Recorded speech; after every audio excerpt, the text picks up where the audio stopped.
Yo, what is going on, dog? All squirt the old Hanny. Listen, bro, comps is everything.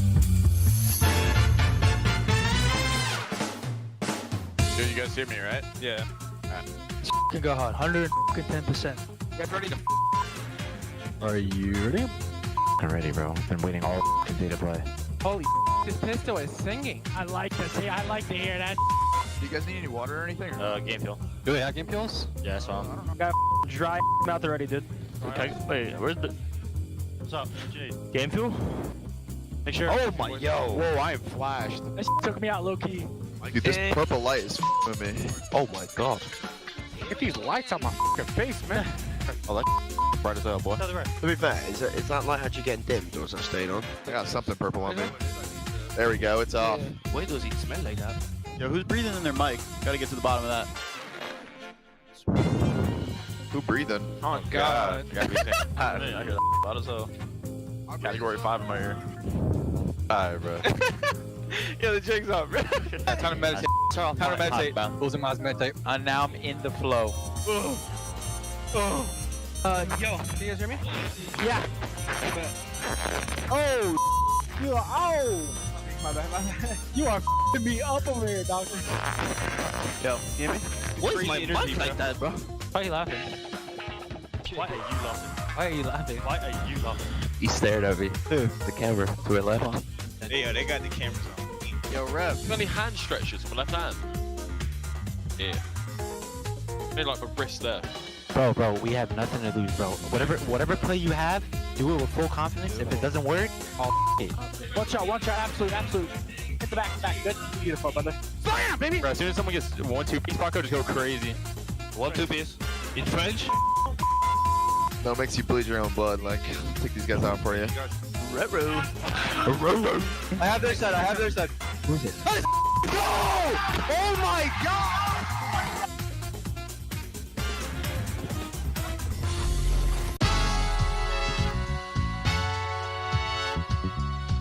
Welcome to the Call of Duty League Pro-Am Classic.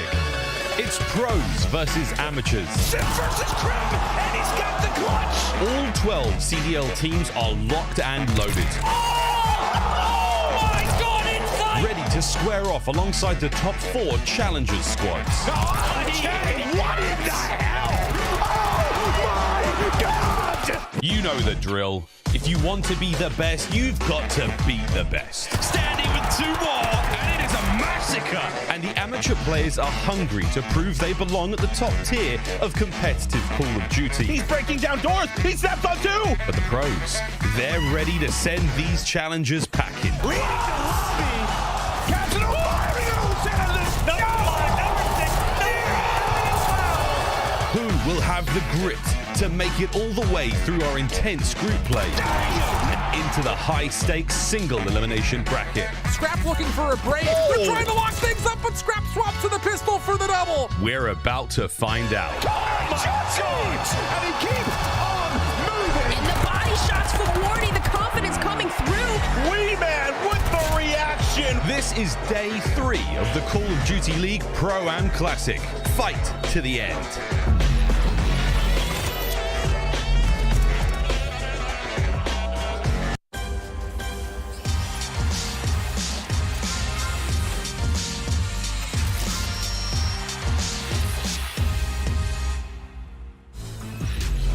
What can I say? It's a beautiful day, and ladies and gentlemen, thank you guys for tuning in and welcome back. If this is, something you've been watching all weekend long, rightfully so, right? CDL Pro Classic has been pretty much amazing, and our pre-show was pretty funny because Miles said the AMs are hungry. Well, they're starving right now, brother, because they're not the teams that made it to the single elimination bracket, and the CDL Pros, they went and showed the road that, hey, we're not going to be the pushovers today in this event, as they all won it out in the group stages. And now we have the top 8 teams. I love it, and we're going to see who truly is the best of the best with amazing matchups from top to bottom. And here on the desk, we're going to break it all down. My name is Veli, and running the ship is going to be me with some help from Nameless and also Allie. And Nameless, this is it, man. You lose once and you go home, and these teams can get possibly the highest placing they've ever had. This is a really interesting bracket. Man, I woke up so excited for today. I mean, seeing Paris come back in that series, just what was at stake. Like, these guys have been struggling all season long. They win 3 straight maps to make it into bracket play, find themselves in a fantastic situation. Now today is single elimination. All these teams, one match they lose, and they are out $100,000 for that first place spot. $100,000, that's not pocket change, okay? Allie, today's a good day. You're looking great so far. Shout out to Rahela. You know, you're looking good. The freckles are popping, okay?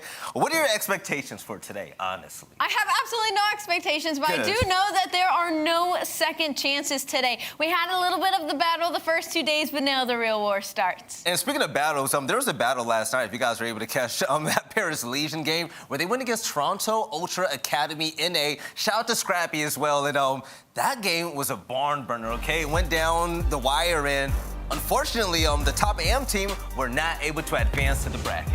Yeah, not able to do it, man. Paris Legion, I mean, that search and destroy, it started with a 5-3 comeback. We saw the video, we saw Temp, he hyped his team up. He's like, do this for me, guys. We have to come back in this series. They win 3 straight rounds, and then from then on out, I mean, lights out in the control, and then a super duper close game 4. Came down to the very end on that P1 hill, and Paris is able to close it out. And I gotta show some extra love to Tom Gravity. The guy has been balling out for them across their last couple of series. He had a 1.34 in that series, also led the team in damage, so he's playing a lot quicker as well. So he's the guy that stepped up in a big way to get Paris over the hump. What's incredible for me is that Toronto Academy and NA were icing up in their series beforehand by doing 2 reverse sweeps that ended up actually hurting them in the long run, and it was Paris Legion, the vets on the squad, that were able to ice up and win 3 in a row. They were down 5-3 in a Berlin search and destroy. They win not only 3 rounds in a row in that to keep themselves alive, but then finish off the series. If they win 1 round and close out that search, was it. That was it. They are in. So, I mean, they had their opportunity. I know a lot of people were tweeting like, oh man, 1 map cost Toronto Ultra. Don't lose and you win. No, they were playing the team at the bottom of the standings in the CDL and had 1 round to close it out. Just got to get better and do it next time. It was all in their hands, but we're not even dissing them, because shout out to them, by the way. I would have loved to see what they could have done in this top 8. But also, speaking of Toronto Ultra Academy NA, we got some great plays from him. Mohawk had a crazy 1v3 that had Allie jumping out of her chair. I mean, it was absolutely insane. I thought when it went down to this 1v3 that was it. We were heading into a round 11, but it's going to be Mohawk that pulls it off. I mean, I think he saw TJ's gun here, so he gets that angle. He reads the chow from trains, and then he still has to get bombed down, right? He's going to clear out Palace. He has to get bombed on the other side of train, and there's only 20 seconds left on the clock. Now, when he starts going for this plant, I'm pretty sure I heard a sound cue in my earpiece, and he did stop the plant for just a second, and then realizes he doesn't have the time and keeps going, right? He keeps with that plan. He's like, you know what? I need to get this bomb down or else it's over anyway. Nobody challenges him. It's going to be Cap left in the 1v1. He pushes Staircase to give him a safe angle. He catches Cap off the sprint, unfortunately, and that's the gunfight to finish off the 1v3. That's a veteran play. That's not an amateur play to me, Nate. I mean, he checked everything. I mean, if you really look at it and think about what was going through his mind, like he checks back Church, he wraps back to the bomb, plants it with 0.4 seconds left, so he's time managing at the same time, and then checks the one place that he hadn't looked at, which is on the stairs, tries to get the jump on him, and he catches it, man. That was a beautiful play out of Mohawk, and that's something for him to leave this tournament and holding his head up high. And with a 1v1 against Capsule, and then, like, the guy before him, his methods, that's incredible. But let's also take a look at the bracket and see how things are going to be today, because on the top side of the bracket, I'm going to be completely honest, it is stacked. We got Faze and OpTic up there along with Breach and Thieves, and on the bottom side, check this out. Interesting. Florida, Toronto, New York, and Paris Legion, nameless. One of these 4 teams at the bottom could get top 4. What would that mean for a team like Paris? I mean, listen, like, honestly, when I look at that side of the bracket, right, like, I would say Florida Mutineers are the favorite to make it all the way to the final. But any of those teams, realistically, they have a good day today. Like, they're going to make it, right? Like, all those teams can beat each other. So that is absolutely insane how the bracket has been drawn up. But that Subliners and Legion match for me, that's going to be a lit one. There's no more excuses, and let's take a look at the schedule to see what matches are going down. Check this out. The schedule is so sexy right now. We're going to kick off the day with Paris Legion, a team that's red hot, and seeing Temp on a squad like that is going to be fun. Facing off against the New York Subliners, a team where we have not yet seen their peak yet. Shout out to Kismet. After that, we're going to see Florida versus Toronto, and then to close out the day, a very underrated matchup. The Los Angeles Thieves versus the Boston Breach, and there are so many implications when it comes to that matchup. But Ali, looking at that schedule, which series are you most excited for? Florida versus Florida versus Toronto Ultra for sure for me, because Ultra has kind of been stepping it up in their hard points as of recently. We unfortunately haven't been able to truly see how those matches have been going down, but I've heard that Cammy Kleenex have been absolutely frying, and for me, I feel like Florida actually probably had the easier pool heading into this. Don't get me wrong, they have been on fire. Sure. Big Wake has been dropping serious numbers, but their pool was they beat OpTic, right? OpTic has a sub in general, so it's a little wishy-washy there. EU Academy, and then a really struggling Minnesota ROKKR with a new player on their team as well. So I'm interested to see how they perform against the new look Toronto Ultra. Well, check this out. Let's keep it real with all of you out there, okay? It doesn't matter what groups you come from now, because now you're in the top 8. You're going to place in the money. And speaking of money, let's look at it. First place is going to walk away with $100,000. Yes, we're talking about a $250,000 prize pool. But how did they even get here? They went through a grueling group stage, okay? We had 2 days of it where essentially you had to place top 2 in your respective group in order to make it to the single elimination bracket. And now that we're done with group play, we're gonna have 2 days of this. You lose once, you go home. You win, you get even more money in your pocket. Nameless, I don't know about you, man. I love double elimination, but in a high-stakes tournament like this, I mean, you just show who the best is today. Yeah, I mean, you've had 2 days now where you could have made errors, right? And a month of break to get better. Exactly. Now there's just no more room for errors. Single elimination bracket, stakes at their highest. Who can perform under pressure? That is what we are going to learn here on Saturday and Sunday. Right, now let's talk about the top 4 teams heading into today as well. And the Atlanta Faze, on paper, looks like the strongest team, and rightfully so, right, Ali? They're the most consistent. Absolutely. And on paper, especially with OpTic playing with Generalin and Iliao, this looks like Atlanta's tournament to win. I'm right there with you. The most consistent team easily across the board, but also they have one of the most consistent players in the league, and that's going to be in the likes of Celium. I mean, versus Strike X, he had a 1.73 overall versus Seattle a 1.51. I mean, this guy literally makes it look so easy. But you know what? Eyes have been on the SMG duo in Simp and a BZ, and they have been lighting up. It's been Simp that had made that start, but it's been a BZ now. Starting in that catch-up versus Toronto, he dropped a 1.24 overall in that series, so I'm hoping to see that continue into today. Yeah, I mean, and Simp also, he had a 1.38 in that series. Like, they were just balling out. They had a very, very comfortable group play, and you can see here in their stats, Team KD #1, hardpoint average, plus 89. They're first right now. The guys are rolling. They're getting better, and this is their tournament tournament. They have to win this. I know they're tired of second-place finishes, and they don't want anything less than that.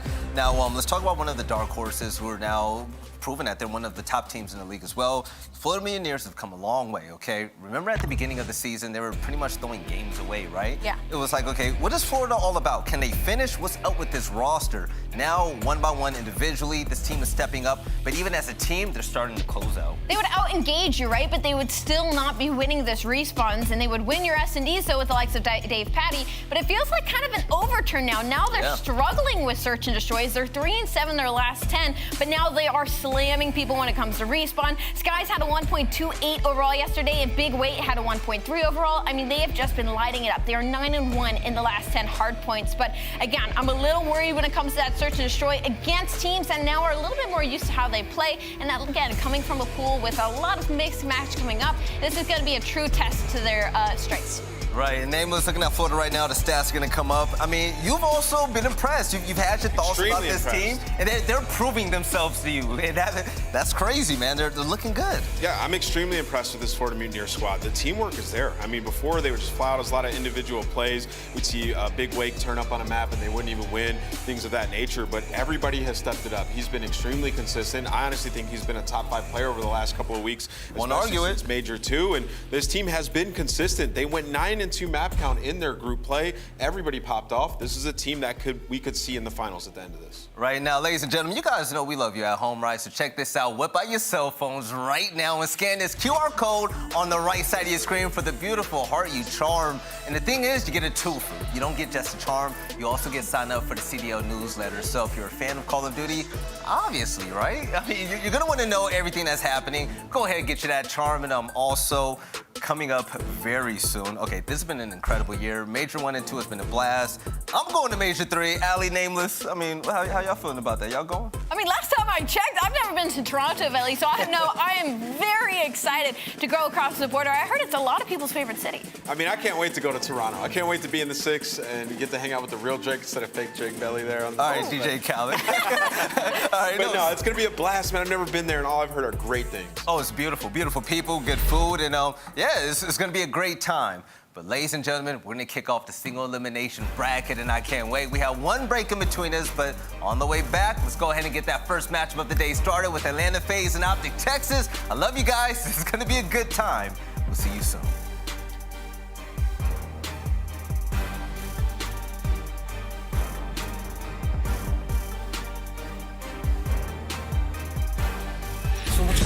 Tell me when you had enough. I'll give you one more shot when the camera's up. But this one you gon' have to duck. Tell me about your lifestyle, really. We've been on the road to the tank go empty. I'ma keep going to the Lord, come give me. If you wanted me to stop, then you can't come with me. Thinking you the best, silly. We about to put it in your chest, really. And I don't think you really want problems. Think you know the outcome. When you come around, you thinking you kidding me? Is you kidding me? Ripping everything I need to get in the vicinity.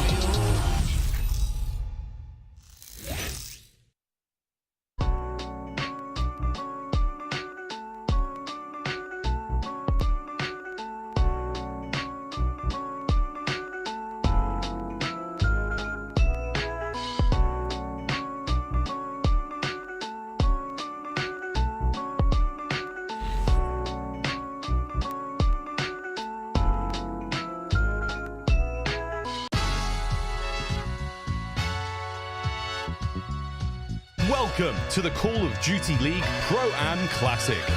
It's pros versus amateurs. Sim versus Krim, and he's got the clutch. All 12 CDL teams are locked and loaded. Oh my God, inside! Ready to square off alongside the top 4 challengers squads. Okay, what in the hell? Oh my God! You know the drill. If you want to be the best, you've got to be the best. Standing with 2 more, and it is a massacre. And the amateur players are hungry to prove they belong at the top tier of competitive Call of Duty. He's breaking down doors. He steps on 2. But the pros, they're ready to send these challengers packing. Leading to lobby. Captain Warriors in the Who will have the grit to make it all the way through our intense group play and into the high-stakes single elimination bracket? Scrap looking for a break. They're trying to lock things up, but Scrap swaps to the pistol for the double. We're about to find out. and he keeps on moving. And the body shots from Wardy, the confidence coming through. Wee Man with the reaction. This is day 3 of the Call of Duty League Pro-Am Classic. Fight to the end.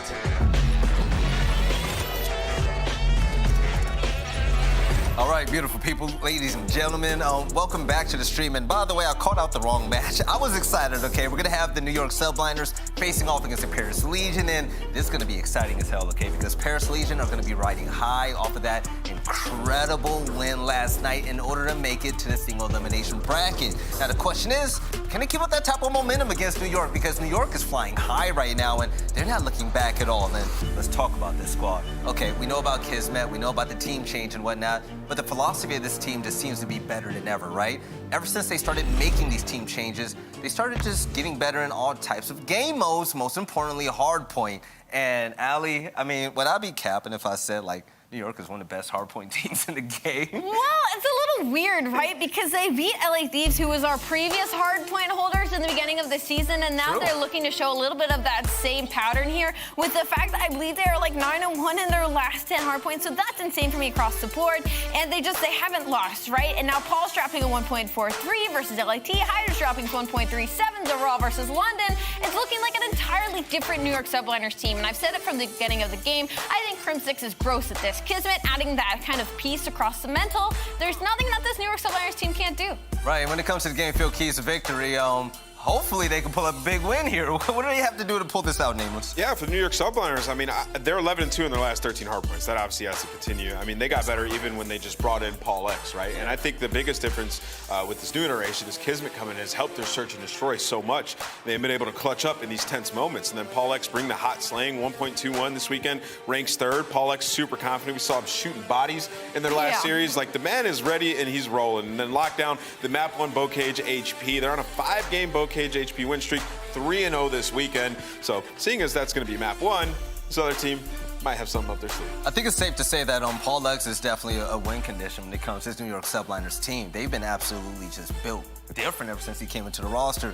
But ladies and gentlemen, this is about it. The New York Subliners are going to see if they can continue on with this hot streak against the Paris Legion. And Miles and Chance, we got Call of Duty and single elimination on the way. Fellas, good morning. And yo, you guys ready for this? Ready for this, mate? Indeed. This should be a treat, man. For those who watched last night's games as well, it came down to the wire quite literally. And hey, man, we've had a little bit of everything. And Chance, once again, sir, you've outdone yourself with that floral shirt.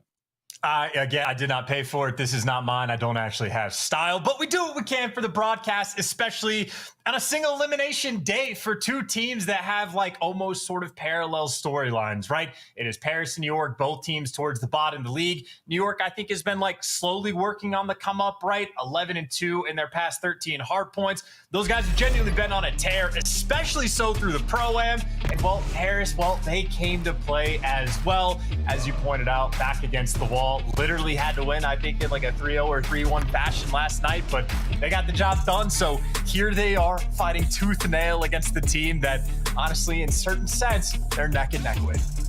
No freebies, no handouts. Glory isn't given. It's simply taken here in the CDL, unless we are, of course, talking about what last second ticks. It's just the way the game is, ladies and gentlemen. You can cry and complain all you want, but it ain't gonna change a damn thing. Let's get into the cage. Map number 1. Again, single elimination bracket. Losers of the series go home. The winners advance further into the tournament. Here we go, though. This is it. Let's get things going. New York Subliners, Paris Legion into the cage.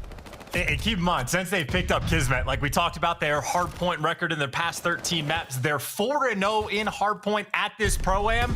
3 of those wins were on Bocage. So I don't exactly know how deep this team's map pool is, but this is certainly a map they are happy to play on first thing. And it makes sense when you got a guy like Hydra on your team. That being said, he got worked in the moment. That'll be a nice little break for Paris, who really started to try to push up the map and try to get some semblance of control. Yeah, we can see if Paris keep hold of that newfound vigor from last night's performance, keep things going right now. As far as P1's concerned, though, we haven't seen too much action either way. We're going to see the Subliners take the lead, keep things going a little bit further. The final 10 seconds here on P1 will come to a close. Top side of the map, all Subliners for now. And again, chance as far as kills go, I mean, Paris a little bit more productive there. Kismet, the 6-2 now on a 4 spree, who will be still on the run. Looking to find a few more brought down in the end. We love to see it out of Paris, identifying those important targets, taking care of them. And now they have the hard point.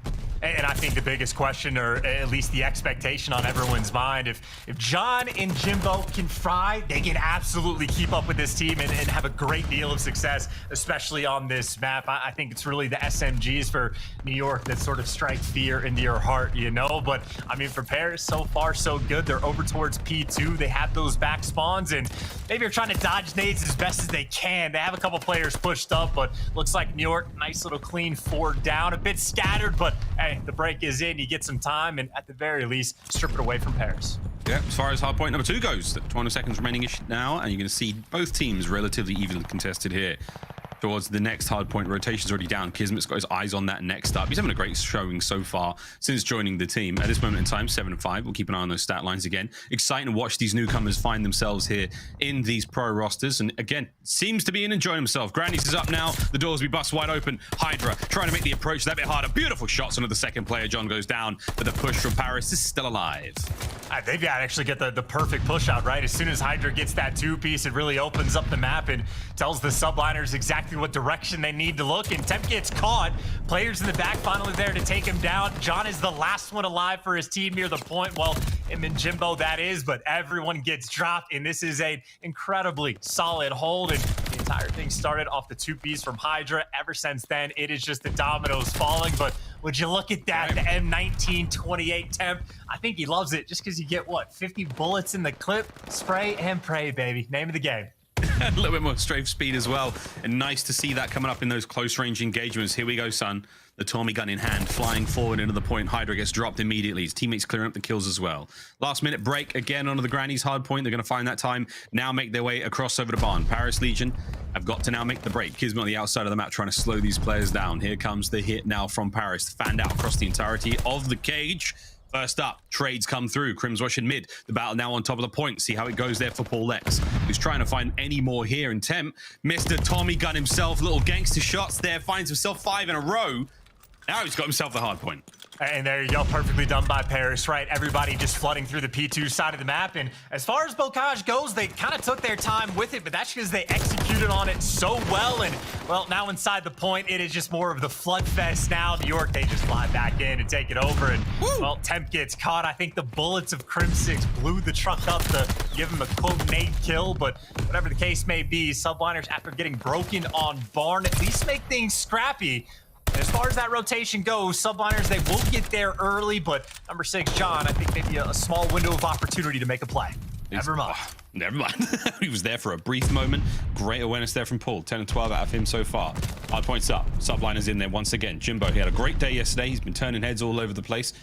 And he find an entry now towards this next hard point. Checking every possible corner. Paul's got a gun. He does indeed take care of him. That's going to be another one. Paris do manage to get the break from the front side, though. So, Hydra, all on you for now, mate. Until the rest of the squad spawn up on the back side. We'll see if you can find those kills. But for now, Paris with a better time.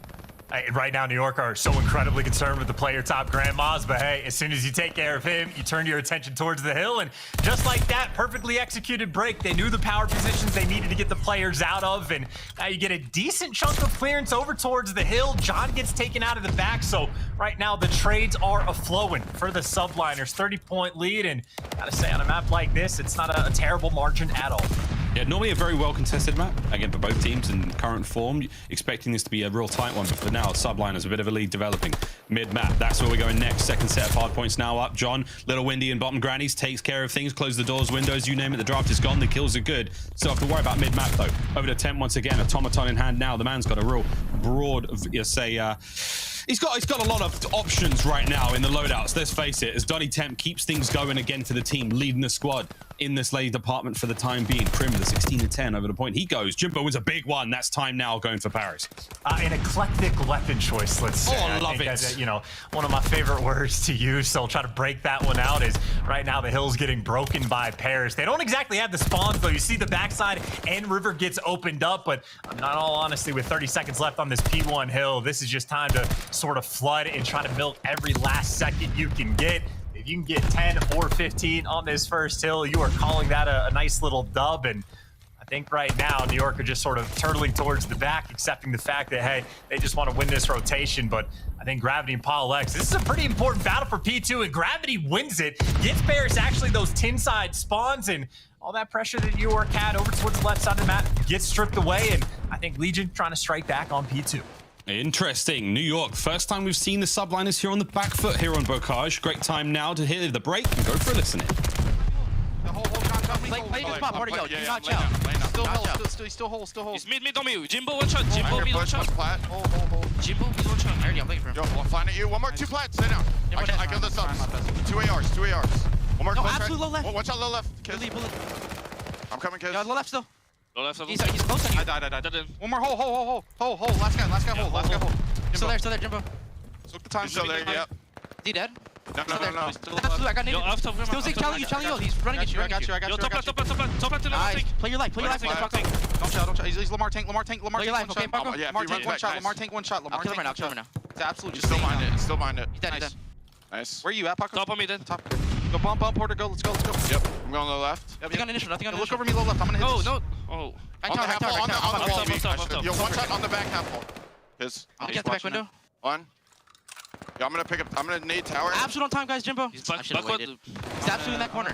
Yo, behind you, camo tank. Camo tank, Tom. From Kitch on me. From Kitch going. Old AS&D, John. He's absolutely on the plat. Jimbo, one shot. John, one shot on the heady. One shot on the heady. No, on the street as well. He's top tower. Top tower. AS&D, front AS&D. I don't see him. He's on the plat. Big street, son. Listening comes to a close. Subliners still keeping that lead sound and solid, Chance. Well, I mean, it's starting to dissipate away just a little bit, right? I think it's, incredibly difficult to stabilize a hill on this map at all. New York actually did a decent job on P2 despite the fact they lost the rotation, but now we go into this Grandma's Hill where Paris have completely run the show. I mean, not milk every bit of time. There's been a little bit of contest, but they were down by 60 points. They've cut this to maybe a 15, 20-point deficit, so this is fantastic work out of Legion to get right back in this game. New York truly just struggled to break through, but now the move is on over towards Barn. It is number 3, Kismet, inside the hill first, but he is by as lonesome as Paris right now. They are flying at him. Yep, Subliners still got the control for now. Again, weird spread across map. There's 2 players in mid. They've got to win that fight and now get across and try to help Kismet. He's up on the hard point, pretty much alone for now. Here come the reinforcements. Gravity from up top. No. Unfortunate team kill, but Kismet retains control. Can Temp find anything? The answer is still no. John now from upstairs, able to maybe get a kill or 2 with the 30 seconds now remaining here on Barn. As Subliners, they've held this for a long time and they're somehow still keeping the time going their way. Beautiful stuff. Balancing on the knife's edge right now as the time keeps going in their favor. Quick contest. Kismet looking to clean up Jimbo. Can't quite find him. Not a clue. He's in that corner. We promise you, mate. Big shots out of Kiz. The 3 spree continues and we should be cracking over the 200-point mark. And already most important moment of the game is just the fact that the Subliners not only hold all that time, at least contested towards the end, but they are free and clear over towards this river rotation. And with a 40-point lead, I mean, they might not get to 250, but they can pretty much end this game right here. Get another 15, 20 seconds, and you should be good to go. So Bears got to make the break. They have a couple players inside tunnel, but if you get Crim6 in this back power position, tough to take him down, but Gravity does it, and Paris break on through. They're on now. And they break on through to the other side from Paul now, trying to make his way forward. Shots on Gravity. Slides on forward. Can't take care of Temp. Teammates still in the position to help this happen. 30 seconds remaining now. Jimbo trying to desperately get back on the point, keep the open field now for his boys of Legion, but they're not able to get it done. Subliners once again, the muscle, the brains to fight their way through. Big kills out of Gravity. It's 1 HP, trying to help his team out. And again, 30 points now for the win for the New York Subliners here in map number 1. And I know Gravity right now, 35-19. He was winning big gunfights on this hill, and he gets a nice little 2-piece there. But, I mean, you are down by, what, 60 points going into a P1. I think it might be just a too little, too late sort of scenario. Bears Legion going to have to string together themselves a series of hill and a series of team wipes to try to get back in this game. But, hey, if you can really crank up the slang, maybe you can make some magic happen. Still the possibilities, but I'd say the flip side for New York, even on this P1, just flood the time as much as possible. 3 or 4 seconds here, 3 or 4 seconds there, and they'll just chip away and get that dub. Yep, all those little grains of sand build up and eventually become a mountain. And that mountain, Paris have got to climb. This is going to be a tough one. Hydra keeping mid-map safe. Again, a second or 2 here or there. That's all the Subliners need, and they're getting the job done. Trying to fly forward. Paul can't get the fights won in that position, so now you're going to open mid-map for the second. 10 seconds though for the win.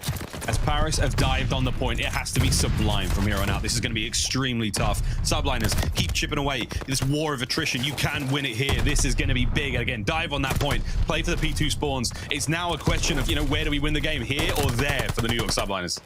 It's just too difficult, man. You got Hydra just flying all over the map, Paul inside the point with whatever weapon, and New York Subliners get to 250 and continue their Bocage reign of terror. That is now 6 in a row on that map that they have won, 12-2 in their past 14 hard points. The Subliners, man, they came to the Pro-Am prepared and ready to play. Certainly did, man. And again, Kismet, a late addition to the squad. I know the trialing process might have taken quite a while, but he's fitting right in at the moment. And this is a very good look for the squad. Signs of life indeed for a team that were in dire straits for a real long time. But we'll see if they can keep the momentum going here in this single elimination matchup. Being 1 up so far, the Subliners trying to set themselves up for success in the long run. And I will say, I'm kind of curious about Temp's sort of logic with the M1928. I definitely do not hate the weapon. It absolutely shreds. I know, like, watching, like, SMD8s and whatnot, Hook has been using it sort of randomly for the past few months. I think Temp pulled it out just on, like, a P5 on Tuscan. He had it maybe for 2 lives here on this map. So I don't know specifically what he has in mind, but I mean, weapon aside, whatever the case may be, again, the story here is just Subliners. I mean, they have achieved their flow state on this map. Yeah, it really is. It's not easy to win consistent cage games, man. I mean, we talk about how hard the map can be in general and how mixy, quote unquote, it can be, but Subliners looking to find that certain remedy. But then Temp, the highlight reel with the M19, he had a lot of fun with it, man. He really did. It was a good looking weapon in certain situations. You know, how truly applicable it is across, you know, other kind of gunfights, longer range gunfights, different hard points. Who knows? Time will maybe tell. Hopefully the bad boy don't get GA'd, but if Paris win the event chance, there's a good chance it will. Okay, let's not get too far ahead of ourselves now. I don't think it is nearly as extreme as some other potential GAs we've had in the past. But either way, I mean, this is just a single map, right? I think we've talked about the hard point for New York quite a bit.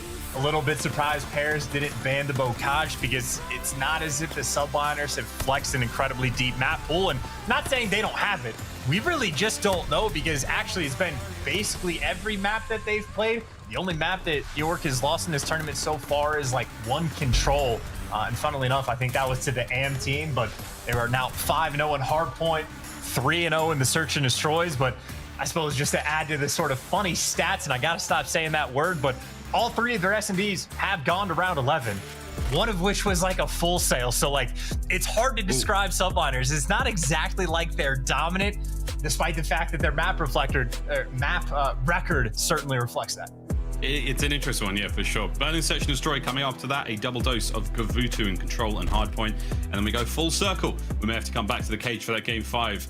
Who knows, friends? It could well be the case. Anything can happen here in a single elimination matchup. This is it. It's a one and done, pals. It's going to be fun. But yeah, we got Berlin now, chance. And going back to the hardpoint, I'm interested, man. I thought it could have been as far as like Subliners look right now, patchwork team, you know, they've not been running the kids for very long. Might have been a better idea for Paris to ban the cage out and go for a more like structured hardpoint map, like something like a Tuscan or something like a Berlin. I don't know. What do you think?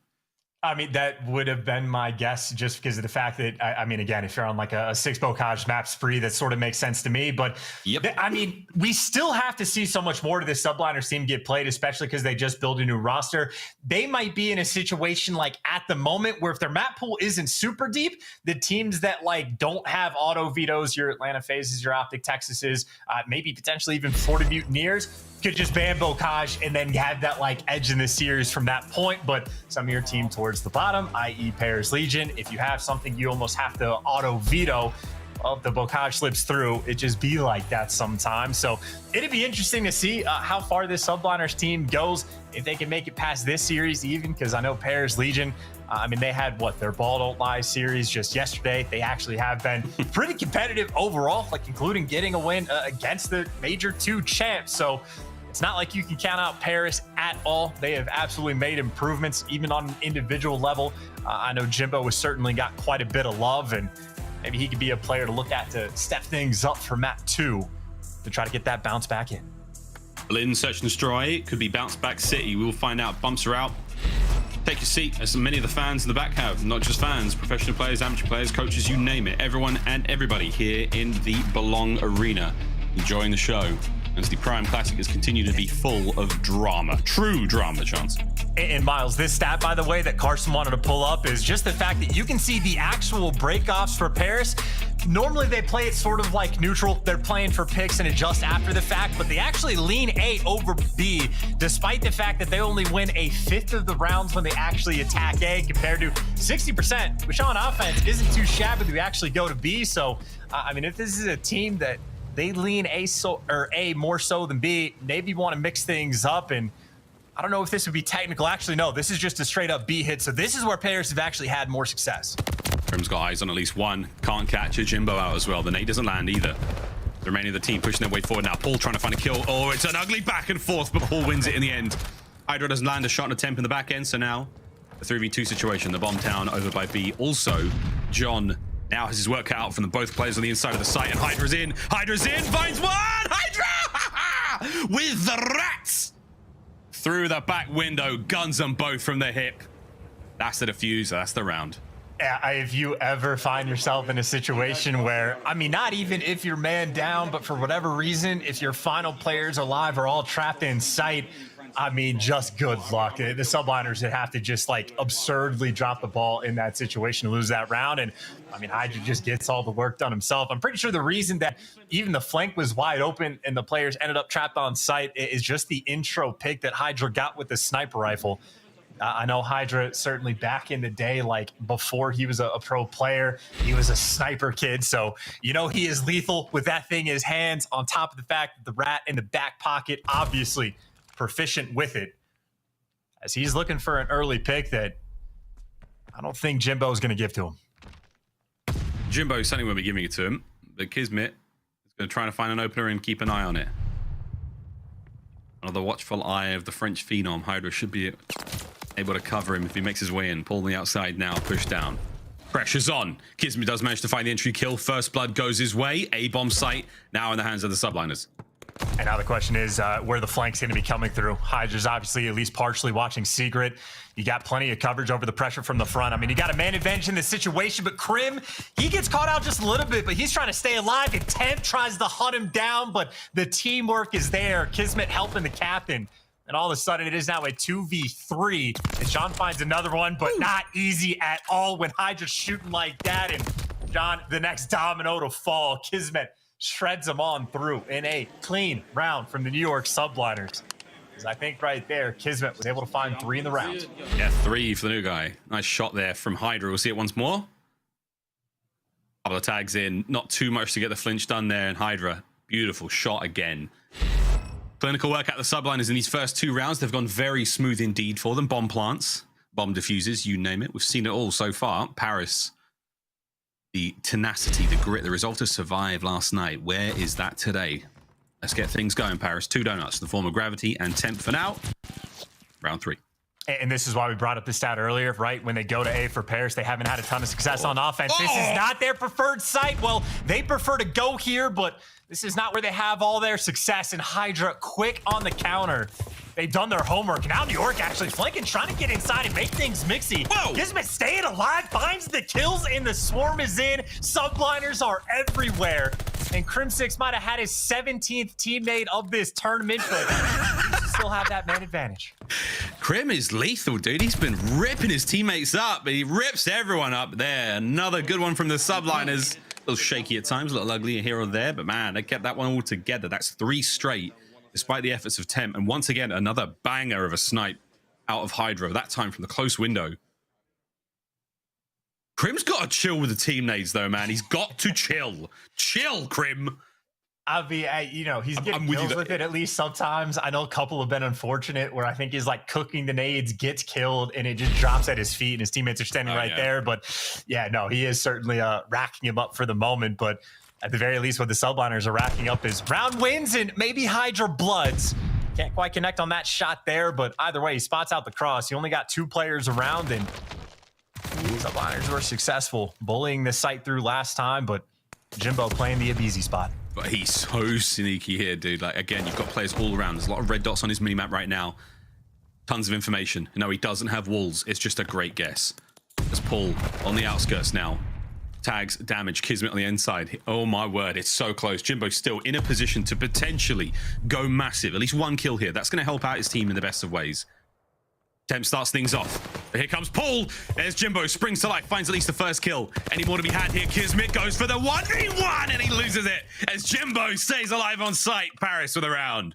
There you go. Nice turnaround. And honestly, I think the army crawl for Jimbo sort of paid off. You see a couple different spots where New York was shooting through broken walls, shooting through windows, shooting through whatever, like the cover Jimbo was laying down behind. So they were taking shots through all these things, trying to search for him. You even see in the bottom left right there where New York was trying to go for the spot check, but they were slightly off. So Jimbo's spot never gets discovered. And he turns that into a nice little 2 kills in that round. Paris Legion, at the very least, will get on the board. That's a really tough gunfight to win as well in that spot. Here we go, though. Over towards A once again. Bomb in hand. Kismet tagged up. Oh, dear. Can't get out with his life. John's already in. Blistering pace now set from Paris Legion. They're already on that site. They've got themselves the first blood. Krim now trying to find something on the back line, but that's going to be Gravity watching that one. Will he find Krim? Should do. Easy nice pickings. It's a 2v3. Subliners. It's all on Paul, and it's all on Hydra. We recover the bomb now for Paris. They should be able to get this plant. No one from the Subliners too far around. Yeah, Pollux, by the way, I was going to say, he's going to see this the entire time. So they're going for the cross, but you have the information of Paul. This might be a freebie to catch a player, and that's bomb down that he gets. You got a 2v2 bomb down, and yes, it gets recovered quickly, but the trap was there, but Temp wins the big gunny. And Now Paul X looking for the quick trade. He gets it to leave us in a 1v1. Paul X versus Jimbo. And Jimbo does have bomb and clearance over towards B. And 25 seconds left on the clock. Look at them running in parallel alongside each other throughout now, these Berlin streets. Paul's going to check A, going to find nothing. Bomb planted B. Here we go.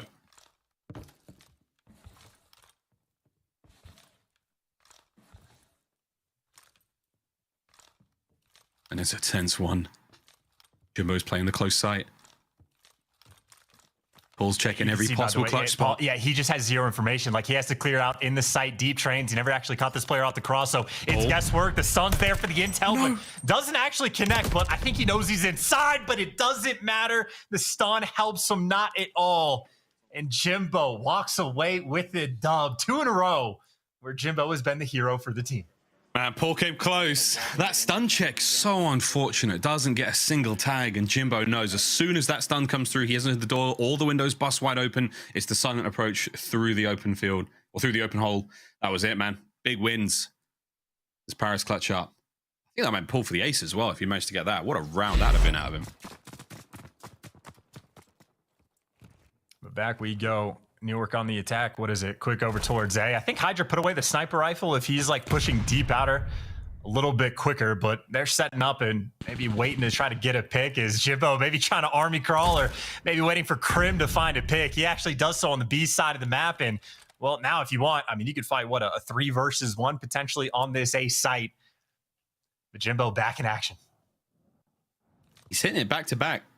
Slightly different spot than the first time around, but the Subliners are having none of it. They are out. All Hydra Kismet. They're gone, baby. They're coming over now to Temp, over by the B-bomb site alone. With no John here to help out, this could get ugly fast. Temp's timing has been unfortunate. He's going to see that no one cross. He's going to see them now take that top position. Grim's going to check the back. 1v1 here is going to be massive. Oh, and it's bad. They're going to take that spot up. That's Temp done. This should be a plant. This could be the round. That is just instant too. By the way, number 2 on. Yeah, I was gonna say they had every single cross covered, even after that, ready for the post plant. So Subliners, you saw what they were doing, taking their time, wrapping back. They basically got complete P2/P5 control. They dominated the library, I think is what it's actually called. And as soon as they had that, they get the bomb down, and even just the nice reads and teamwork to take down Temp. And all that really does just stem off the first blood and then the nice little post-pant positioning call. So shout out to Crim6. I know in Cold War, he was at the very top of the leaderboards when it came to first bloods, and that round was no different. 4-2, Subliners with the lead. Slower hit now from Paris, making their way through the middle of the map. Still leaning towards B for now. That's going to give those Subliners defenders over towards A the opportunity now to make their way across map and maybe flank that spawn. And it is going to be Kismet. He's going to be the man flying. Paul with the first blood now.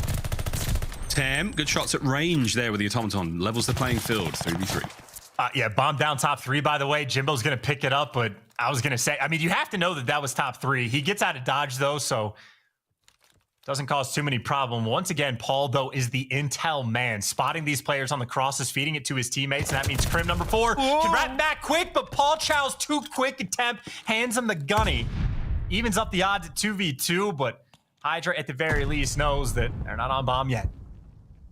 And they will. If they do, it's all on him. Krim with a bit of awkward home decorating there. He's going to renovate that little area, take care of the woodwork, and now he's been taking care of himself. 2v1. Can Hydra make this happen? Less than 20 seconds down and make the job done. You got to get that bomb down. Oh, Hydra's tagged. No death just yet. The bomb should be planted here over towards A. It's going to be a 2v1 retake. Snipe in hand for Hydra. Here we go. He planted in the old sneaky spot, too, on the inside, so not a fun one to have to defend, especially because they know he is the sniper. So if you force it in that room, you can keep things close and personal. 2 players laying down. You talk about a setup where you're not giving away a pick. They're taking it seriously. They're trying. Oh, you saw Jimbo! No, shots are in. Jimbo wins it. He's got a sniper rifle. Get your bloody heads down, lads. Get your heads down. They literally did it. As Hydra found nothing. Stripped from him the title. Good round out of Paris. See if they can keep it going, though, again. A tense Berlin search and destroy still going on. And a 2v3, by the way, again for Paris, where Jimbo was another one of the players involved. I know Temp certainly did the brunt of the work in that situation. Again, the gunfight he wins against Paul X is sort of the crux of that round. So maybe a nice little mishap that Paul X is trying to make amends for in this round as New York, once again, completely taking over P2, and they're being aggressive. Ooh. I think Paris did this round one to them, and you get out. Those are not easy shots, and despite the fact that he connects, you still lose the man advantage, and now the bomb is down in an aggressive spot. This is a tricky one for Subliners to try and win. I wonder if Paris have seen the bomb go down. That changes the way they set this one up, but for now, it's watching those bodies as Crim slowly creeps his way through the corridors of that broken train yard. He's got no idea Jimbo's close by. Not too much noise being made. He's popped dead silent, so now he's going to make a bit of a sneaky run for it, trying to recover the bomb. That's the goal right now, and he has to be the watchman. He has to be eyes on every possible window and power position where Paris could find themselves. I think maybe the pressure's on Gravity, though. This is the one gunfight. If they can take him down or if they line up for him, the crack in the wall and Gravity making good use. And Miles, we have ourselves a nice little tie game. It was dominance early on for Subliners. But clutch round after clutch round, counter strat in this one, able to stifle the aggression of the Subliners. A nice little pack of pieces right there for Gravity. Even the odds up at 4-4, and I think that is what, back-to-back rounds maybe where Subliners just sort of, I don't know, these small mistakes end up costing them, right? Getting the bomb down in a pretty tough situation. The round before that, Paul X a little too aggressive when they had the man advantage, and sniper shots getting rained out, and we had a sniper trade come through. Whoa. Tie goes to the runner. Doesn't happen too often, but that's the snipers eliminated for now, unless somebody picks them up, and it looks like it might have actually been the case. Ball now. Rest of the advantage he has. Gravity, oh my, he would have been obscured by the spotlight across the top side of the factory. Or warehouse, I don't know what it is. Well, I don't know what they do there. For now, Kismet picks up the rifle of his fallen comrade, now trying to get into the mix. 2v3 right now, Paris with the numbers. Either. They crossed out from back B, and now they're all over P2, and they have absolutely no idea. New York Subliners doesn't have the intel, and obviously if you're a man down, yeah, you kind of leave one player at either site, but the bullying is going to be happening today. Oh, he gave up the line. He could have held that with that snipe still in hand. Now, dead silence activated. Kismet. Could he be the assassin right now? Number one goes down. Bomb doesn't get planted. Less than 30 seconds on the clock. Crim trying to recover that. He still has eyes on it. Yeah, wow. Yeah, that's the stretch plant and a half. Holy dooly. Your boy got that one down. Crim's on site. Takes care of Jimbo. Straight out 1v1. Tagged up. Crim's hurt. Gravity now making his way forward. Crim, though, in a 1v1. Pistol! Holy crap! No, he wins it! Whoa! What's the point in the seat if you're not using it? I was on the edge there, ladies and gentlemen. That was a close fight. Wow, Crim nearly got it done. Gravity. Oh, yeah, I was about to say, those are nice shots for Gravity. I was trying to figure out why it took so long. I didn't realize he ran out of ammo in the middle of it. That is a near heartbreaker right there from Paris, but they keep the momentum in their favor. Another clutch for those guys. Funnily enough, I mean, sniper trades coming through. That's 2 rounds in this game, by the way, where it is just the crux of the round is Paul X getting caught being aggressive. So, again, trying to make amends is right now New York straight over towards A. Maybe not quick to get this bomb down, but they got a decent bit of control. Map point parry. Jimbo's back on it. And Subliners are seemingly unaware. Here comes the hit from Jimbo. Straight into the fight, and he's gone. Straight up Hall, though. Trying to level the playing field. 3v3 now. Less than a minute on the clock. Bomb still down.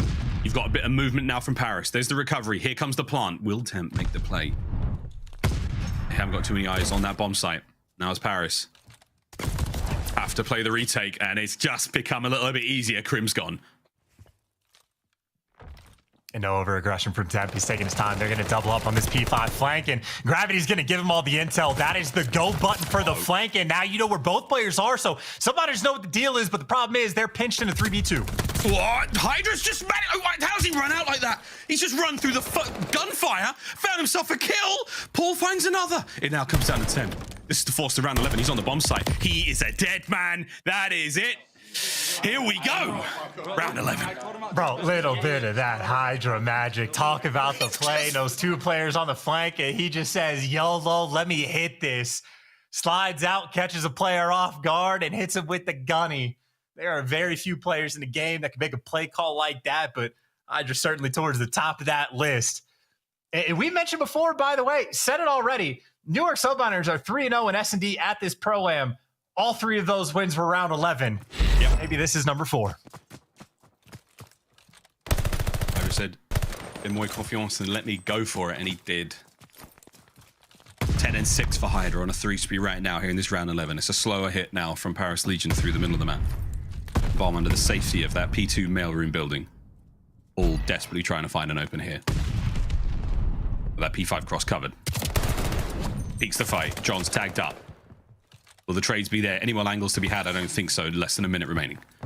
Paul X has no fear in his heart, man. Again, he's gotten caught out a few times, but he is still 9-5, and he has still made a couple big plays. But top 3 and P5 are delicate situations, but you have Hydra at least getting the intel on one. Paris, this is the neutral setup that we showed the graphic for early on. They have success in these types of rounds, but the less time on the clock, the more difficult it gets. Only 35 left before they get the bomb down, and Hydra finds the first blood. The ghost sign is called. Jimbo evens up the odds, and he stays alive, but now they're getting hunted. Hydra there for the trades. They still have that man advantage. The man of the moment 5-spree right now. Nearly 20 seconds to work with. John and Gravity must get the bomb down. They've got themselves an opportunity to get to A. Here comes the foot race, though. It's Kismet with dead silence. The entirety of the Subliners moving silently right now. Kismet on the stairwell. Gravity with the coverage. Gravity's gone. Wow. John's last up. John's last man up. He's gone. Kismet with the foot race. He wins it. The 2 kills, the defuse, you name it. The Subliners stay alive, and they succeed in the round 11. That is a 2-0 lead. And this is almost exactly how every single series from the Subliners has gone in this Pro-Am. They get a Bocage hardpoint win. They win the round 11 in the search and destroy. So maybe business as usual for this team. Admittedly, Paris truly gave them a run for their money, right? Down 3-0, started to make a couple clutches. Jimbo's out there making plays. Temp is out there making plays. But in the end, they did not have enough sauce to win that round 11, and I think Hydra, I mean, you got to give him the MVP, for that game. I mean, single-handedly wins the first round, right? Can't forget, gets the sniper blood, picks up the 2-piece with the pistol in sight, but even that play in the round 10 in the 2 versus 3, just to put themselves in a good situation. Even down the first blood in the round 11, Hydra, Mr. Do-It-All. Unbelievable, man. What a brilliant, and I mean brilliant display out of Hydra there on the search and destroy in Berlin. Woo, baby, that is a 2-0 lead now for the New York Subliners, finding themselves in a very comfortable spot going into Gavutu control. Ladies and gentlemen, this is it. Paris, they need your energy, chat. Let's get it. This is going to be a tough one. New York Subliners now. 1 more map's all they need. They can advance further into our single elimination bracket. Paris, it's do or die. We'll find out what happens after this break.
Exhausted, I needed the energy, needed to pick me up. I'm in your movie, but this is my cinema. I got the power, I'm built to devour. Anyone coming against me, a tower. I don't care for the pressure. Some of y'all leaving here in the stretcher. Took my time to go and get better. I was reading in the red letters. Ay, hit me with your best shot. I got time today. Feeling like a matador with that Red Bull. Oh, no, you can't stop me. I'm running my own play. For the game win, I can't depend anything that gets in my way. Been here, done that. You all know what we came for. Been here, done that. You all know what we came for. need that energy, energy, energy, energy, energy. I need that. Been here, done that. You wanna know what we came for? Been here, done that. You wanna know what we came for? Energy, energy, energy. I need that energy, energy, energy, energy, energy. I need that energy, energy. Been here, we done that, we done that. You wanna know what we came for? You wanna know what we came for? We been here, we done that, we done that. Energy, energy, energy. I need that energy, energy. I'm in the game like EA. Been in my process pre-K. Shooting my shot from long range. Going over heads like a toupee. Treat every day like payday. Y'all been living so mundane. My work week is Sunday to Sun. Oh wait, that's every day. Putting in overtime. Punching the clock, I'ma get what's mine. While everyone's sleeping, I'm living my dreams. I got a coin that's so divine. Lord, take the wheel like 10 and 2. I'm losing energy, I'm overdue. I've been on the top ropes, hitting my pulls. Watch me hit the power moves. Been here, done that. You all know what we came for. Been here, done that. You all know what we came for. Energy, energy, energy. I need that energy, energy, energy, energy, energy. I need that. Been here, done that. You all know what we came for. Been here, done that. You all know what we came for. Energy, energy, energy. I need that energy, energy, energy, energy, energy. I need that energy, energy. Been here, we done that, we done that. You all know what we came for. You all know what we came for. We been here, we done that, we done that. Energy, energy, energy. I need that energy, energy. Done that. You all know what we came for. Energy, energy, energy, energy, energy.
The Call of Duty League is brought to you by Zenni. Armor your eyes with Block's gaming glasses starting at $24 by visiting zenni.com/CDL. The Call of Duty League is brought to you by Game Fuel. Victory in a can. Ladies and gentlemen, welcome back to the Pro-Am Classic. Teams warming up now as the Belong Arena starts to fill up with Call of Duty League's finest. Kenny on screen there again, getting themselves ready for what will be a very difficult day of Call of Duty for them. Toronto Ultra warming up as well. Of course, they'll be playing the Florida Mutineers up next after this matchup. And again, that could be coming to us a lot faster than we think, Chance, because let's face it, this is match point right now for the New York Subliners. Paris Legion, got to dig deep, find something real special. The magic that got them to this moment, the true heroics from the squad. Need to see a little bit more of that, don't we, friends? New York Subliners, Paris Legion, Gavutu Control, coming up now. And the Gavutu Control is probably best opportunity like for Paris to actually have any success in this series. They're 6-2 in round count on this map throughout the Pro-Am. 2-0 on it. They'll be happy to play here on Gavutu, but obviously if you're staring down the barrel of a hot 3-0, still not a fun spot to be in. No, not at all. And again, pressure is on. This is one thing we've been talking about this event. That pressure, one of the pressures is certainly gone. The idea that, like, you know, a team could be bested by one of the amateurs here in the Pro-Am, not make it out of groups, you know, and I think we came incredibly close to a few more moments like that. Of course, all the teams who didn't make it out of pools is one thing, but again, commiserations to Toronto Academy NA. I thought they were really going to go the distance. I thought they were really going to be, you know, certainly one of the more exciting squads to watch here. But at the end of the day, Paris, the pros, they got the job done. Gavutu, though, coming up next. The pressure still remains as we look at our control top performers. And for now, Tent with a slight lead here, but current form, Chance, Hydra has been having a sensational day so far.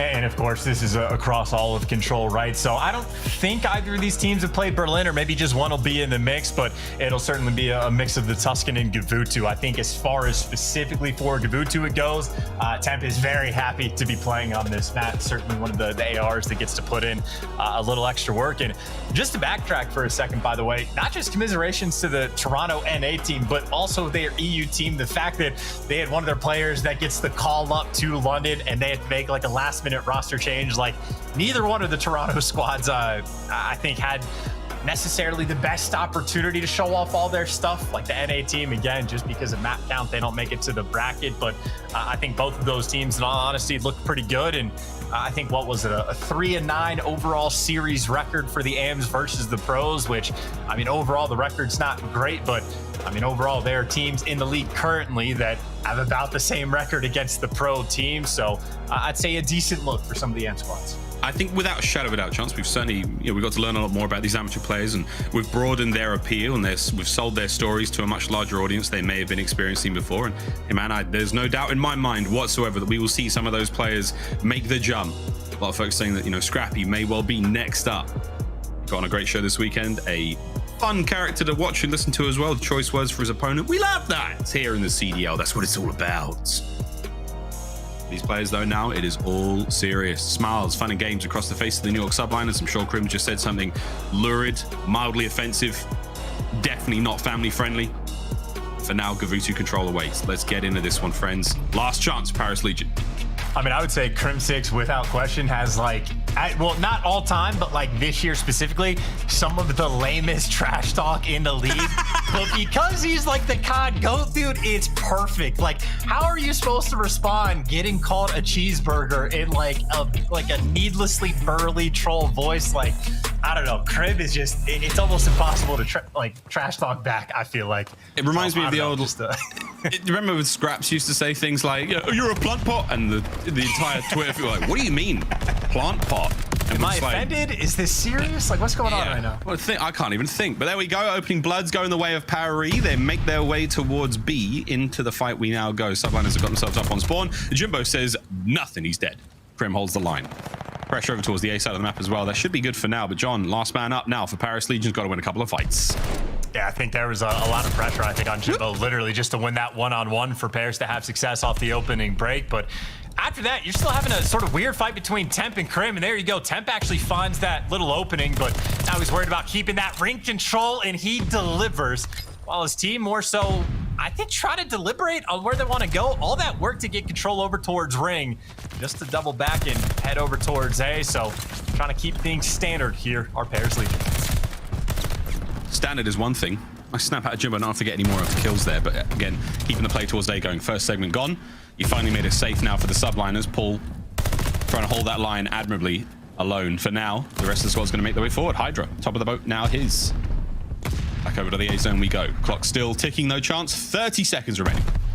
And because you're not actually staying over towards ring, that means a couple opportunities for players like Kismet to get behind enemy lines, and whether or not he's winning these gunfights, just to turn all these players' attentions. You see what it does. It draws Temp attention to look to try to get that kill, and it just turns into all of these baits for Subliners to get a nice little 4 down. And funnily enough, because of where Kismet was on the flank, they all spawn up right on top of the boat. So they'll be quick in the action over towards A, but that doesn't mean they're comfortable because they're still trapped. But there you go. Kismet gets caught, and Bears Legion, just off the positioning of Kismet, get hand-delivered that A points. No, that is, unfortunate. A series of events that now have led to the A zone being completely captured. 15 lives for the Subliners, 16 for Paris Legion. Now Jimbo is in the back lines, already starting to deal the damage. Here comes the shots. A nice one there on a pull. Kismet now from the front, trying to hold the beach side of the map safe. Get his teammates now fight their way from spawn into that ring side, but that's all Paris for now. And Paris, I mean, you really need to check this spot, right? You don't want to have the same situation where a player creeps out towards it, and Tempy's got an eye on it. They had the intel, and there you go. Paris taking care of things one step at a time. Step 2, back these players down, and I think you could have done it with the nade, at least forced it back to get over towards the tank, but Paulex picks up 2, and there you go. Paulex gets the 3rd. He right now is the rock in the back to make sure Paris don't have that opening. Small window of opportunity gets missed by Paris, but 25 seconds to go, still have that life advantage. Yeah, Paul digs his heels in the sand, doesn't let a single player through. And now this protracted engagement against John is still going. 15 seconds though, that's the problem. Time ticking now. He's managed to make his run on the point for a brief moment. 10 seconds remaining. Subliners full control of ring, full control of the beach. They've got the middle of the map covered where the guns are up. Crim's got that line of sight. All sweet, ladies and gentlemen. Stick a fork in it. This round is done. Subliners take the round.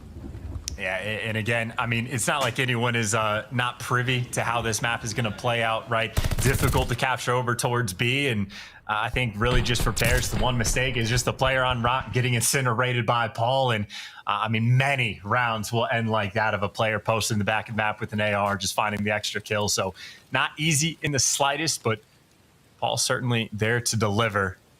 On a 4 spree as well is the kid, so, you know, a little bit of ways from the glide, but certainly something to keep in the back of your mind. It's on the menu. A couple more kills for Bull. Hydra can get involved as well. Opening salvo from Temp's not going to find a single thing, but over towards A, though, that's where the pressure is now coming through from the Subliners. They've got themselves close enough towards Boat. John with a hit-and-run tactics there, pokes his way through, takes care of Hydra. No one's able to get necessarily onto the point just yet. Meanwhile, Paul's killing spree still keeps going. That's 5 now for him. And he's really bringing the gunning forward. He's getting in the mix, getting involved, not just doing the kills, capturing the A zone as well. And he's got his teammate up top, Boat, so he doesn't have to worry about getting shot in the back necessarily, but he doesn't have too much help when it comes to the mid-tank, so you see there's kind of 2 directions he has to worry about, and the contest is there, the chal is out, but that is number 6 now for Paul. One more, you get the glided on a map like this, that could be devastating. Speaking of devastating, Hydra, you find a couple spawn kills in the back, and you run it up, takes care of John, and just wants to chow. Hydra has blood in his sights. Hydra. A still going. No, that was for the glide. No glide for Paul. He gets dropped. A-zone still. Subliners players around. There's a 1v1 taking place on the boat now. And it's Hydra once again. Fresh towards B. 10 getting into the spawns now. And the New York Subliners players dealing the damage. Hydra does win his 1v1 for the boat side. So now the A-zone is being captured again. Surely this is it. Should see it through to completion. The rest of the Subliners will make their way through the middle of the map. Paris now. Get that defensive line up. Hold that B zone. Temp's going to be the man to try to hold it. And funnily enough, because it was such a slow cap, but they did it just leaving like Paul basically by himself the entire time. So you do have a decent amount of time, 1:40, and you have a nice little life lead. But I think the biggest problem is you don't have a ton of map control, right? Still players posted up towards the ring. Paris have double stacked it. And I mean, honestly, until you take care and get ring control, you're not going to have a good time. Now, Prim, top third, a different ring, a little smaller, still very influential. Not the one you really need right now, but he's given his boys the clearance to go. And here's Paul, holding down ringside. From a questionable location, I think. A student of the Celium gameplay is all it is. A student of the Celium. Well, class has been in session for a while. Faze looking good this tournament. Temp locking it down, though, from the top of that van. He is running it from here. Prim, eyes on, a lot of information passed over. Life count looking fantastic right now for the Subliners on offense. 16 to the 8 of Paris Legion. You're still holding that defensive spot, though. Now it's less than 50 seconds to stay alive here for Paris to level things up. Well, they finally deal with Crim, so that's a little bit of breathing room to actually cross over towards B, but this is not a lot of pressure for Paris on defense to the actual B point. Subliners have everybody stacked up around this area. And Kismet hadn't made the move yet, but if you're even able to stop the clock for a decent little bit, that life advantage will come into effect. 25 on the clock. Subliners are close. Hydra's going to be the first man in. John waiting for some noise. Here's the noise. And Paris, they're the ones making it. Beautiful shots. Gravity finds 2 more. Magnificent work. John's on point. That's 15 seconds remaining. Kismet's got an opportunity to make his way through the back, but he has to get going, man. He made the run in the search and destroy. Can he make the run here in control? Got to get going, lad. Gravity's up next. Hydra bringing the fight a little closer. Here's the contest. Dropped immediately. Kismet loses the fight as well. That is the round. Paris bounce back. Tied on ticks. Good shit. Language. Well, tied on ticks is what I heard, and they are exactly correct. I take Gravity winning quite a few important gunfights towards the end. I know we struggled on offense, but I believe ended that round on a 4 spree. And if you're Paris, if you are down, what was it, like 15-7 in life count with 30 seconds left on the clock, there is so much pressure. If there is a single player on New York that is able to slide to that tank and stop the clock, then now to be Paris that are forced out of their positions. And I think they end up losing that round, but they chop them down every single time. So big stuff out of Legion. This So now they try to see exactly what they can string together on offense. Again, capture A and get an extra tick or two on B, and they'll be in a good spot. Paris bringing the thunder right now. They've got the pressure mounting from the subliners. Let's go for a very quick listen in with the Paris Legion. Who's Kiz? I need it. He might go home. He's home. Tommy Hill. Hold on. One shot, trim, hole, and Kismet's gonna go. Give me top out. I'm picking. I'm going green for you. Kismet's there, bro. 100%. Someone off streaks. I got top out. Kismet, he's still there. Getting on the rock. Polly's pushing green. I'm looking there, you. He's on the right side of it. I got a streak. Nice. Yo, Polly's green. Nice flank, guys. You might have pushed on ramp. Yo, Could be top covering out, dead. could be top out. Covering dead. Top window left behind. Abs. Dead. I'm on point. Could be top out on me. I held the nade. On me ring. How'd you? On me ring. One shot dead. Could be there S1. That's what I'm seeing. They have to wrap. Oh, yo, top boat. It's on site. The two hole. One more. How about Parmas? One shot, Came Paul. in. Hydra on hole. Hydra on hole out to the cliff. He's gonna be right on you, John. Stun, bro. Yeah, he's one shot low cliff. I'm trying to nade it. Got 40 seconds. S1, 2 S1. Pause one shot. Hold on, I'm trying to work B with you. Absolute, boys. I said we all work B. See one low cliff. Ring. Paul's gonna be ring. Oh, dead. I Two killed ring. S2 and ring. He's top ring. Yeah, I needed him. S2 tank. He's pushing out. I'm a pull it, bro. He's still there. I gotta bring out air, bro. dead. He's still Top top ring. Left side. Crim. Hold on. We gotta try and he's still Hydra. Still our cliff. Yeah, me too. Hydra still our cliff. S1, S2. Okay. Alright, we're feeding streaks. Yeah, we're up one shot hit. Hydra. Try to nade him. Needed it. Needed our step What was the S2 tank, okay? Watching Nade him. him. I got naded. You just gotta hide. Hydra's on streaks. Well. Chance this round has gone from bad to worse. The subliners put Paris Legion in a headlock here. I mean, welcome to the blender. If you ever hear the comms, I think we have to work B when you only have a tick on A on this map. That mean things are, have truly gone from bad to worse type deal. Even when they're trying to make the call to go over towards B, New York Subliners had already, doubled up inside a ring. Really just pushed the pace, and, well, now it'll be Hydra on a 4. I mean, good news right now for Paris is, Gravity did connect. He does actually have that glide bomb, but you are so down on ticks at this point. You have to dominate them on a defensive round and get defense for the round 5. And if you're not able to do that, you have to use the glide on offense. So, I don't know, Paris, they can certainly make something happen, but it will not be easy. It'll be 2 straight rounds to stay alive here in the Pro Am Classic. Hydra is the man to try to drag, dive the dagger deeper into the body of Paris Legion, but they stay alive there on A. They managed to get the job done. Defensive round for them now. They should be able to keep this all together. We've yet to drop a player. Jumbo with the pressure in on towards their spawn. All should be able to clean them up here. Great aggression once again at the subliners. They know when to hit the gas, and they certainly know when to hit the brakes. And for now, it is go, trying to make their way across the map. And by the way, I think just because one tick already came through, I think if they're tied on ticks, then it goes to kills. In the kill department, New York massively up. So already Paris, they are just going to have to flip just the mega switch to try to get the defense. But I think right now the primary issue might actually just be to win the round. There you go. The nade connects on the players over towards B, and they do regain that map control. Players pushed up over towards Cliff, so they are right back to the setup that they want to have. Can't believe tempted and see Crim on the tank, but hey, he finds a kill nonetheless. And I'd say right now it's Kismet, the only man out, but Paris, other than that, there's no problems they're having. Oh, so far so good. Kismet does continue that run on the outside of the beach, makes his way forward. Ring control now going the way of the subliners. This could give them clearance to now hit B. Gravity, good time to get that glide bomb out. What? Try to just clean up something here, get some map control for your boys, get them forward. Here comes the players off spawn, still battling time on towards Ring, and there's 3 members of subliners now making their way in towards B. The glide didn't stop much, Chance. I thought they would have got a kill or 2. The reason he called it in, though, is because he's on a 6 spree. So he's using the investment just to feed the intel to his team. And he has to win the gunfight, though, to get another one. And he does in the feed. So it seemed like a weird glide bomb usage. But that's just because that man... Oh, actually, he's not doubled up. He's on a 7 spree, but it's still a kill off. Is that funny how that works? A team kill? Or I don't know. Someone smarter than I will work this out. But with 3 seconds on the game clock right now, our focus immediately turns to getting those players off of A. And Gravity could be the man to do it. That was a streak. That's unfortunate. Well, I miscounted, by the way. It was 7 just because he got one of the kills with the glide. That's why he didn't have it over. So he needed the extra gunfight where he does not connect. And I don't know, potentially that'll be a moment where actually investing the glide bomb comebacks to haunt him. But certainly you see the idea with the play just because he goes on another spree. But whatever the case may be, in this round, you're still up 9 kills. You still have all of the map pressure in the world.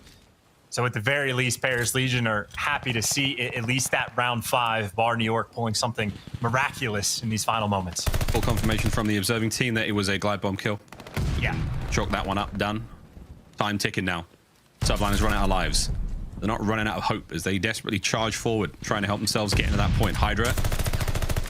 Shots are good. Gravity's there. This is a great win from Hydra. Now pressure's on. Oh, no. Jimbo holds the line up front. Hydra once again can't get it all done alone. And now Subliners, it should be done. There was a couple of players there could have potentially made something happen and forced at least a sort of a battle over towards B. But here we go, chance. Final round. We're leaving it all on the line here for Paris. And Paris have, certainly made this a battle, at least from the defensive side of this map. But what we said before the map started is they were 6-2 in round count on Gavutu control so far in the Pro-Am. That means they have been winning a couple offensive rounds in the games that they have. And now they're in the situation where literal tournament lives on the line. I mean, the top prize for this tournament, you get 100 grand if you get first. So there's a lot of money to be played for. Paris don't want to go down without a fight. They're not doing anything crazy in this round. They're playing it standard. They're winning a ton of gunfights to get the boat control as well. So it's looking like a pretty good setup to actually capture A fairly quickly in this round. Trap is set now. Can John hold him back? A little eager with the trigger. Deals some damage. Not enough to get the kills. Now the Subliners flooding out of their spawn. Flying from green directly into the boat. Paul, Kismet finding their way in. Gravity, your top side of the boat. Will anyone know he's up here? Another force brief for him. 28 and 18. Your boy has been farming the New York Subliners players for so long. Brought down again. No more streaks. Less than a minute remaining now, and the Subliners walk into the next round of the tournament. Hey, they're trying to get it back right now. They're winning a couple nice gunfights, and they're actually back out over towards A. But that could have been a moment where they end up in the blender, because despite the fact that they just had a phenomenal opening break, they threw quite a few of those lives away, and even now, they are forced to just leave only one player on A. So you do stop the clock. That gives you a little bit of time to work, but you see Gravity so worried about this ring control because the rest of his teammates pretty far away. Paris right now, 7, make it 8 life lead, A should be good.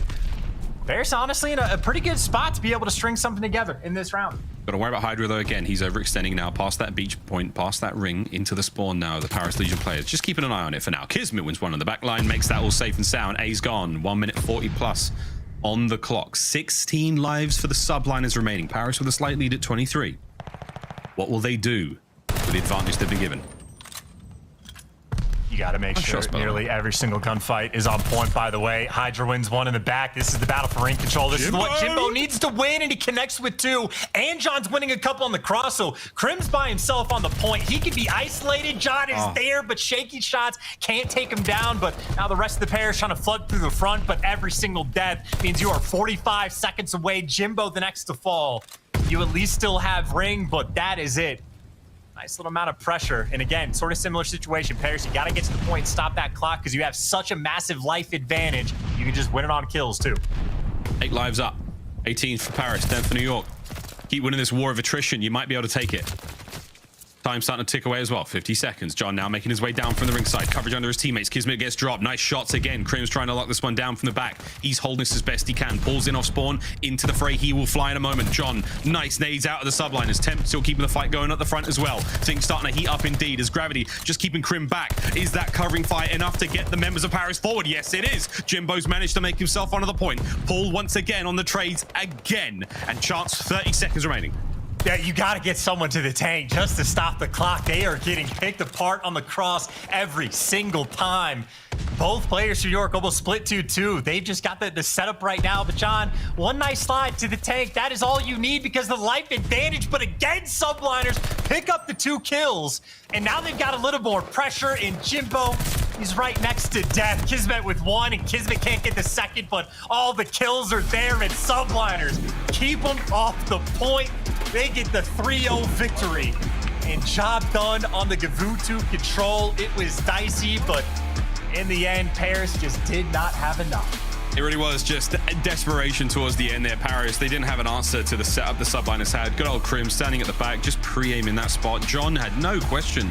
You've got 2 options. You run out, you get beamed, you run out, you destroy Crim on a power position like that. Not an easy thing to do. Streaks would have been incredibly handy there as well for Paris Legion. So many ifs, buts, and maybes that could have gone their way, but sadly did not. New York Subliners, a clean-ish 3-0. We'll see them advance in the tournament. And again, look at the stats, man. Lordy. Ravi had one hell of a matchup. Temp, 31-23, big damage all round. The rest of the Subliners, though, Crim, feet were up, man. But those kills, those 18 sweet kills he got, boy, did they matter in the end.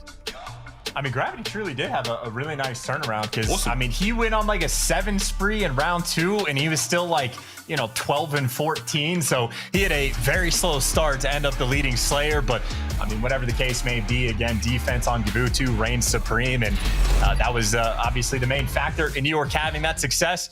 I mean, commiserations to Paris because obviously they put up a fantastic fight. A round 11 for the S&D, a round 5 for the Control where, I mean, they had quite a few opportunities to win both maps. So they might be kicking themselves, but as good as New York has looked so far, I'd say not the worst loss overall. Certainly something that I have a lot more faith in Paris moving forward. Oh, God, yeah. Again, it's time. It's more time Paris need. They had, round 11, Search and Destroy was a bit of a heartbreak for them.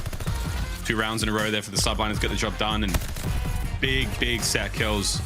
Win them an offensive round now for the Subliners. That was a huge turnaround moment. We've seen that a few times here in Gavutu again. It's like you keep following the script. You win your defensive rounds. As soon as you let a defensive round go, that is really where things get bad. That's where it hits the fan, and you don't have the patience or the cleaning products to take care of a mess like that. It's just ugly, and there we go.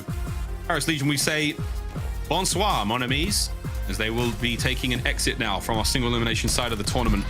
The Pro-Am Classic has been full of drama, and that drama will continue. We've still got plenty more games coming our way, of course.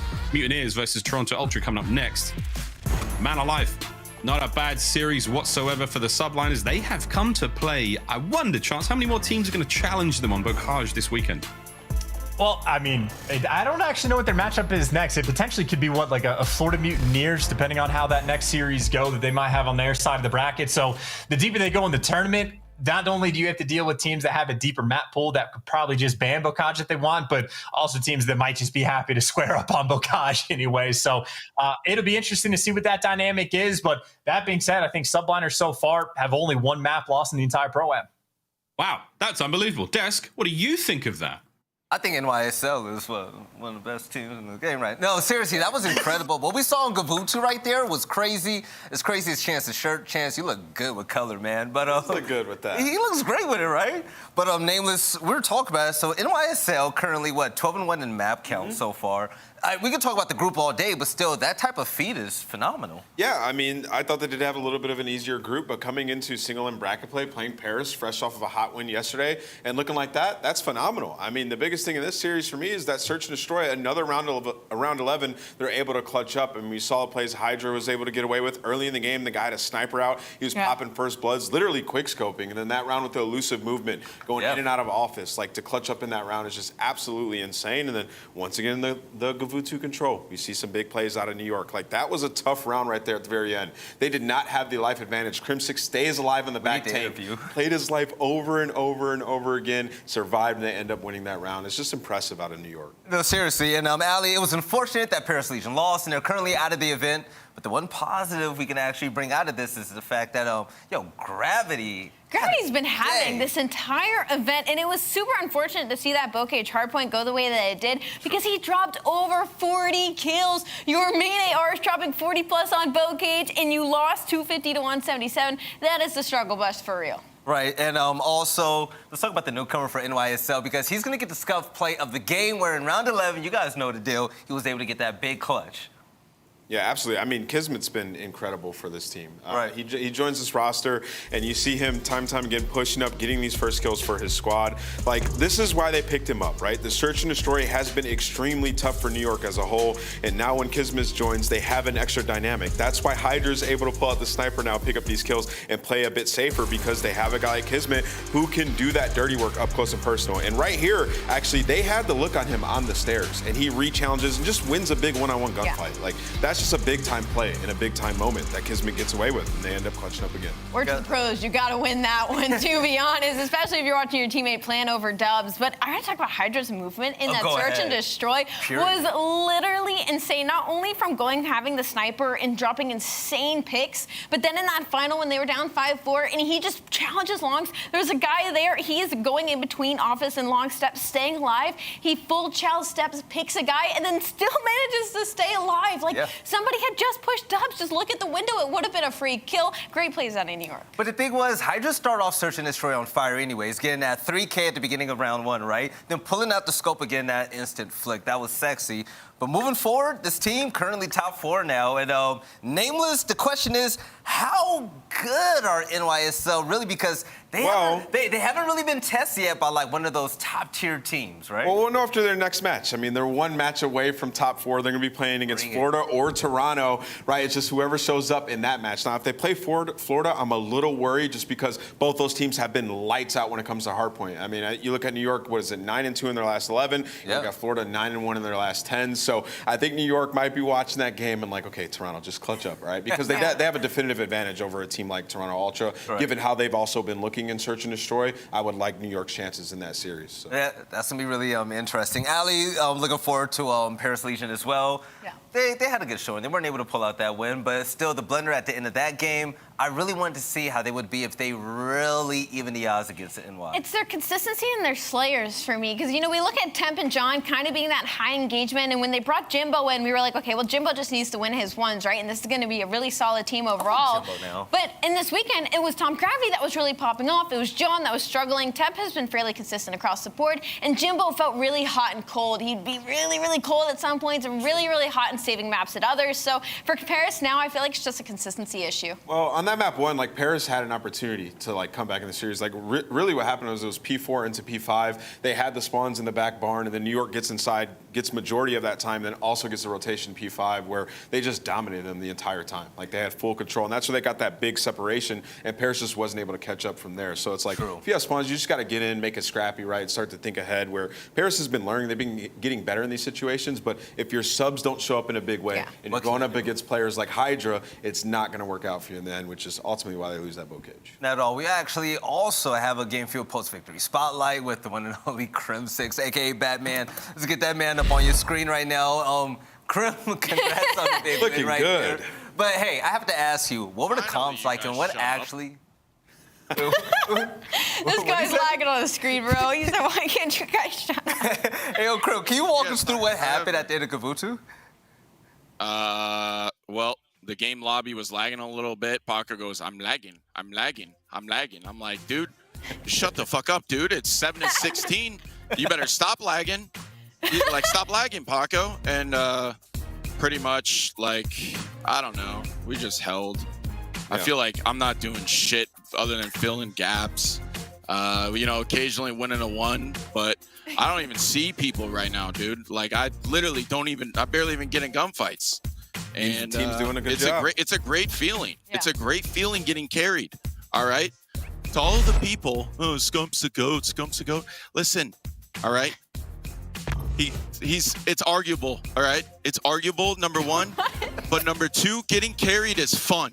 All right. It's fun, but it kind of sucks same time. So it's kind of weird. Anyways, how do we get here? Listen. What's up? Go ahead. Yeah, let's talk about Ant's his fit today. What you got going on there? You like this, man? Some Club Monaco. It's a nice sweater. It's nice Club and cozy. Monaco. Here. Yeah, it's nice. I don't know about that joint. Krim, let me ask you about round 11. So 4 S&Ds, 4 round 11s you guys have clutched up. Who's the IGL in those situations? Like, are you making the calls? Because everything's working out perfectly in those rounds. Honestly, I don't know. Yeah, there's, 4 6-5s at this point? Yeah. Like, we're pretty clutch. Half of the round 11s, I don't even freaking see anyone. You know, I might get an assist here or there. Okay, that Paris, not the Paris one, the War one.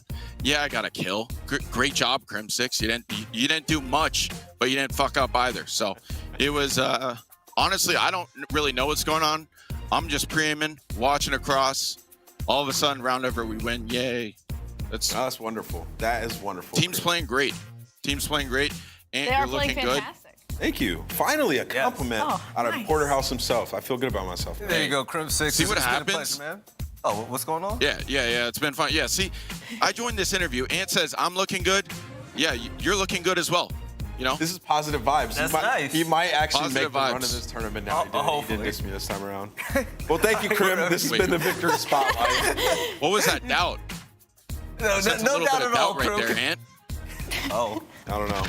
Maybe you start seeing people you guys are for. That guy is, That's the most gross. impossible interview ever. He just says stuff. It's just, it goes off the rails and it just stays wonderful, though. fun, right? Yeah. Exactly. But ladies and gentlemen, it's about that time. What about your cell phones? You know the deal.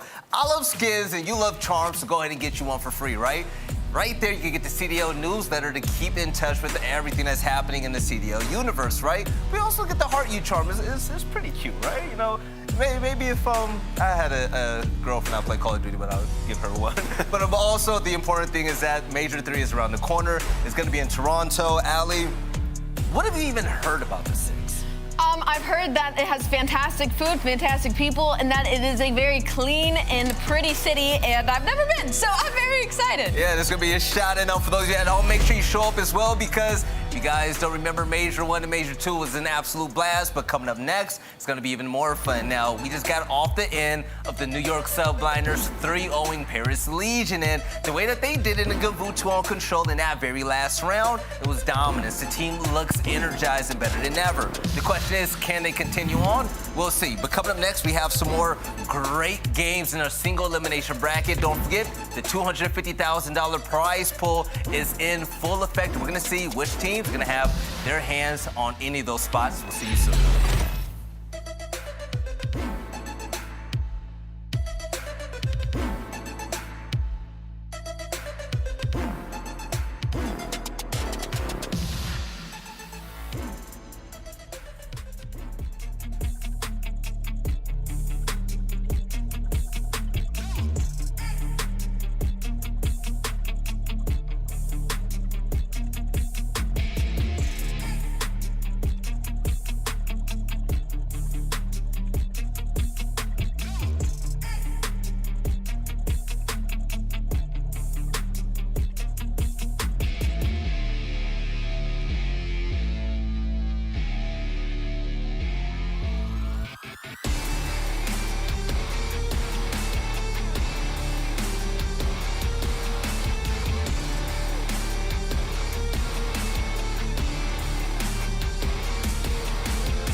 The Call of Duty League is brought to you by Game Fuel. Victory in a can.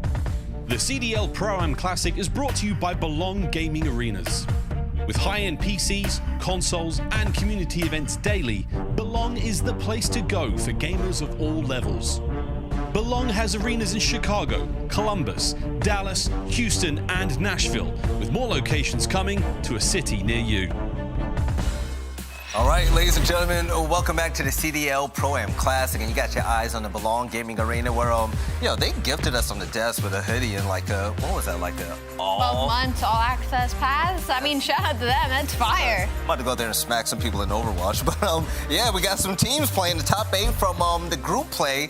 And right now, moving over into our next series, we're going to see Florida take on Toronto Ultra. And we've been waiting to see what Toronto Ultra has been made of, right? Like, the academy teams have been doing well, but the professional team has raised a lot of question marks this season. But also, Florida, they're not in the green just yet because they had question marks that they're currently proving to us right now that they're a legit team. Let's take a look at the bracket to see how things have unfolded so far and who's playing against who right now. You got Subliners moving forward, and at the bottom, they will play against the winner of this exact series. Now, the question is, who's going to be the team that moves forward? It's going to be top 4, 1 win and you're in. That sounds pretty good, right? Yeah, I saw some people talking about Toronto Ultra fixing the hardpoint, things of that nature. They did play a struggling Seattle Surge, a Strike X squad that has come from amateur scene, but when they played Faze, they got bodied on both hardpoints. So this will be the true test for them to see where they stand, as the Mutineers have been dominant in respawn. I mean, I believe they're 9-0 in respawn this weekend.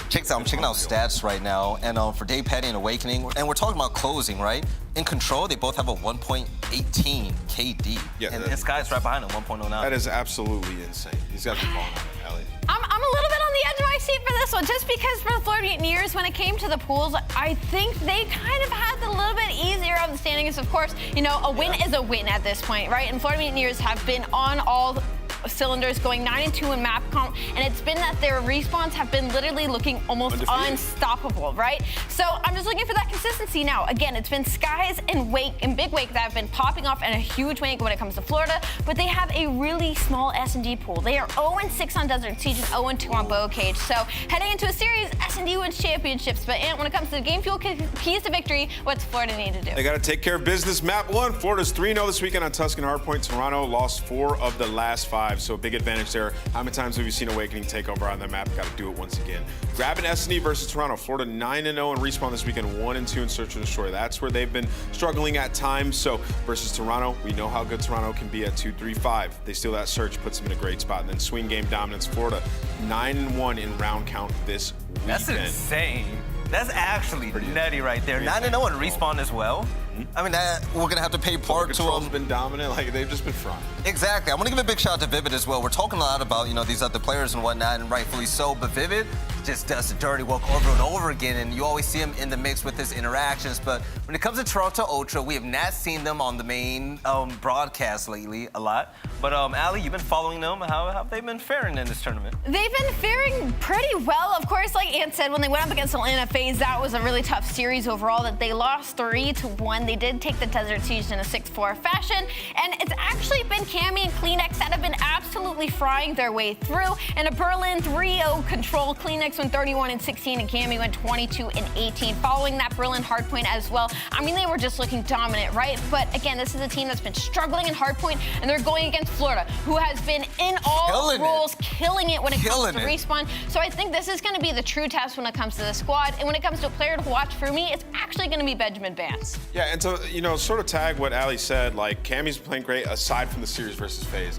A 0.7 in that series, he is their X factor. If he performs, this team has success. But for the Game Fuel keys to victory, Ali, what does Toronto have to do? Well, Toronto, again, Kleenex is leading the way. 29.5% of his team kills this weekend, ranked second overall as a 1.05 KD. We've seen what Kleenex is capable of doing. He is one of the fastest, most aggressive SMGs in the game, and they need to find more breaks on Berlin hardpoint. Toronto is 11th in break percentage on Berlin. Florida second in hold percentage, but I will say they played a Berlin hardpoint 250-111. It was versus Strike X, but it was Kleenex and Cammy that were popping off, and continue elite execution on Tuscan S&D, fast A hits, winning 71% of the time when going fast A on Tuscan S&D, and I think that's where they're going to have the edge against Florida when it comes to this series. Toronto Ultra has been a 2-3-5 team, and now they're adding a little bit more hardpoint scoring prowess when it comes to this series. So again, Florida's gonna have to be on their toes. They have been seriously struggling in their S&D woes, and going up against a team like Toronto Ultra is gonna be a true test. Hey, shout out to the coach Marky B as well, whipping these boys back in the shape. But it's gonna be time for talent pick'ems, and yes, we know how hard you guys go in for when it comes to predictions. Me personally, I'm gonna have to rock with Florida. They've shown a lot of consistency recently, and also Major 2, they look great. But there's one stat that really bothered me when it comes to this matchup. Kleenex, he carries the most kills for his team, 29.5 of that. But when we talk about Florida Mutineers, it's a equal opportunity type of team, right? Yeah. So we're gonna need everybody to step up for Toronto Ultra. Let's see if they do it. But Florida 3-1 in my eyes. Who you got? I think I'm going to take the chance on Toronto Ultra here. I think we might see, again, second best team last year that would push up against Faze. We saw what they're capable of in the beginning of the season, a little bit of a drop-off, but hearing about their hardpoint woes and how they've kind of overcome that, I think they'll be able to take the series. Yo, Nameless, knowing you so far, man, you don't give a lot of hope to teams unless they prove it. Do you think that Toronto is really... They got it for this one? I mean, they haven't shown me that yet, so I'm going to go Florida Mutineers. I mean, everything in this match is telling me that Florida should take it in a pretty easy fashion as well, so I'm going to go Florida 3-1. I really like that for the simple fact that we all want Toronto Ultra to pop off, and hopefully they show us something in this matchup. I've been waiting a while to see them. But ladies and gentlemen, it's about time for the second series of the day. We got Florida Mutineers versus the Toronto Ultra. Let's go.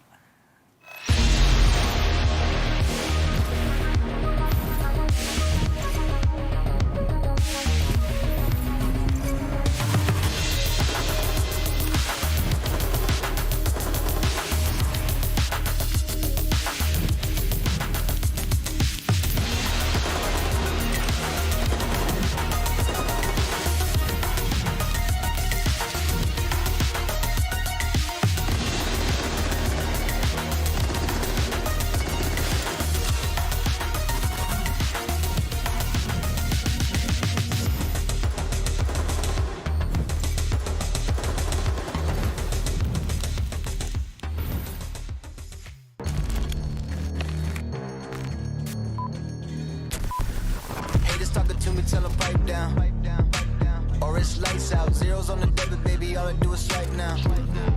Gucci sweater 5,000, gunning, buzzing. I be going up, no ceiling. Wow, ballin', running, getting to the paper, I'm peeling out. They gon' know me as legendary. You in the stands, I ain't need no commentary. They gon' know me as legendary. You in the stands, I ain't need no commentary. Ain't no option, ain't no secondary. I just throw it out like a Hail Mary.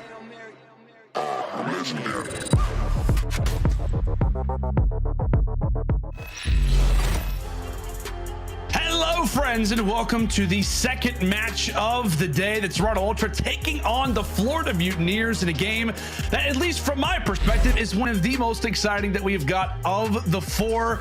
Jay, it's going to be a fun one. You and we're also, I guess, somewhat florally inspired by good old Thomas Ashworth, aka Chance.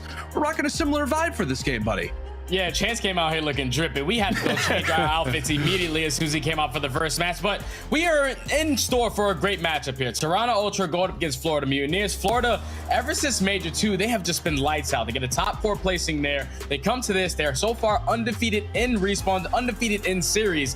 It's like these guys are a powerhouse team right now. Now they're going up against the Toronto Ultra team, who they came in so far throughout the Pro-Am. They win their very first 2 matches. We're probably thinking, all right, these guys are definitely turning around in hardpoint as they were sitting at undefeated 4-0, but then they play against Atlanta Faze, and Atlanta Faze beat them in both of those hard points basically by 90 points. And the biggest thing what I took away from that series out of the entire thing when you talk about the respawns is that they were heavily getting outslayed, and on the side of Florida they have a lot of slaying power. So this is going to be a difficult matchup if Toronto can't answer early in these respawns.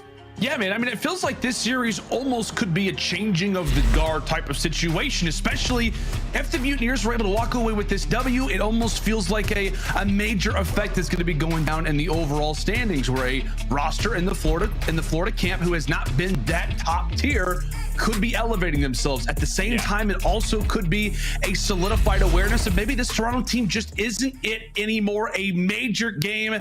Single elimination will live on as we are in toward our series. Tuscan HP to start as we head in to P1.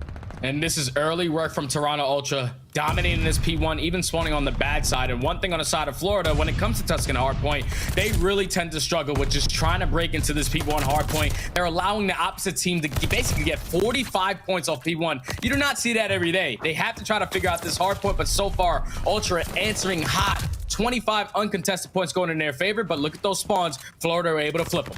Yep, Florida able to flip. Toronto in the meantime get what they, I guess you could say, wanted in the short term. A nice little slay out there coming in from Cammy and Bance. Those two should be able to net the final 10 seconds of scrap, and it's a good sign to see. I mean, I know it's early, Jay, but as we said, this Toronto team has started to win those HPs, something that has haunted them really since the entirety of the Vanguard season begun. Yeah, it definitely has, man. They go an entire major without winning a single one, just relying on 2, 3, 5s. It's going to get you far. Got them all the way to a top 4, but when you want to win a championship, you need to try to win some of these respawns. And so far into this hard point, they're starting off hot, not really allowing Florida to get properly set up for this P2. They have plat control, but eventually Vivid's going to be able to sneak up right behind them, take control of that. So now with 40 seconds left, Toronto, they're doing a great job of just finding a couple kills, not allowing Florida to get fully set up. Now with 30 seconds left, if you're Ultra, you want to continuously hold this side of the map so you have that easy rotation to P3. But take a look at player 5. Take a look in the bottom left of your screen. That player 5, while these fights are going through, he is thinking about the long game. Vivid might end up being in a 1v1, or it could be Bance who sneaks on through. So two players thinking the exact same thing about that rotation, and without a doubt, it is the Mutineers who desperately need these seconds more than the other side. Again, a lot of it, big engagement still to come up. Vivid wins his, Guys wins the other, and with that, Florida will be able to get that rotation set up and prepared. It got a little dicey for a moment, but they handle business. Yeah, Florida now going to allow themselves to get back into this game. And as we continue to go forward, one thing that Toronto really struggled with on this map as well is the P4 and P5 chain. And on the opposite side of Florida, they are really good at that. They average 30 points on each one of those hard points. So they can get a good chunk of time off of P3, even though neither one of these squads are getting time. They're still controlling these spawns, but their big focus is they dominate P4 and P5. They need to have that same answer here. See if they can have that answer indeed. Bance gets cleared out, and once again, Florida, a great job in locking down this HP. Toronto have had a few different attempts of the break and really have yet to get anything going all that much. Dave Patty very well may have snuck through inside a church, and that is the player to look out for. Again, we talked about rotation after rotation. Florida locking down the last one. We'll see if Toronto can be aware of the man who has snuck through the setup. Behind enemy lines is good old David Paddington. Not actually his last name, but I think it suits him quite nicely as Vivid slides in now for the 6th in a row. Florida doing great work on the backside of church. And this is good work from Florida, because with Dave Patty just playing his life the way that he did towards the back, he eventually allows his teammates to set up that pinch, and now they execute a beautiful break on P4. Oh. Vivid on a 7 spree already has that glide bomb to work with. And when you're talking about Vivid on this roster, he hasn't really been putting up the best hardpoint stats. The reason why is because they've been playing a lot of big maps, Kavutus, Berlins, you name it. They have not really been playing a lot of Tuscan or Bouquets, but on this map specifically, Vivid always shines, sitting at a 1.13 overall and 13-8 to start, answering early. Oh my goodness, Guys nearly turns and burns onto the second one, but as you said, partner, I mean, it feels like if you're Vivid, you're like, guys, can we please play something more close quarters 100%. To help me out a little bit? You see him in these close quarter positions, and you see what he can do. As we talk about the streak, that'll be the glide bomb for Florida for the future. And how about Cammy taking a page out of Paris's book? Rocks out the M19 for a moment, as Bance on the flank is able to take away 2. A great little situation there for Toronto. But Jay, what do you make of the M19? I like it. We watched Tep use it yesterday in that Paris match. We watched Tep use it a little bit more today. I just feel like it's one of those weapons where it has really good strafing speed. So basically just like the Valk, but it's going to be an SMG. So in these close range engagements, we see a lot of people test it out. Like Temp was doing it yesterday on this hill specifically, and so far Cammy's doing it as well.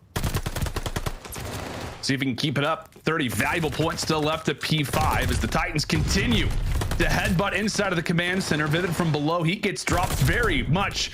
So an even game as Awakening for just a brief moment sees a few of those seconds, and like we said, it really is just a battle of trying to get as many trades as possible, just trying to stay alive, be the last player inside of the hill, and Toronto will claim that title. Second side of P1 is ready and prepared, talked often as one of the most important hills in the entirety of Tuscan, the second P1, and recognizing the importance of it, Vivid rocks out the streak. That's 3 down in a row in favor of Florida. Yeah, Florida says, nuh-uh, we are really bad at this hill. We're going to use everything we can to try to find the proper setup. So you invest that glide bomb. So now climbing, only down by 10 points. Toronto Ultra with a great nade, and Cammy follows up on the second. So all our pressure coming in from the middle of the map. Bance commits towards the flank. Bance is able to find 3 in the feed for Ultra to get the break on P1 now with 30 seconds remaining. And those are one of those plays, right, where we constantly talk about this Toronto team in terms of how great they can be in a moment's notice. Bance leads the play, but just on the other side, these teams who have been so even so far continue to show us why they deserve to be in a position like this. Florida with an instant turn of events in regards to the slaying as Vivid over toward the field is taking everybody down. Now 5 in a row for Reese, and we'll see if Toronto can finally have an answer. The nade tossed out, and will it be another glide bomb here for Vivid? Toronto not gonna have those spawns for next, and all of that is based off of this man. Thank you for my other glide bomb. Vivid just did it all off the rotation. I would like to see Toronto Ultra just back up so they can secure those spawns, but Vivid, a man on a mission, 25 and 15, picks up his second glide bomb so far of this game as Dave Patty finds 2. Last player here is going to be Cammy. You take care of him. All the spawns of Toronto Ultra coming in from bottom church, and who nonetheless but Vivid holding down this cut. Oh, you just know he's gonna win it. You just know he's gonna win it. He's confident and he deserves to be absolutely wild and out over toward the ramp at church. You gotta be wild, especially being that close to church. But Vivid, he is going off on a good old CDL Saturday. An excellent advantage now possessed for Florida, especially if they can lock down this rotation. Dave Patty also sitting on a 5 spree. He eventually gets taken down. In Toronto, takedown without a doubt the most important player on the map. Dave Patty could have caused some issues, but maybe now it could be Cammy's turn to wake up. Such a big kill coming in from Cammy, and look at the spawns. Their teammates are still spawning out towards top roof, so Bance is able to pick up that huge kill onto Skies. Right there, Vivid is thinking Skies has the top roof control. We're going to invest his glide bomb to break the back, but with that spawn coming in for Bance, he was able to secure that. So now Florida have to commit to try to break this from front, but Vivid not missing any bullets. 35 seconds remaining. Toronto not getting any time, down by 30-40 points. They can get this time here. They need to have to bounce back, because just the way that Florida were able to hold down that P4, the way how easily they broke into it, this jump time is needed for Ultra. Yeah, it absolutely is, partner. Insight runs out of bullets, and the Automaton has to pull out the pistol. The trusty handy dandy rat will be able to net them a few extra seconds, but no, Florida still contesting, still fighting. Awakening taking down players nearly to the middle side of the map. Kleenex is able to find that one, but position known. 40 points down are Toronto, and Florida once again are in possession of the rotation. It's really just a matter of where that gap, where that sequence of information can come from. We know this Toronto team is the veteran roster that they are. They can find a gap. They can make something happen. Cammy, an excellent 2 on the flank, now makes it 3, 4 in a row. He takes down the entire roster, and there goes Cammy single-handedly breaking things over at church when Toronto needs him most. He delivers. And that's big plays coming in from Ultra, because they were able to flip these spawns. Now Cammy, you could potentially pick up the sky bomb even bigger, but Vivid there to shut him down. Now the pressure coming in from every single angle. Skies and Vivid are able to find a couple kills. Vivid through the side door, huge one-on-one, but Kleenex is able to walk out on top. Now with this remaining 15 seconds on this point, Ultra are only going to put themselves down by 10 to 15. Huge rotation gunfight. Awakening is going to be able to win it, so Florida should be early setup for this P5. Florida should be here early. Bance currently in a 1 versus 3 in terms of all the players he's gonna have to deal with at the command center. At least he's able to find 1, but still, Mutineers locked in, ready to go, setting up shop. This Cammy once again, we'll see if he can make a big enough of a dent to break into the setup once more. A solid attempt at that, but the route for Bance. Florida, a great little opportunity, but as you said, partner, Bance finds himself on the flank, and this could be a great pinch. This could be a great opportunity. Makes his way toward the stairs. He gets dealt with. Florida handle business. An unfortunate team kill. Still, they will weather the storm. 25 points away. What a beautiful hold from Florida right there. Bance tries to hit the route to flip those spawns, but Florida read it beautifully. Now with 20 seconds remaining on this P5, Florida can no longer win it here, but you want to try to contest this because you know how much you struggle at that P1. They're able to shut down Kleenex. Good 2-piece coming in from Awakening. Final 10 seconds is going to get contested by Inside, but Awakening with this third on a 6 spree, actually, 1 off of that glide bomb. If he picks that up, it's over. That could be massive. That could be huge. Skies, in fact, is going to have a glide bomb already. So something to think about if you're Toronto. It may not just be one of these. It could be two of them. A 2-for-1 trade instantly favoring Florida. 10 more seconds before this game is theirs. Insight gets handled. Cammy, seeing the open field, wants to hop inside of the hard point, but he's got no real teammate support, no real information. A few players off spawn there to greet him as they will reach that 200-point mark. But Florida hot on the prowl, still here.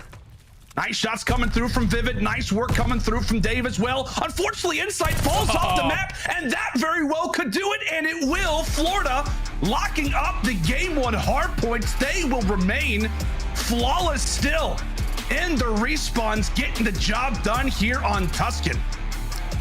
That's just great work from Florida from start to finish. They didn't really worry about their bad hills. Like P1 for them, they tend to struggle with every single time. But when you have glide bombs on glide bombs to invest on the break, it's going to make it a lot easier to play towards that hill. That was just a dominant performance from Florida towards the second half of this game. We saw how they were able to win the rotation towards that P4 every single time. Dave Patty sneaks his way through, hits the route for his teammates to eventually get to him. But then the chain to P5 as well. They were great on both of those hard points. That's what gave them the lead they need to have at the end of this game.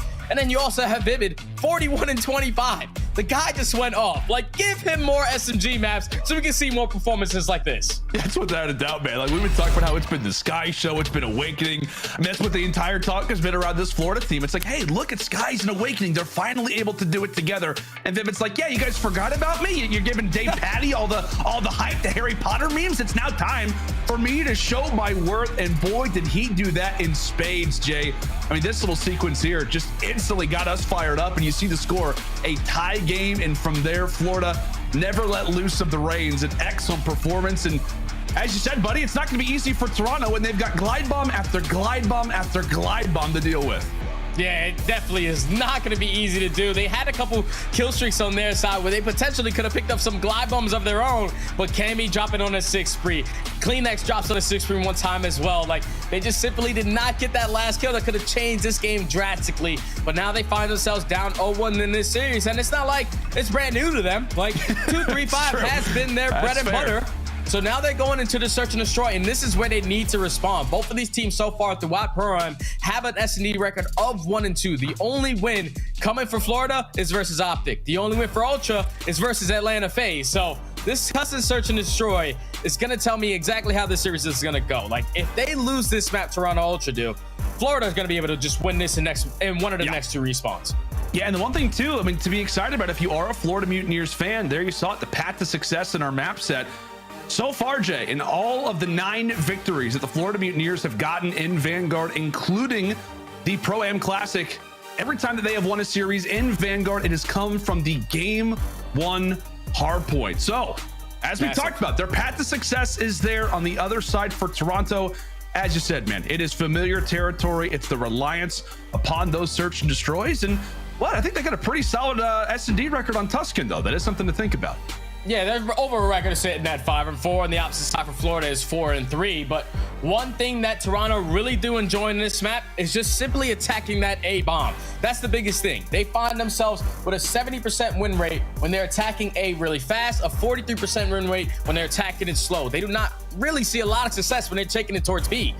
And so it's going to be huge for them to just try to take that mid-map control, try to get this bomb down towards A, and continuously play your man advantage. Now, for them on the defensive side, one thing that they really struggle with is their retakes on that B site. And that, in the opposite side for Florida, has been really successful. They are 100% on their slow B attacks. And if you are Toronto Ultra, you have to make sure you're always having someone towards that P5 area, because a man like this, Caesar Skies, is unbelievable on this map specifically. And in S&D this season, #1 overall KD, #1 damage per life, #2 in percentage of team kills. Like, he's just assisting in so many plays, and we actually had the opportunity to cast him on this map versus OpTic. 1v2, 1v3. Like, this guy's a man on a mission on Tuscan S&D. Jay, you were slapping your chair. You were so excited on his clutches. These are wild. This man, I tell you what, man, I mean, ever since he entered the league, like back in Black Ops 4, he already had, you could tell he had the highlight. He had the juice, right? I think it was like UIU or something like that. And obviously, he's been with the Florida Mutineers team ever since we entered franchising, and he has been their man. He has been their guy. Now, obviously, so far in the search destroys, he has been a man on a mission without a doubt. something you've got to look out for if you are a Toronto fan. You're already a little bit nervous because you dropped the opening hard point. You've liked Tuscan hard point so far throughout the Pro-Am. You're not going to have it here, and now you've got to handle business versus the best S&D player statistically right now in the CDL. There you see the numbers, offenses versus defenses. And as you said, buddy, Toronto, they see a lot of success when they hit that A site nice and aggressive. We'll see if they can find themselves in the early advantage, or if Florida can continue to clutch the way that we saw them do versus OpTic Texas.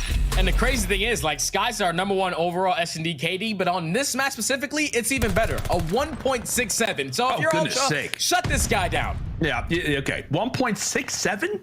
Yeah, insane. That's a little frightening, I'll be honest. And especially if Vivid's playing the way that he is. I mean, my goodness, Toronto Ultra. A lot to do and a lot to try and handle as they will be on the defense to start off round 1 here on Tuscan. Florida, bomb laying somewhat dormant toward the roof side as they are at least tempting at the idea of a B push. The only player that is going to be in ear's distance is the one and only Benjamin Bance, but on the other side it is Cammy. Doing work from the top side of church. He finds the first blood. Big first blood coming in from Cammy to take down Vivid. And I already see the adjustments coming in from Floor, because yesterday Vivid was dropping the bomb everywhere. Do not give him the bomb if he's going to be your most aggressive player. But with 35 seconds left, right now, Ultra have 2 players towards that A site. You have 1 player playing towards B, so I have a feeling it's going to be a huge gunfight, or at least Awakening trying to be the playmaker. But Skies, he works his way right through the middle of the map, almost wins the second, but now it's going to be an immediate 2v2. Immediate 2v2 and 20 seconds left on the clock. Player number 4 in Kleenex. He decides to reference back and enter inside of church. Does Awakening spot him going toward the top side? Unfortunately, he does not. So information by no means on the side of Florida as they will look to clear out A as fast as possible. The Bance is there to strike, takes one off the bomb, and will get out of dodge. Awakening left between a rock and a hard place. He will get taken down. And that play at a Kleenex, him staying alive, getting out of dodge, and thankfully not getting spotted, ends up allowing for Toronto to get the clearance and get the timing advantage toward the stretch. Yeah, that's a good round from Toronto Ultra, because right there, Florida, they basically were spreading map. They had someone watching P5. They had someone watching bottom fountain to see if they were going to get aggressive in their spawn through A or even on the flank. Not a single player pushes, gets a little bit overzealous. They find that first blood. Once they've turned it into a 2v2, you see that Bance. He eventually hits that late flank, catches that player off bomb. That was a beautifully executed round from Ultra to close that one out. Gammy hinted at it for a moment. He's got that sniper, and on the other side, you know you're going to be dealing with good old Dave Patty on the other side, confident as ever. And without a doubt, has got the big weight of that sniper to try and deal with. First blood going to be awarded again to Toronto. The first blood they're on to Vivid, as Dave Patty will strike and even things up. So now in the 3v3, look at Kleenex. He's going to be able to make his way through the middle of the map, takes down Awakening. So now that allows Toronto Ultra to have full control of this A bomb. Dave Patty is going to get some information with his nade. Does get a hit marker, a couple pistol shots, but not able to pick up a kill. So now with 45 seconds left, Insight finds Skies. Now Dave Patty left in a 1v3. All up to Dave Patty. Sniper in hand, the pistol as well. He is going to get found out. Great work once more. They're out of Toronto. We thought for a moment, right? They find that first blood. Insight goes big. The sniper strikes there from Dave Patty, but Toronto, they played the numbers and nice plays inside of middle as Dave Patty will readjust the glasses and prepare for the third round. Florida need to get on the board. Yeah, that's 2 first bloods onto Vivid. If you're Vivid, you want to try to just slow these rounds down a little bit, slow down your pace a little bit, allow your teammates to try to help you out in some of these gunfights. Don't fully commit to it, because in a man disadvantage, it's never going to be an easy job. So now with Florida back on the attack, Insight's going to stretch out towards the right side of the field. He's going to spot one, not hit the shot, but now it's an all-out aggressive push. There's multiple players here. Kleenex finds the first. Kleenex finds the first, quickly traded out. Insight giving Toronto the numbers advantage, and they're also aware of Sky's position. However, that's not going to matter. #1 S&D KD in the league. You got to be aware of his position as Awakening toward top fire. It's going to be up to this duo to not just perform in the respawns like many have talked about, but now in the search and destroy department. Hanging out toward middle. Cammy looking for information at P5. Is he an Insight? Potentially look to group on up. Keep things in mind. Insight is going to be on a nice little spree, and he will continue on it. A great reaction onto Awakening. Skies with the pistol is going to have a handful of players to deal with. Marky B, the golf clap in the back. And for good reasons, Toronto, 3 up and 3 down. Such a heads-up play from Insight to turn around in just the nick of time. Finds that kill onto Awakening. And eventually in the 2v1, you play the buddy system, you double challenge towards low, runs right into your pre-aim. Toronto Ultra 3 rounds in a row, showing why they were able to get that top 4 placing by just winning simply 2 3-5s. That's still wild to think about. That's still insane. So crazy to me. Insane stuff. But inside on a 5 spree, can he work towards this glide bomb? He's going to spot that sniper scope. Let's just get out of action. Let's go and avoid. Let's just get away from that guy's perspective. He's pretty good with the sniper. Dave Patty happy to take all the map positioning he can toward field. Awakening could be in the spot for the round. Gets hit with a nade, but still finds the first blood. The MP40 shot. Purring inside the middle. Kleenex there on the instant trade. Also has bombs. Something to keep in mind is Vivid will watch those doors open over toward the command center. Everything starts to halt for a time. 3 versus 3. Bomb making its way toward the backside. As Cammy will look over for it. And this is a beautiful setup from Vivid because he basically has the entire cross if they try to go through P5. So Skies is going to try to help them towards the middle of the map. Unfortunately, Vivid does get taken down. So now in a 3v2 situation, they know the positioning of Skies, but do they know the positioning of Dave Patty? As the bomb is going to get planted. Now in a 3v2, an advantage of Ultra. Another disadvantage. 35 seconds to work with. Somebody from Florida's got to get busy. Keep it in mind, Insight still sits on the streak. Skies trying to clear things out with Dave. Time continues to tick away. Kleenex idling either direction. The trade comes through. Dave Patty alive with only 60 HP, but it's the numbers. The retake once again unsuccessful there for Florida. There's Toronto on the other side looking flawless. Ultra just doing a great job. Like right there, even though they got first blooded, it's immediately there for a trade. And then they group up, they play together, they solo out Vivid towards that A bomb. And eventually in the 3v2, all you have to do is work your bomb plant. They find a lot of success just planning towards A. And there shows again, up 4-0 so far in the Search and Destroy. Beautiful showing from Toronto. Yeah, these have been clean rounds as well. It's not as if it's just been, clutch 1v1s type of, down to the wire type of moments. I mean, it's been nice and clinical. Fortunately, Dave, a few extra shots. The teammates back as Cammy will strike early, nearly for the second one. Vivid finally able to get on the board. A great performance in the opening Tuscan hardpoint. So far in Search Destroy, not been his day, but it is going to be his round. Taking down half of Toronto Ultra in the snap of a finger. We'll see if Florida can finally get one in their column. Insight still sits on 6 in a row. Yeah, if you're Insight, you just want to hold down your line of sight, pre-aim, and just try to pick up one of these kills. Or at least allow Kleenex to be the playmaker and at least find one, force it to a 2v2. But time is starting to tick. 30 seconds remaining. They're going to group up in towards P5. Kleenex is obviously going to be the guy that's baiting. Spot's awakening. He's going to back himself down with a stun. But time is just ticking, man. I don't even know if Insight's going to try to commit towards winning this round. Yep, now you back up. Yeah, it's gonna be, I was going to say, it was pretty interesting just to see from their point of view, a team that wants to make it seem as if they're going to go for the clutch, but in reality, not all that interested. I mean, maybe if he finds the pick, it could be different. Insight, knowing time is ticking away. Florida may want to get aggressive. Things will even out. Challenges in. Awakening will drop Insight 1 kill away from the glide bomb. And that had to be, I mean, what, milliseconds away from the round being closed on out. Toronto tried to play it cautiously, and they will pay for their efforts. I mean, a big round to take. Obviously, it's the first one for Florida, but Jay, that streak would have been huge for Toronto. Such a massive kill, massive play call to just commit towards finding him and eliminating him from the map. To not worry about that glide bomb later on. Can now allow Florida to have a little bit more life in this map.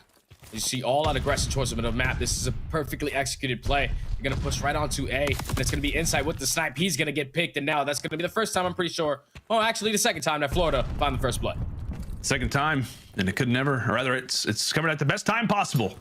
Somewhat of an awkward angle, one of those spots that isn't often called out. Just the instant mid-rush. Cammy not able to spot, rather not able to spot what was the great beginning of this round for Florida. And on defense, they'll be happy to allow for Toronto to make the plays, make the calls, and maybe even give themselves up. A solid game so far for Tobias. Kleenex sitting at 7-3. Some shots echoing throughout Tuscan, but nothing yet to land in favor of the Ultra. Hanging out toward the top side of Church as they get dealt with. Another one there for Vivid. He now sits on 5 in a row, eventually gets dropped. So streak after streak getting thwarted. As now it is Toronto. And the man disadvantaged Skies able to take down Cammy all on the Kleenex. Reads it beautifully. On a 1v3 left up to Kleenex. Skies is knowing if the one's going to turn the corner, probably the second one's going to come as well. Just keeps his gun up, wins the both gunfights to close out the round. And slowly but surely, Florida gaining some momentum. 2 rounds in a row. They shut down the glide bomb. You've seen what that was able to do for them. They were super aggressive towards the middle of the map. If Toronto have a glide bomb there, they're all probably just going to camp in towards bottom church or even play P5. But since they shut that down, the game plan completely changes. And now is when you see Florida just trying to continue with this aggression, because so far it's been working. As we said, this has been the lifeline for this Toronto roster all throughout Vanguard. Oh, and Dave Patty brought low off the rip. Heads up play just to slide on through, keep himself afloat, but cannot be understated what this game would mean for Toronto, how important it is for them, especially with that Berlin control up next. There's a very sparse amount of information. Cannot be so reliant on a game mode that really just got entered into the rotation just weeks ago. Everybody up. Nades, tacticals, utility tossed. Aplenty. Pockets emptied as well. As Kleenex sitting firmly now over at that A site, waiting for Florida to make a move. And this is a big round too, because 4-2, this is where the swing round usually comes in. But it's looking like it's going to be an all-out middle push coming in from Florida. Kleenex in a great spot to at least spot one, but Awakening, he's going to sniff him out. Now the aggression is going to be here. Cammy finds that first blood, which is a huge kill, but Vivid able to at least even up the numbers for now. Now 23 seconds left. Just work this bomb plant. Unfortunately, Dave Patty unpreaims at the wrong time, but 3v3 now. Bomb is going to be down towards A. Cammy finds the first. Cammy finds the first. Toronto with numbers. They're aware of player 6. That's going to be Skies over toward the field. Cammy's there to read him. All on to Dave Patty. Now to 1 versus 3. He's got the sniper. He's also got the information. Takes down the first, quickly checks the bomb, and has to relocate. 20 seconds to work with and a bomb to defend. Toronto quickly group on up, and their efforts will pay off. The Ultra hold off what was a solid momentum train brewing for the Mutineers as they will put themselves on match point. Yeah, that one got a little scary right there, but I think it was all on Cammy. Once he was able to back down Dave Patty from that top window, you saw he immediately just jumps out towards the middle of the map, finds that opening kill onto Vivid. Now in the 3v2 situation, they take down Skies. Now Dave Patty, great trick of discipline to try to clutch out that round, but Toronto, they were able to just group up towards that backside of their spawn. They wrap all the way around, because instead of hitting through you where a guy can sit in a corner and get away with a kill, they played the buddy system correct. They come up behind them and now put them at match point. It's great work as well from Cammy in that last round. Now sits on the 4 spree after his efforts in the prior one. Is this where we call it curtains for the Ultra? Is this where they even things up? Or is this when Vivid starts to strike, puts some work into the second one and has to go hunting? Also brought down to 17 HP himself. He's got to be careful with that. Vivid ends up getting taken down. Meanwhile, it's Awakening inside of you who helps give the team those numbers toward the stretch. A very hot and heavy round. Fast and furious as it's Florida staying alive again. Yeah, I thought once Vivid got that first kill, I don't know how the second guy didn't die, and he was able to get away with his life. But then Awakening, he was able to, across the map, find a 2-piece of his own. As Vivid and Awakening shut that round down, stay alive in this S&D a little longer. But now they're going back on the attack, and I would like to see an all-out B push, like all-out aggression. Aggression has been their success story of this S&D for all the rounds that they have won, but they're just continuously just slowing down this game, playing the mid-map setup. Slowing things down. We'll see if they will be awarded for the play style. Oh my. My goodness. Nade after nade. There's a reason why that building is in fact destroyed. It's because of all the nades that players are tossing to it, especially in ranked. I find myself dying from there multitudes of times. You know that firsthand, Jay? Yeah, 100%. I'm not very good. No, you're great. Oh, well, thank you. I appreciate that. If you listen to Casters on the Climb, you know that's a little bit of a difference of opinion. 40 seconds left. Somebody's got to do something. Florida, as you said, stalling out their play style. And all of that is somewhat for nothing unless they can make a play. Insight is going to be here as he repositions. He spots Awakening heading toward the tree. Kleenex as well looks to try to make a play up and personal toward you, but he gets found out. Skies will open things up for the time. Insight on the trail. Not able to find one onto Dave Patty. Cammy brought low as the plant wants to get down. The trades once more in favor of the Mutineers as they desperately look to plant down the objective. Bomb down. Toronto now on the retake and without numbers. Insight peppering up player after player, but nothing yet to land. 30 seconds. Insight able to find one. Trade it out again. Trades continue to favor the way of Florida. But Bance now brings it into a 1v1. And he can find the timing. Bance could find the timing. Oh, he shoots his gun, but Dave's able to escape. He's got the pistol out. 15 seconds. Can the rookie hold? Can the rookie hold? Trying to stay alive, but Bance will walk away with the 1v1 down in numbers. Not a whole lot of time left, but Benjamin Bance goes big for the squad, and Toronto escape what was a crazy final round, evening up the series now at 1 apiece.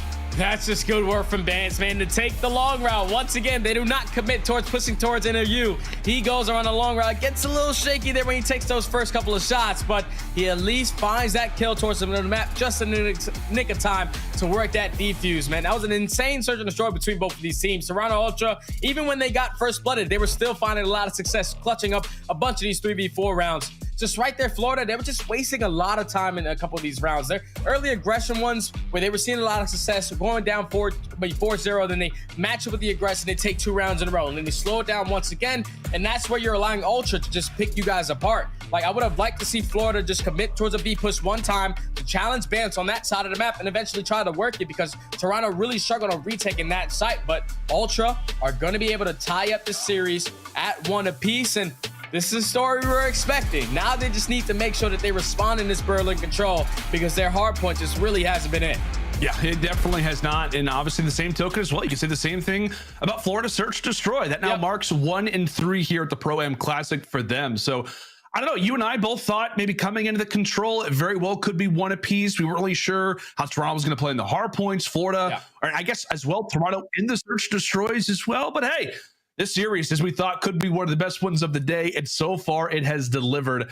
Folks, it's going to be a fun one. Berlin Control, a map that, again, is still being experimented on. We're still trying to figure out the strategies. As you see, an array of players eager to see who will walk away with this series. And if you're New York, you're wondering who you are playing tomorrow. Folks, we will be back right after this break. Berlin Control up next.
Call of Duty League is brought to you by TeamSpeak, the official broadcast communication partner of the Call of Duty League.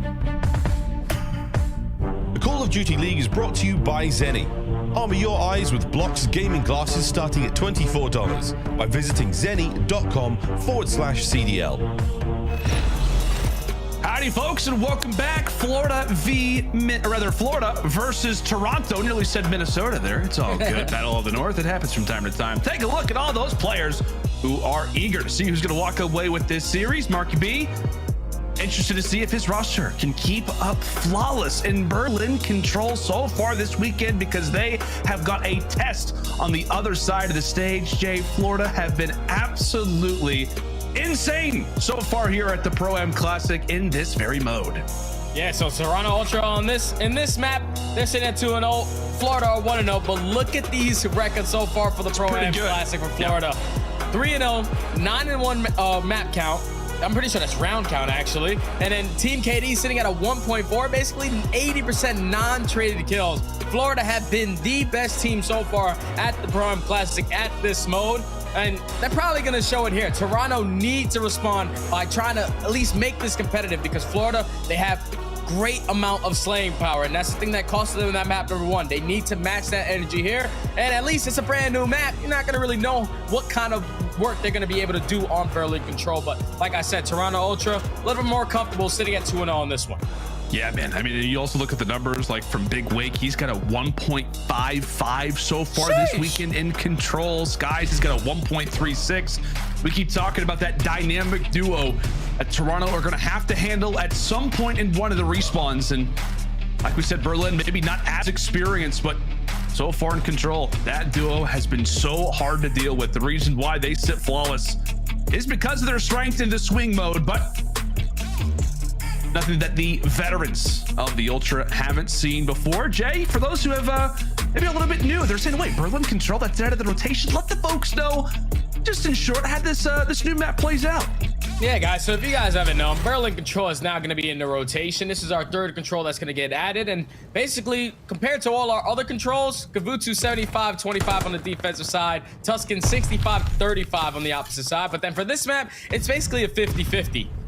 I like the way that you can play this map. So I really enjoy this map as control run.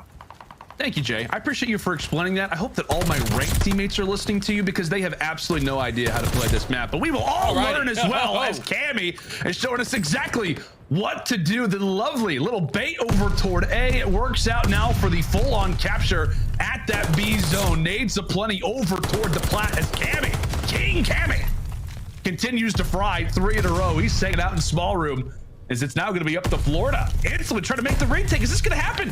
Is this going to happen? Here they come. Here they come. Vivid somehow wins it. They will hold off the progress for now after what was the best start to a Berlin control that I've seen, well, in a while. Yeah, right there was this Ultra playing the mind games. Early attack towards A, but then you transition over towards B, because you know how hard it is to capture B captures in control in general. But now that Ultra have 2 seconds completed there, it's time to commit towards A. Make sure we have the stack going. This is going to be able to extend time by a minute. So now 2 minutes and 3 seconds to work with for Toronto Ultra. Try to find 1 tick of progression towards B. So now if you're Florida, you want to get pushed up towards change. You want to continuously influence Ultra to spawn out towards that water side. And honestly, Jay, like, this already just feels like this is our first opportunity, you and I, to be able to cast over Toronto on Berlin control.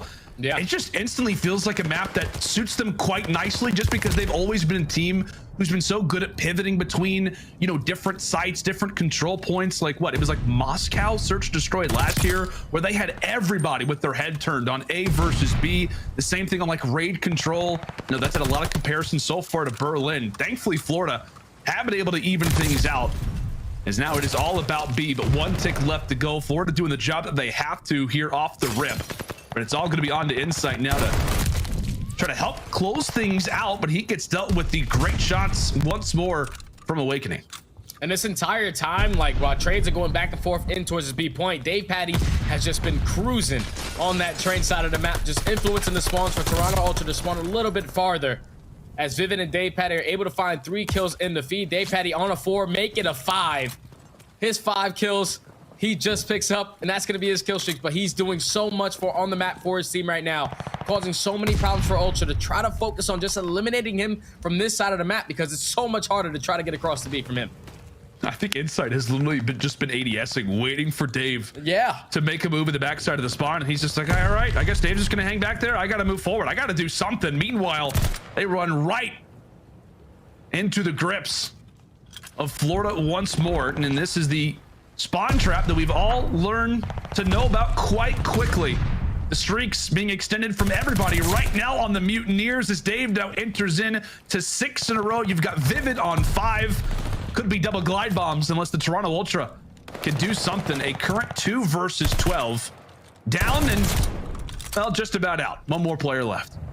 It was like 14 to 15 in lives remaining. Florida are up by 1, and Toronto simply just can't get out of their spawn because Dave Patty is, with his 7 kills, so impactful, also picks up that glide bomb. He was just influencing them to spawn warehouse, to spawn water the entire time. They simply could not take control of their own spawn. Great work from Florida to close out that defensive round. It got a little scary in the beginning, but big plays from Dave Patty, big awareness from him to just simply continuously block that spawn makes it a lot easier for his team to pick up some of those easy kills.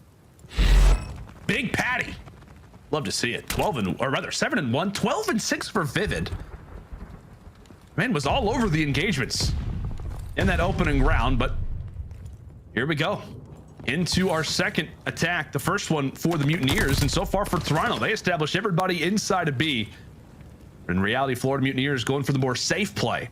At least is putting somebody in that A zone, spotting Dave Patty out. Bance knowing that position quite well. He got killed on it about 18 times, it felt like. And now is going to deliver the same business that he had to suffer in round 1. Now here in round 2, Kleenex from the skies is going to get dealt with as Caesar is going to get brought down. Vivid as well enters in, and I think it's that second tick officially for Florida. There it is. One more to go at that A zone. So now it's all about eliminating this player from your spawn. Insight's going to be the player towards top tower. They take care of him. So now that allows Florida to start to try to take some control of this train side. Skies and Kleenex unfortunately get the trade going on there. So often it this has. weekend. I saw it in the last series too. It was a sniper trade. I was mind blown when I saw that one. But see, Toronto Ultra, they can big picture. As long as they hold down this train side, it's going to be a lot easier to defend this B. But Bance turns up. I'm pretty sure before this round even started, he was sitting at like 1 and 6, but 6 and 8 so far into this round number 2. That's like the Zero meme. Like, you just get beamed like that and you instantly just get right up close to your monitor. 1 minute and 50 seconds. As we do eventually say goodbye to Cammy after he has been alive for quite some time. A lot of time to work with if you are the Mutineers, but as we said, Jay, they've got to be very, very cautious of what can be that vice grip, that full Nelson setup that can be granted from the defense at a moment's notice. Insight able to collaborate on a few, is able to shut down Dave Patty after some assistance from the teammates. Guys remains a lighthouse, a beacon inside of the middle of the map, trying to issue out some information to the squad mates, because that first minute, just like that, is gone. We've got some map positioning. Now it's time for the push as Cammy drops a double. That's a huge 2-piece coming in from Cammy.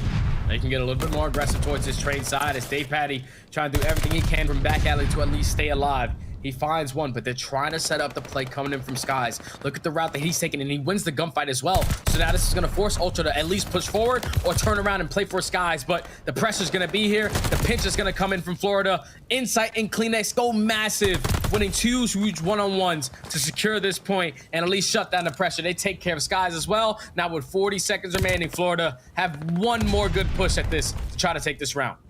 Well, I thought Vance and Vivid dead to rights. He spots that size 10 shoe inside a secret, but not able to fully take him down. Another possible push here from the Mutineers. Can Toronto once again hold on their defensive side? And every single time that they make their way forward, it is a clutch 2-piece from the core of Toronto. Kleenex again continues to clean house, and boy does Berlin need it. Vance spotting out the flanker. We say goodnight to Vivid. Defense after defense has been the story at times here on Berlin, and so far this control is the exact same. That's just good work from Ultra, holding down the train side every time they needed to. Someone going massive, finding a 2-piece, like you said, at the right time to eventually close out that setup or stop the setup coming in from Florida. Toronto Ultra, They were able to take 5 ticks on their very first offense. Florida only responded with 3. So Toronto Ultra are currently up by 2. So if I'm them, I'm just simply trying to complete this A capture. But you have to make sure that you're also putting that pressure on towards B, because I love their initial break off. Looks like they'll send 3 strong into A. As you said, just playing a long game, trying to be cautious, get that A zone out of the way, and just have the rest of the round to work with. Florida does not want to give this one away quickly. Obviously hearing the gong, it gives away where the objective points are being captured at. As Vivid continues to strike. However, it's going to get dealt with from the MP40 out of Kleenex, is well, working off of a few comms that unfortunately his teammates get taken down, but he works off of them regardless. And eventually Toronto, not just with some presence at A, but presence now across the map, as Bance in a great position. Yeah, Bance is in a great spot to be the playmaker for the Ultra Squad. He's going to work his way back in towards Fire. He's going to be able to find this kill onto Awakening. Awakening's just trying to finesse his way around, but eventually walks right into Insight. So now if you're Bance, you want to just try to play a couple spawn kills in towards Fire. They have one consistent spawn. It's going to be either in Fire or backfire. He's just going to take his time. The A capture is eventually going to come in. 1:57 to work. Nice work from Bance. Hanging out toward top Fire, as you said, buddy. Basically just trying to hold off the spawns, close the spigot of spawns that could be happening toward the backside of Fire. He's ready.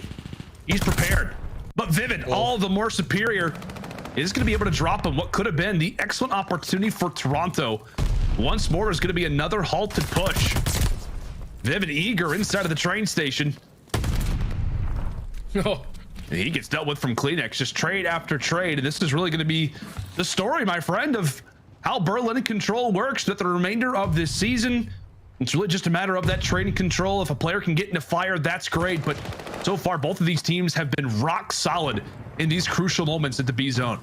Yeah, on the defensive side, if you go 4 dead, then you're basically going to lose the round. But the fact that both of these squads so far have been keeping the kills stagnant, huge plays from both of these squads. But that's going to be Ultra able to find 2, and they have a little bit of pressure coming in towards the middle of the map as well. One player is going to commit towards that flank. It's going to be Vance. Do they read it? Skies does find one from hallway. You have one player in Day Patty who's going to be inside the point, but Skies and Vivid are able to find 2. Last player closest to the point is going to be Cammy. And with 45 seconds left, Florida, once again, they hold the line. They hold the line. Great work so far. Maybe 1, 2 more good pushes left at this for Toronto, but they've got to put the pedal to the metal and try to rely on good old Cammy to maybe make the play. But here comes Demon Joe right in your face. Silences one onto Cammy as Toronto do once more have Vance in somewhat of a power position. Skies is going to be able to find him. Finally able to get into the zone for just a moment. Kleenex wonders what it's like to be in the office. Finally gets his chance. Cut down once more as the Mutineers look to lock this one down. About to be 3 for 3 on defense as they find 2 more throughout the middle side of the map. Florida will go up 2-1. And as we said, partner, it has been the same story so far throughout this control. So now if I'm Ultra, going into a defensive round, you are currently up by 5 segments. You want to make sure, all right, you're probably going to give it that A, but you want to push aggressively through trains. You cannot allow them to hit you with the mind games where they're attacking A and then adjustment or readjust, rotating back towards that B site. You do not want to give up any segment because you need to try to guarantee yourself that defense. Dave Patty still has that glide bomb to work with. That's right. So I'm curious to see what Florida are going to be able to do off this break. Are they just going to fully commit towards A? Yeah, they're probably just going to go towards A, get the 3 captures done, and then eventually try to work towards B.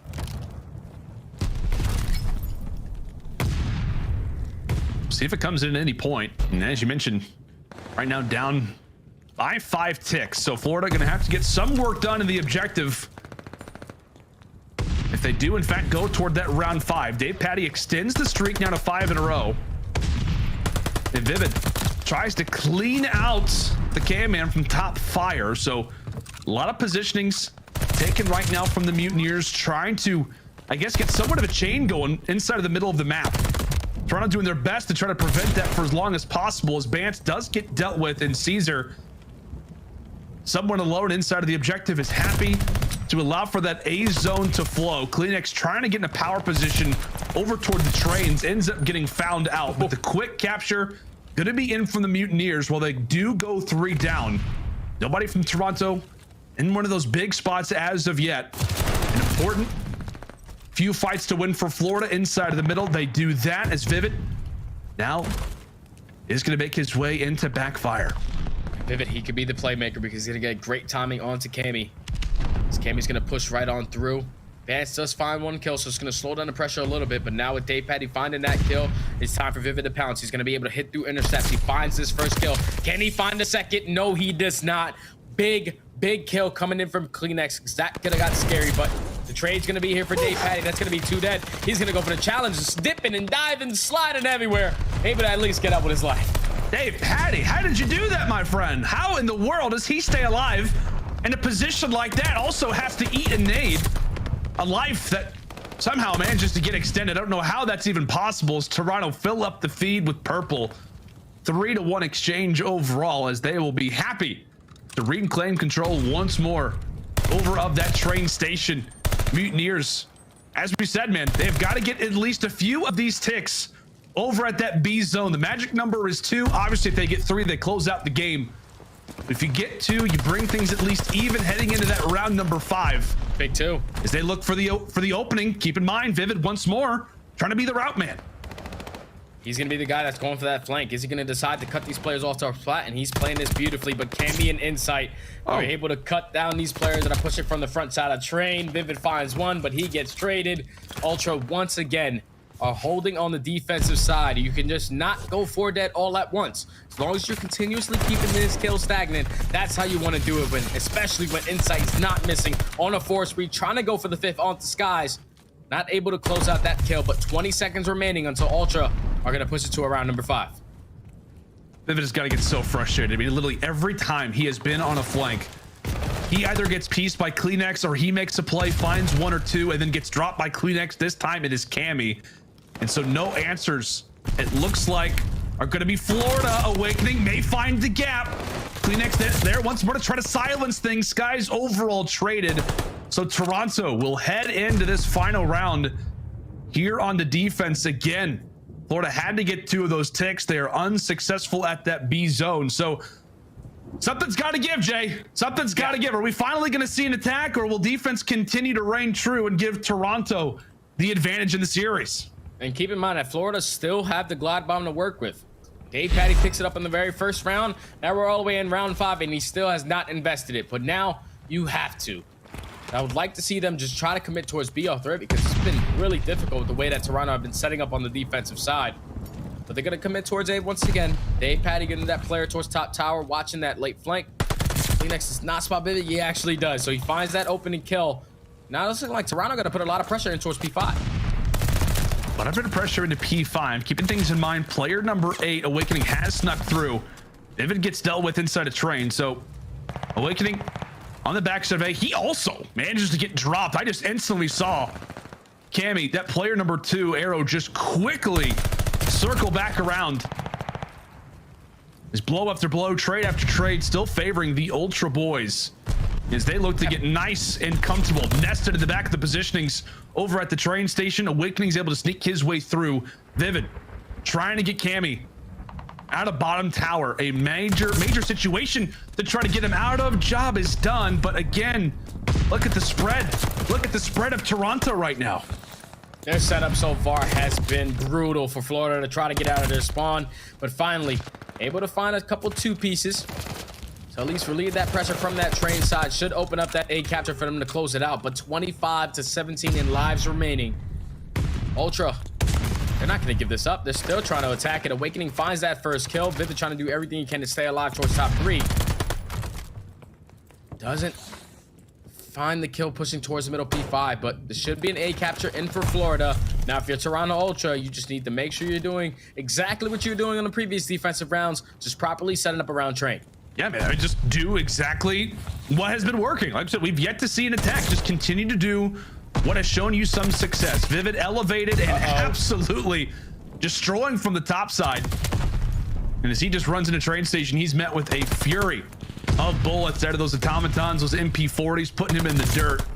Awakening a nice one there on the flank, but we'll see if his teammates can make their way through trains. Again, it's just this constant battle of you make your way into one part of the map. You have to rely on your teammates to do exactly that. And so far, both of these rosters on the defensive ends have done an excellent job at cutting down those waves and not allowing for those group push-ups to have favorable positions. Great job once again here from Bance, just relocating, working on that communication. As Dave Patty deems this moment the perfect time to call in the glide bomb. And they will find a few, but that's just going to get them out of their base. 30 seconds left. This is the play. This is the time. Last push coming in for Florida. All of Toronto Ultra just stacking around towards this B capture.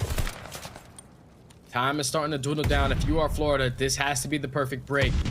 Last opportunity, you had to find an opening kill, but Skies is going to get slowed down with that pressure from the nade. Cammy and Kleenex are able to find two. Now in a 4v2 situation, Kleenex finds the second. All four down, and that's going to be Toronto Ultra holding on the defensive side, and now are going to be having a nice 2-1 lead in the series.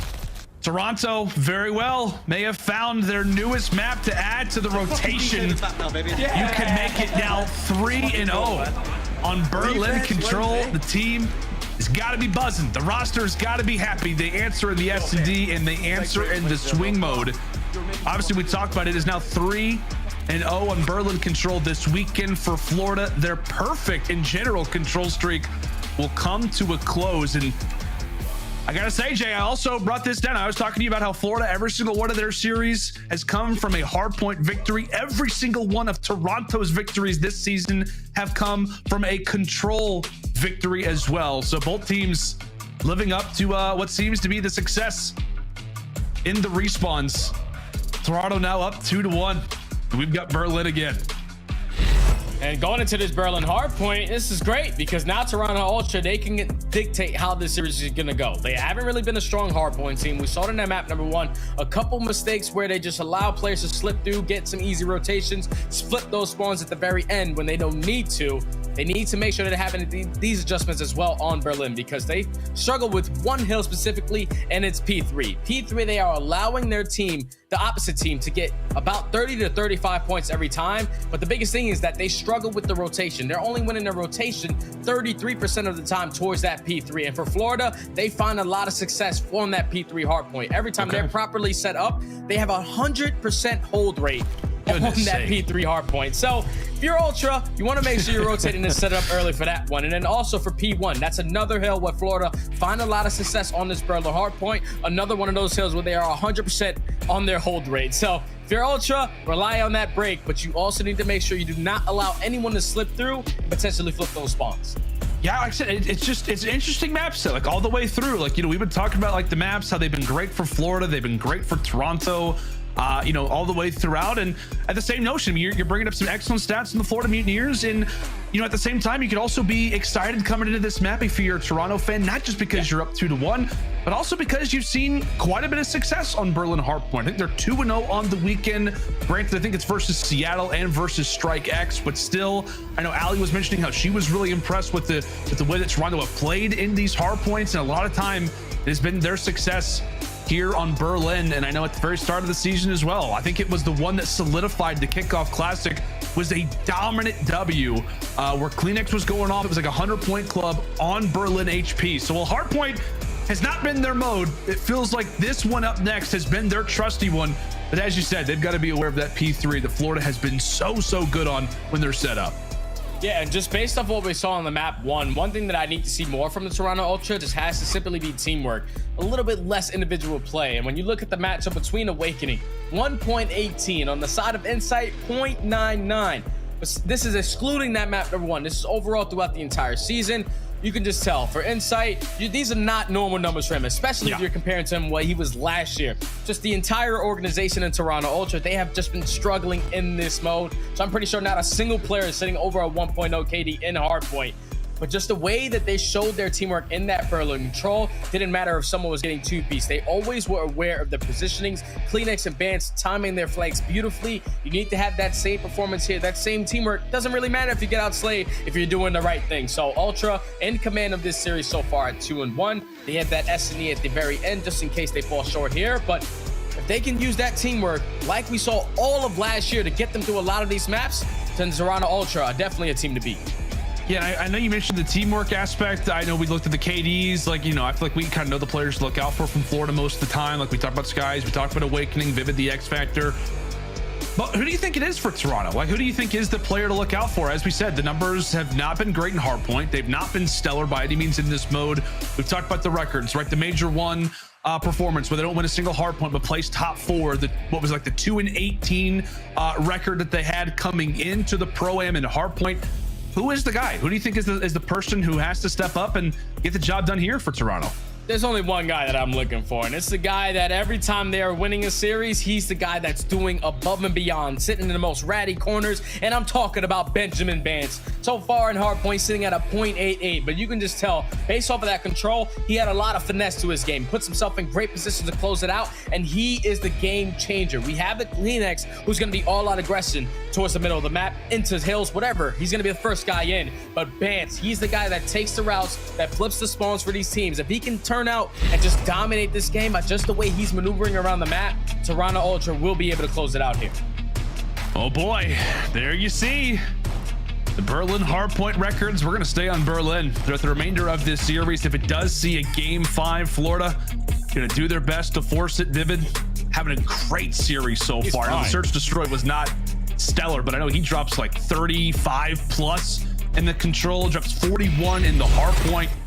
A big moment for the Mutineers on the brink of what could be elimination from the Pro-Am Classic, or can it be a W for Toronto? It is time to find out. Berlin HP, here we go. Vivid instantly checking toward top shelf. Ultra holding the line, much like they did in control in this exact spot. Good early start from Ultra to trade at least a couple of these gunfights, but Skies goes massive from that back alley door to find that opening kill. He allows Vivid to eventually slide in and find 2 of his own. So last player here is going to be Bance. He gets taken down in Florida. 4 up, 4 down. Get the easy break on this P1. It's going to force Toronto Ultra now to start thinking about that rotation. This final 20 is going to go in favor of Florida. It looks to go good in favor of the Mutineers. Got a little dicey there for a moment for Toronto. They get that top left spawn. They make their way nice and carefully, treadfully through the street. Now they've got the more favorable position of heading into P2. Nice work coming in from Cammy, as he'll remain as the guy to look out for. A number of different players, but Jay, he's been the guy I feel like for Ultra that has been scapegoated the most. Like their performance, the way that he was able to dominate in Cold War, yet to see that same performance. But as you said, it's going to be a team effort from Ultra, but they're going to need Cammy to step up here. They definitely are going to need Cammy, especially with Florida breaking in the way that they just did. A clean, easy 3 down. As they're able to control the spawns for that P3, but Ultra respond with 3 of their own. So now if I'm them, you want to try to flip these spawns, and they do exactly so. Number 3, which is going to be Insight. It's time to push up, time to know that they're going to spawn behind you. I don't know if they read it yet, but with Kleenex spawning on that side of the map, now they know that the spawns have flipped. Another 3 dead in the feed for Ultra. Make it all 4. Beautiful, beautiful adjustments coming in from Ultra to finally have that rotation to P3. And that's big, partner, because you mentioned, right, the Mutineers, P3, how great they have been, right, when they've held down the rotation so far. A great job at doing so, referencing such. I think it was player 5 in Vivid who's at least able to find one. His position going to get found out. Kleenex and Vivid continue to exchange blows here in Berlin. They did the same thing in Control, and they're going to only continue to do the same thing here in Hardpoint. Nice little advantage already here from Toronto as they brace up and gear up for the early push here from the Mutineers. Traded and battered. The Mutineers go tumbling as Dave Patty, who's only got a breadstick on the board, is going to have to wait for a few teammates off spawn as he gets dropped as well. Yeah, right now, Florida, they're just going 1 by 1. They're basically playing exactly how Toronto Ultra would want them to play. You're giving them one-on-one gunfights. They're slowly picking you guys apart, finding 3-4 dead whenever they want, and that has been a beautiful, beautiful hold from the Ultra on this P3. They were able to chain that P2 to the P3 and now grow such a lead. That's another clean 4 dead. Let me find out Toronto Ultra are back. Let me find out. Let's see. Like I said, they're winning hard points. They're winning respawns. Can they do it again? Another big rotation already lined up, but we talk about P3 to P4. You would definitely rather have a solid fire hill than we'll make a rotation over toward trains. Toronto already established inside of the warehouse as Dave Patty, again, still only with 1 kill to his name. He's going to do what he can with that AR toward the back lines, but right now his teammates are getting peeled off toward the front. Cammy, the guy to talk about, now sits on 6 in a row, 1 away from the glide bomb as he gets dropped. Current 40-point advantage right now for the Ultra as Insight also now ready to go hunting, takes the head off of young Dave Patty. That's not what you like to see, folks. Get your children away from the screens. This is great work coming in from either end, but right now Florida doing a good job at holding down after what was a nice little sequence early there for Toronto. Yeah, Pants is trying to shoot the feed off, and finally he's able to get him off of that point, but Florida able to get right back into this game. Pants with great shots to take down 2. Now remaining 15 seconds on this P4 hard point. You see Ultra, they're just trying to set up properly around P5. You have one player who's watching that street over extension from Waterside, one player who's pushing in towards hallway, but Skies is able to sneak up right behind 1, sneak up right behind 2, not able to finish the kill on Sabance. But now Ultra up by 30 points. You know how contest heavy or neither one of these squads are going to get a lot of time off of P5. You cannot allow for Florida to get back in this game with a great hold here. And well, now could also be the same time where Skies begins to heat on up. Right at the point where we continue to discuss it. Ultra, a nice start early here on the first set of rotations as the Mutineers look to grab, like you said, some scrappy time here over at P5. But now would be the perfect opportunity, the perfect occasion where Skies and Awakening begin to go off. They both find themselves at a 7 streak combined. Awakening on one side, Skies on the other, as they're not just fighting for control of that current hardpoint, but also for the next one. Skies gets dropped and Awakening does as well. A good opportunity there for Toronto to silence the push and prepare for next. Some decent seconds for the Mutineers as they will even things up as we head to the second side. Such big kills coming in from Kleenex. He was able to chase down that player towards bottom middle and then eventually turned on the second player with the pistol and wins those initial rotation gunfights for Toronto Ultra. Vance still putting a lot of pressure in towards Train, but here comes Vivid. Gonna be able to sneak his way in. He finds one, does get traded, but Ultra, they are still holding the line. Ultra hold the line for now. A great little opportunity again for them to generate a decently sized advantage. The Mutineers in such a big spot. As we said, what could be a changing of the guard type of situation. They've been called an inconsistent lineup for the past 2 seasons, desperately trying to get that notion off of their name. As Sky's trying to do it all, let's toss it to the communication now with the Florida Mutineers. No left window. I'm trapped. He's left window. He's stuck there. There's no one straight. Left window. Heavy outer. Look at me. He's in small. Kleenex is docks. Kleenex first guy docks. Yo, he's turning me.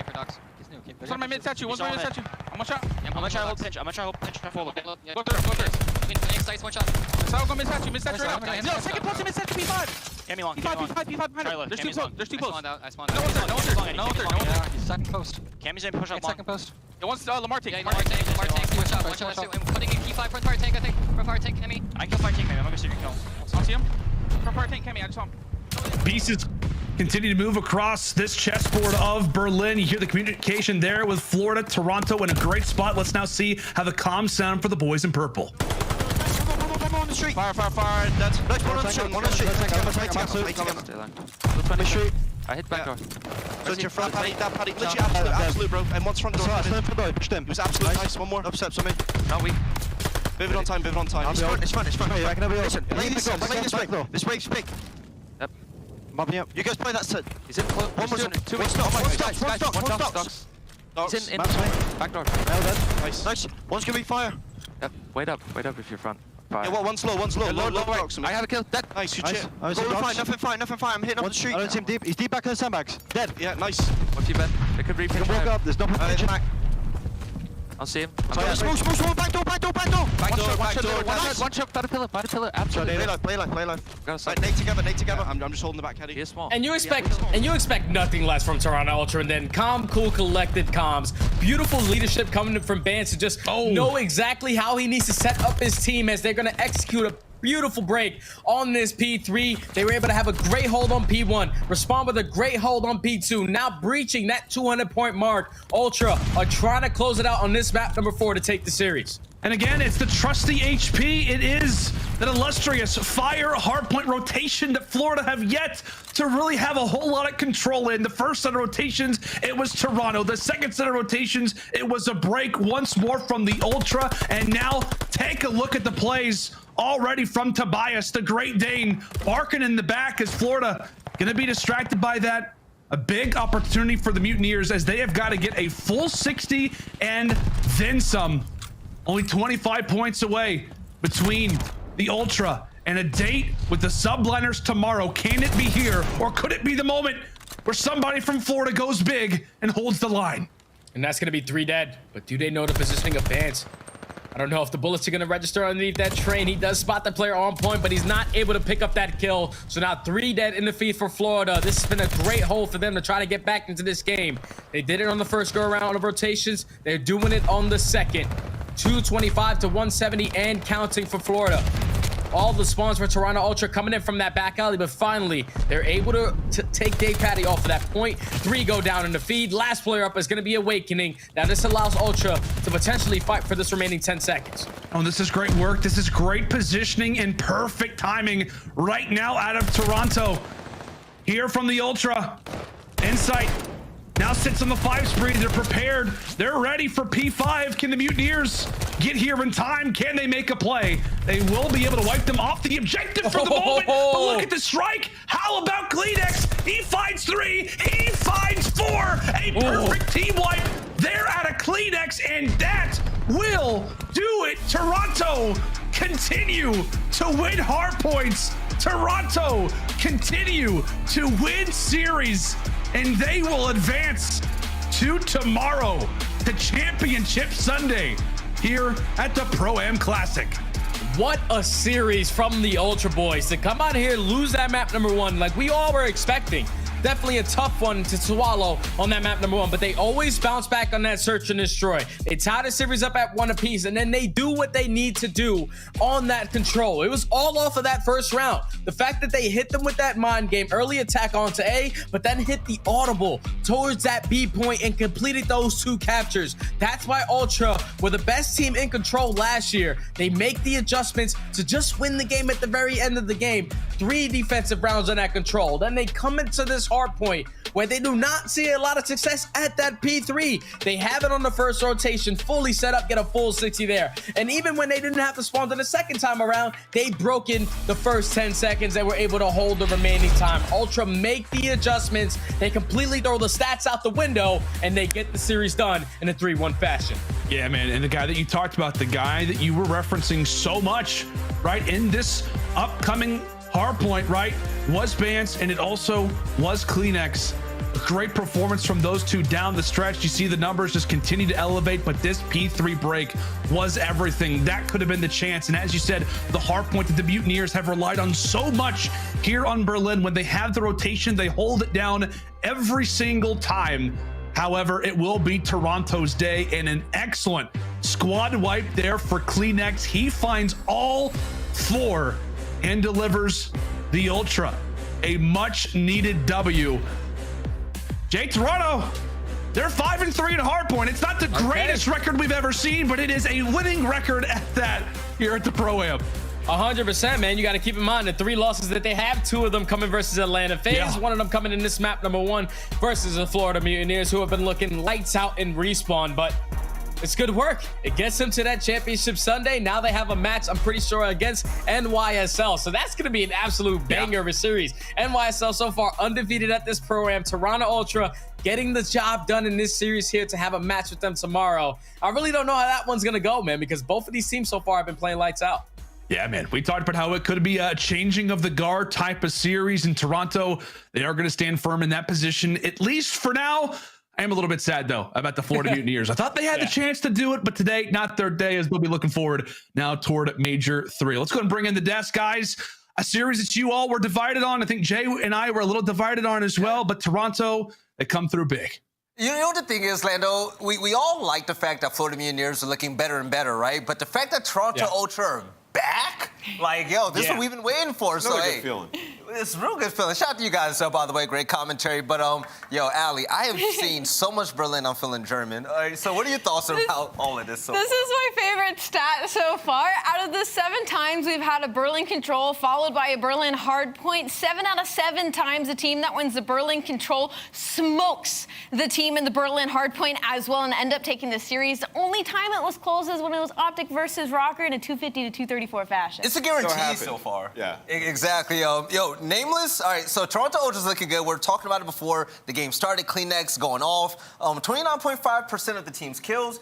Ended the series 28-23. popping off. Toronto Ultra looking good, man. Yeah, he had a beautiful series. I mean, Toronto Ultra, that was a very convincing victory in those last 3 maps. I mean, in the Search and Destroy, they played phenomenal. Yeah. Over near P1 side, they kept finding the kills, like every single time. Even when they were man down, they were clutching up in those rounds. Then in the Control, that very first round, able to get those ticks of progression over at B, wrapping back and forth. It just felt like vintage Toronto Ultra, something we haven't seen in a very long time. And this would be very easy for them to hit the panic button over the last couple of months. No, they've been in the lab. Like going into that hard point on Berlin, where early in the season, they looked very good at it. We're talking kickoff classic that early in the season where they were good at that map. And then they started to slow down. They weren't able to break hills. They became very bad at hardpoint overall. Well, that looked like vintage Toronto once again. That P3 break was absolutely perfect. They run away with the game in that moment, and now they're able to close out. So this is a Toronto team that looks new and improved, and I'm liking what I'm seeing. Yeah, shout out to Coach Marky B one more time. But we also have a scuff play at the game where, speaking of clutches, Band's clutch at 1v2 on Search and Destroy. And Ali, it's been a while since we see Toronto Ultra on one of these highlights. This was so clean, and you know what? Dave just had to stay alive here. We were like, oh, Dave's gonna hit a credit corner here. He just needs to stay alive with a couple seconds left on the clock. Vance, unfortunately, doesn't clean up the kill here, but he plays for it, right? He chases Dave out, but Dave tries to hit this route. But Vance, I mean, he gets that wide peek on it to check the bomb, and Vance just aggressively pushes up for the kill. I mean, 11 seconds on the clock. It was just big plays out of the vet. Just a tough spot. Like, if Dave went to mid-truck there and played behind the truck, he probably would have clutched it. But, yeah, I mean, that's just Vance, right? He has the absolute ice. And what's going on, Benjamin? Hey, yo, Vance, how's it going, man? Congrats on the win. And, yo, let's be straight up, man. You always keep it real. What's taking you guys so long to look this good again? I love seeing you guys win. It's a difficult one. If I knew, we'd have probably been much better much sooner. I think we just needed a mental reset. I think right now we're going a bit more in depth than probably we were doing a couple months ago, and I think that's definitely helped us. All right, I don't know if you heard me when I brought up this stat. Did you know that 7 out of 7 times Berlin Control followed by a Berlin hardpoint, the team that wins the Berlin Control will win the Berlin hardpoint? So I'm wondering, on your take, how has Berlin Control been for you guys, and do you think it just added to your already big map pool? Yeah, it definitely helped us for Control. I feel like we learn maps quite quickly, and I feel like we're very comfortable on that map. We know how to play it, how to play every single situation. Obviously, it's shown. I think we've done that 3 times now of your stat, where we've won the Berlin Control and won the Berlin hardpoint straight after. So yeah, I'm feeling confident on it. All right, Vance, as the captain of the squad, you've been in tough situations before on different teams many times over the course of your career. It would have been easy to hit the panic button, make a roster change. We've seen plenty of teams do it in worse situations than what you guys are in. What was the team morale like, and sort of what were the conversations like within the squad to stay composed and actually improve over this last couple of months? I feel like for us, we already had the components to obviously go far in tournaments, as everyone's seen last year. I think it was more confidence that we were lacking. We just didn't believe in ourselves going into stage 2, because obviously all the talk of hardpoint and that, we let it get into our heads. And I definitely think the month break helped us so much. We were able to all just go home, see our families, fiancés, girlfriends, just get away from COD and just gain our confidence back. There we go. Bands, keep up with the wins, man. We'll catch you guys against New York Subliners. That's going to be a crazy game. And have a good rest of your day, all right? Thank you, you too. Oh, anytime, baby. All right, so, you know what was really interesting about your question, Nameless, for this fact that Toronto Ultra struggled. That's not a surprise to anybody, right? But the thing was, what you guys don't know at home is that everybody talks about, you know, what if Toronto doesn't get back to how they used to be, right? And we're saying, who'd you even replace on this team? I'm happy that they didn't make any changes. No, I'm sitting right there with you with that sentiment. I think Toronto Ultra across the board, you couldn't have pinpointed it on one single player. I said that before we headed into the break, is it was not one player falling short. It was just all of them needed to get back on the same page. And with that break, like Vance said, it really helped them kind of gain their confidence back. And we're seeing that now in the Pro-Am. You're right. Now, also, speaking of Toronto Ultra, they're hosting a LAN right around the corner. It's going to be Major 3. Major 1 and 2 is fantastic, but if you are a Toronto Ultra fan, weekend, you saw what happened in Minnesota. The ROKKR versus OpTic Texas. You heard the crowd, you saw the reactions. It was I had to tell my life, that was one of my favorite death segments ever, by the way. Make sure you guys cop those tickets. The arena is gonna be beautiful and the tickets will sell out. So get yours now, and I hope to see all of you beautiful people out there. Yeah, it's primetime weather as well in the middle of the summer. Really it's is. gonna be absolutely epic, man. The last 2 majors have just been an absolute treat. Major 3 should be no different. Yeah, so ladies and gentlemen, we're moving right along in the bracket. And speaking of which, we're going to a commercial break. But on the other side, we're going to see OpTic Texas versus the Atlanta Faze. But before that happens, let's go ahead and congratulate Toronto Ultra one more time. A team that was second best last year and found their way struggling up to the midpoint this year. But you know what? They got a big win today, and hopefully they continue on to show that they're still one of the top teams in the CDL for their major hits. We'll see you guys in a few seconds for our next match.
of Duty League is brought to you by Zenni. Armor your eyes with Block's gaming glasses starting at $24 by visiting zenni.com/CDL. AimLab, official first-person training partner of the Call of Duty League. Unleash your potential. The Call of Duty League is brought to you by Mountain Dew.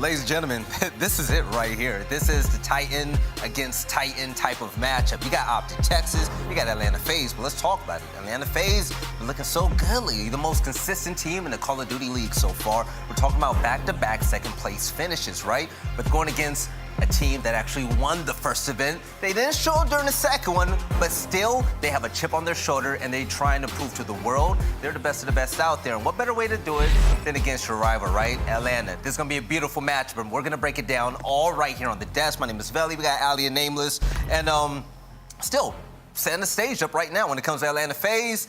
Ali, this team looking good, but the one thing is, there's so many players to highlight. But the one guy I have in mind is going to be Simp, definitely, because against Toronto Ultra, what did you say? You had like a 1.38? He had a 1.38 versus Toronto, but I do want to also touch on the likes of Abizi, because we talk about how he's kind of been the one struggling on the squad in this game thus far. He had a 1.24 overall, and Atlanta Faze, again, they've been undefeated thus far in pools, and now heading into the actual bracket play, they have to go against one of their boogeymans in OpTic Texas, but we have to tip the scales a little bit because they do have General filling in over Illy.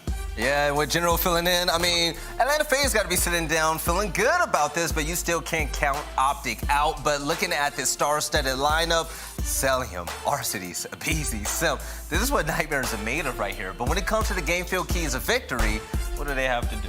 Well, I mean, Atlanta Faze have struggled against OpTic Texas this entire season. 4-11 map count, 0-4 when it comes to control, so they got to be better there. And they need Celium's MVP form to continue versus Dashy. 1.49 KD this weekend and a 1.18 non-traded kills per life. Like, he has just been on another level, and that is what you need versus a team like OpTic. And take both of the hard points. 5-0 this weekend. Average margin of victory has been plus 89. That's number one in the CDL. Number one this weekend. They've been absolutely going off. And then find offensive success on Tuscan Search and Destroy, winning 45% of offensive rounds. They are 10th in the CDL, so definitely some room for improvement there. That's crazy. When a player pops off and I say, hey, Ali, how did so-and-so do? Oh, you know, Octane went 1.6, 1.5. I'm like, yo, that's nuts. That's good. The fact that Cell has had a 1.49 consistently overall, he's a demon. He's easily probably the best player in this game right now. Celium, not only that, is that he is just consistent. Atlanta Faze is consistent as well as a team, but as a player, easily the most consistent in the game. As you know, he is always going to be absolutely frying. But again, they're going up the likes of OpTic Texas, which Dashy as well, again, like in the game fuel keys to victory, has also been frying consistently. Right, when it comes to OpTic Texas, we love this team, we know what they're made of, but this is going to be a tricky one, right? You know, maybe Illy should just grab a stem and jump in the lineup right now because this squad, they're gunning and they're looking for blood right now. They're phenomenal, but the thing is with their IGL out of the mix and what we saw yesterday of, you know, Dashy having an off game and whatnot, and this team not being, you know, the full squad that we know them to be. This is going to be scary. Well, yeah, I think you nailed it right there. Dashy needs to definitely be consistent in this series as it's a very tough matchup on the other side. But also for this OpTic Texas roster, I think the most important map in this series is going to be that control. That is where they've had the edge on Atlanta Faze all season long, and they have Berlin in this series. So this is a map that, you know, Atlanta Faze picked up pretty quick. OpTic has to be strong there, where they almost lost that to ROKKR yesterday with a couple mistakes. It came down to a clutch at the end. But for the game field keys to victory, Ali, what does OpTic need to do? Win the Gavutu hardpoint battle. OpTic have won 6 of the last 7. Atlanta have won 7 of the last 8. So this is on the both court sides when it comes to these teams in this map and exploit Atlanta's weakness in the S&Ds. Atlanta is at a 40% round win rate this weekend, ranks 15th overall. Atlanta have been seriously struggling when it comes to search and destroy and need a big series out of Shotzi versus Simp and Abizi. 1.09 KD this season. We talk about it all the time. that Shotzi counts as 2 players. So when it comes to that key to victory, obviously we're looking at him to match up versus both. And the player to watch is going to be right there. In my opinion, it's going to be all about General. There was a lot that people had to say with him filling in for one of the greatest ARs in the game, right? Well, General came in yesterday and did a fantastic job leading away for his team in control. He's been doing perfectly fine statistically, but the biggest issue when it comes to OpTic Texas is going to be the IGL. It's going to be who's making the play calls right now, because I have no idea if it's General. Good for them. He's been watching their VOD. He knows how they play. But again, we saw what happens when you take away the IGL and Illy. We need to see what they can pull out against Atlanta Faze. All right, ladies and gentlemen, let's go ahead and get it. We got Merc and Maven. Fellas, we got Faze and OpTic. Let's go ahead and get this rolling. Yeah, Joe, obviously pumped up for this, but question marks kind of all over the place. You know, you have a fill-in. Illy's not going to be playing this Juggernaut matchup, maybe with a tiny asterisk on it right now. But if OpTic are going to do this, how's it going to get done? It's going to be really tough. I mean, obviously, Atlanta Faze's hardpoint has looked ridiculously good. This event, their margin's like a plus 98 per map. And when you think about winning 100 points, every single hardpoint in this game, that is something. That is something really darn good. For me, it's stealing a respawn and winning both searches. Honestly, it's the same question when Atlanta Faze had to play with Pristini with a fill, right? He had to come in and sub in. But OpTic Texas, they won that first Kavutu hardpoint, even with Pristini, who had like that crazy start. Yeah. They did balance themselves. I will say, though, right? Now, General has obviously been on a top challengers team. He's played probably a lot more, competition. For me, this Kavutu hardpoint is an opportunity for OpTic Texas to steal a respawn. The reason why, to me, Kavutu, if your slaying is there, right, or one player is able to sneak on through, someone like a Shotzi or Scum, just flip the right rotation, you can kind of steal this map away. Faze, if I was them, I'd want to be playing with, a ton of pace and a map like Bokaj, but that's not in this. So it's a little bit more structured where OpTic Texas, they find the right kills, the right moments, they can win it. Yeah, you're just thinking Faze a bit scrappy, right? Tons of gunfights. You'd give the edge to them right now, just considering the lineup. But let's see how this plays out. It's Scump's POV. He's got pressure from basically everywhere off the rip, but focused to the first hardpoint. And General, we'll see what he can do. You saw the interview with him yesterday. He kind of said he was trying to fill Illy's spots and thinking, what would Illy do? And Rambo was kind of like, just come in and play your game, man. That's what you need to do. I mean, that's what we saw with the Guerrillas, right? I mean, with Spart. I mean, it's kind of just like Spart was doing his thing. They played around him. That's what Slasher told him. And to me, that's kind of it. If I'm General, I'm just trying to get around like a one KD, get my trades, play in some power positions to try to make the game easier. But right now, it is all Atlanta Faze as they are finding so many kills on the map. A nice 40 points from this first hill, rotating over to P2. Yeah, it's an incredible start, and you have the rotation as well, and you've got Celium, who might be one of the best players, and you talk about getting him to a power spot, getting him to a nerdy spot, letting him do his thing, and Top Ship is somewhere he can do some damage. Yeah, I think it was like Dashy's tweet. He's playing on like 9.6 or 8.6 sensitivity. He's like, dude, this guy is just playing on another level. He's got it figured out. He's just so comfortable in this game. We heard it since the start of Call of Duty Vanguard, how Sella has been playing, and you can just see it right now. You have, 2 kills, General and Shotzi, before Shotzi picked up his third. Dashy and Scump combined 2 and 10. You see it in the scoreboard. And Sella right now, 7-1 on 5 in a row. We'll see if he can tack anything on that. You have a 5 spree for a BZ as well. The Caster Curse alive and well, as Celium will drop right after we highlight it, but let's see what a BZ is going to be able to get done. In behind one. Maybe we should just not bring up that number anymore, yeah, right? Like, don't look at a BZ streak. It's not even there. I'm telling you, it's not there. That elusive 7, right? How many times have we seen it? But we get ready. The next hard point to pop. You only have 3 total points up for Texas, but this is their chance maybe to rally back. Yeah, you had Shotzi inside a ring. He's going to get taken down. A BZ trying to do what he can to start the push, start the pressure. General with a nice one-on-one win. Yeah, and this is what you need, right? Nice rotation over. Don't allow anyone to make you play like a BZ was trying to do. Now they can slow this game down. Get some nades and, stuns from that P1. Does Atlanta Faze as that one was able to land onto General. And I think Sips already had a couple of clips with this pistol so far. And right after a nice hold, it's a break from Atlanta Faze. Yeah, they get the break to get him pinned back, and it's like, how much can you just keep them out of the hard point and get prepped to head to next? A chance here to definitely do some damage, but at least for OpTic, you're finally getting some points on the board. This Scump tries to get back into ringside. Tries to hit the pre-fire, not gonna happen. Semp and a BZ are there, and they're finding the kills. This is worst case scenario now, right? Okay, never mind. Well, Shotzi is able to get pushed on through. Yeah, he's able to get pushed up, but they would have had no one past the 50-yard line if it wasn't for Shotzi, as this hill is going to pop. As you said, they do find some points towards that P3. Here comes the first push. And it might be so far so good. You already have General and Shotzi starting to get towards the front. Now the rest of the players coming in from Cliffside. But Atlanta Faze are going to spawn up close. Try to deal with this, but it's General who's on a 3 spree, almost finds number 4, but that's going to get them out of the hill. Exactly. At least clear them out for a moment. A big moment there from General, and now it's really just Shotzi trying to stay up. Oh, it's a team nade, though. It's Generals that actually hits, and probably one coming through from Faze as well.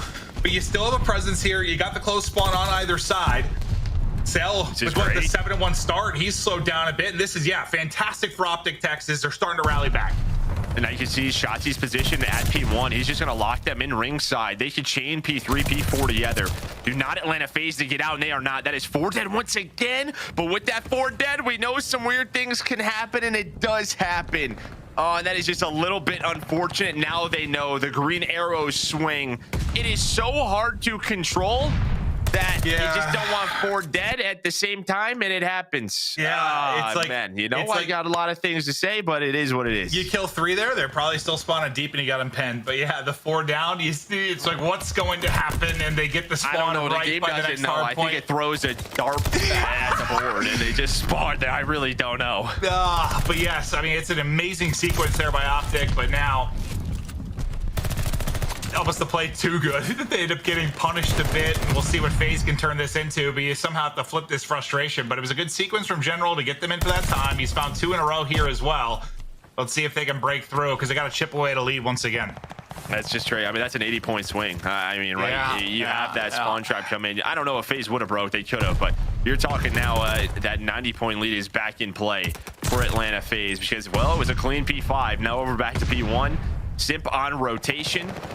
So on 1 player to deal with. That's going to be Scump inside, and he finds that kill. Well, it's just got to be so hard. I mean, traditionally, like, you love getting a 4 down, right? It kind of opens up the map. You can get to your setups, but in this, it's like, how do you stop yourself from doing it sometimes? it's odd.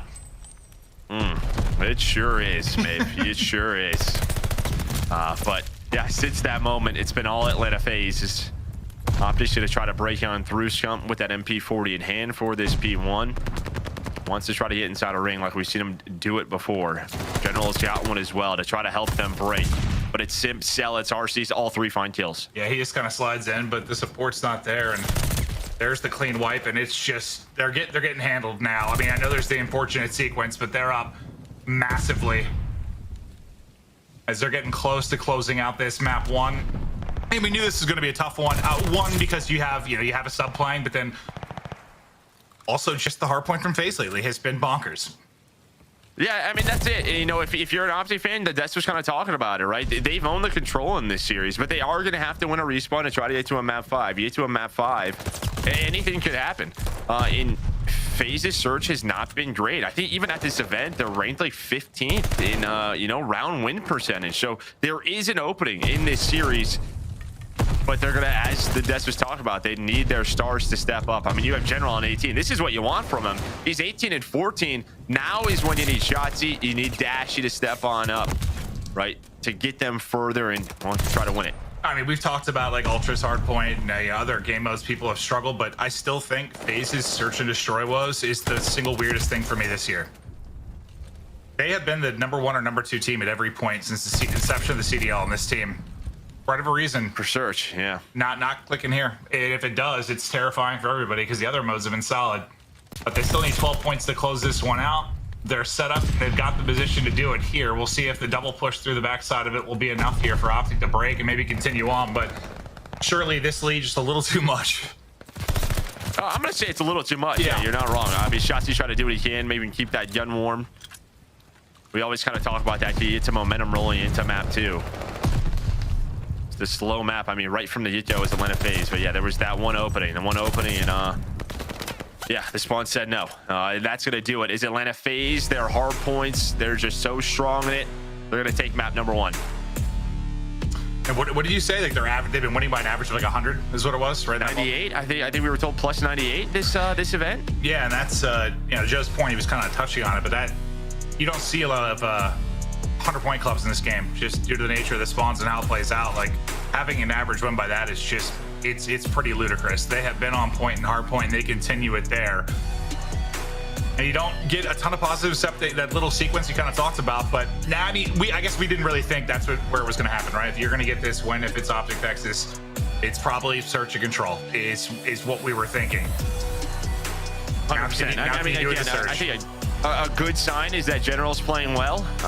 You know, if that play, something turns around from there, maybe they can get some momentum going, getting everybody else heated up.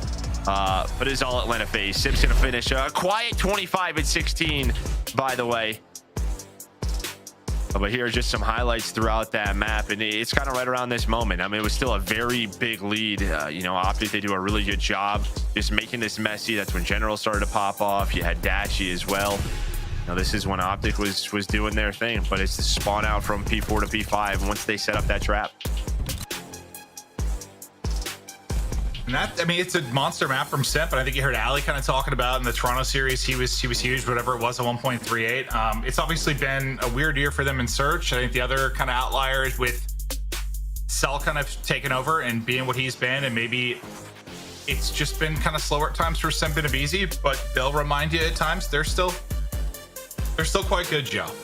Well, I think the odd one at Major 2 was Abizi, right? Yeah. And, that was kind of the odd one. And when you talk about their search and destroy, even last year throughout Cold War season, it was like, all right, does he win the first blood? If he did win that first one-on-one, typically it went really well. And I'm not putting all the pressure on him, but we know with the role that he plays, and especially at the level he plays it, if he gives them an advantage with that first blood, they should be able to capitalize. Well, now we look forward to Search and Destroy, and this is where, if you're going to find an opening, OpTic needs to do it. In your experience, like when you've had somebody come fill in, I mean, Search is typically one of the harder ones, right? To get rolling with a sub. Oh, 100%. I mean, because there's just so many intricacies in Search and Destroy. There's so many timings. Okay, I mean, even something as simple as a post-plant position. All right, let's plan at A. We're in a 2-on-2. If I've been playing with you for months, I know kind of where you like to go, how you like to play it. They don't know General, right? I mean, that's just, you have different habits, and it is very tough to learn those on the fly. Yeah, 100%. That's, I mean, it has been so difficult. That's not really why we are highlighting this is where they might find an opening. It's more just kind of how Faze have been performing, I guess, would be the main thing, just within this event especially. But when you're talking top performers for these two teams, Cell and Shotzzy have been leading the way. I mean, throughout this title, those have been the two really in the conversation for best in the game. And I think Tuscan was that game 5 at Major 1, right? The reverse sweep versus Atlanta Faze, and I think Shotzzy started off that game. I don't know if he died that game. I don't remember. I think he did die once, but he had a ridiculous stat line, so we know he could take over this map.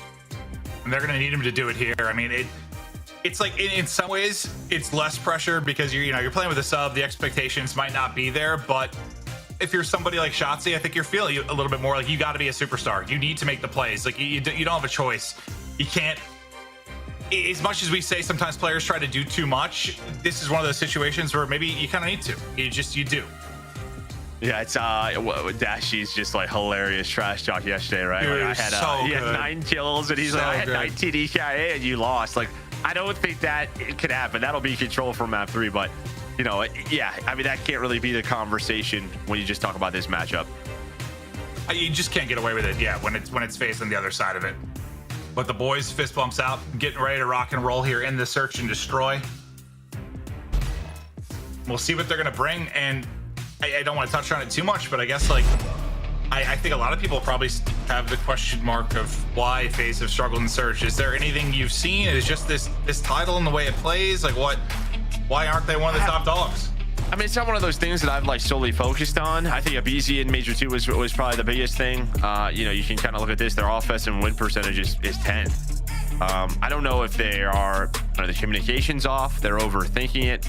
Usually, when we're this deep into a season, and again, we're saying struggling because they're not a top 3 team. They're at 50%. It's not horrible. They're like 16 and 15 overall. They have been like top 2 like for years, I guess. Yeah, that's what I mean. Yeah. I just think maybe it's one of those things where they have to try to simplify the game because they've probably tried so much.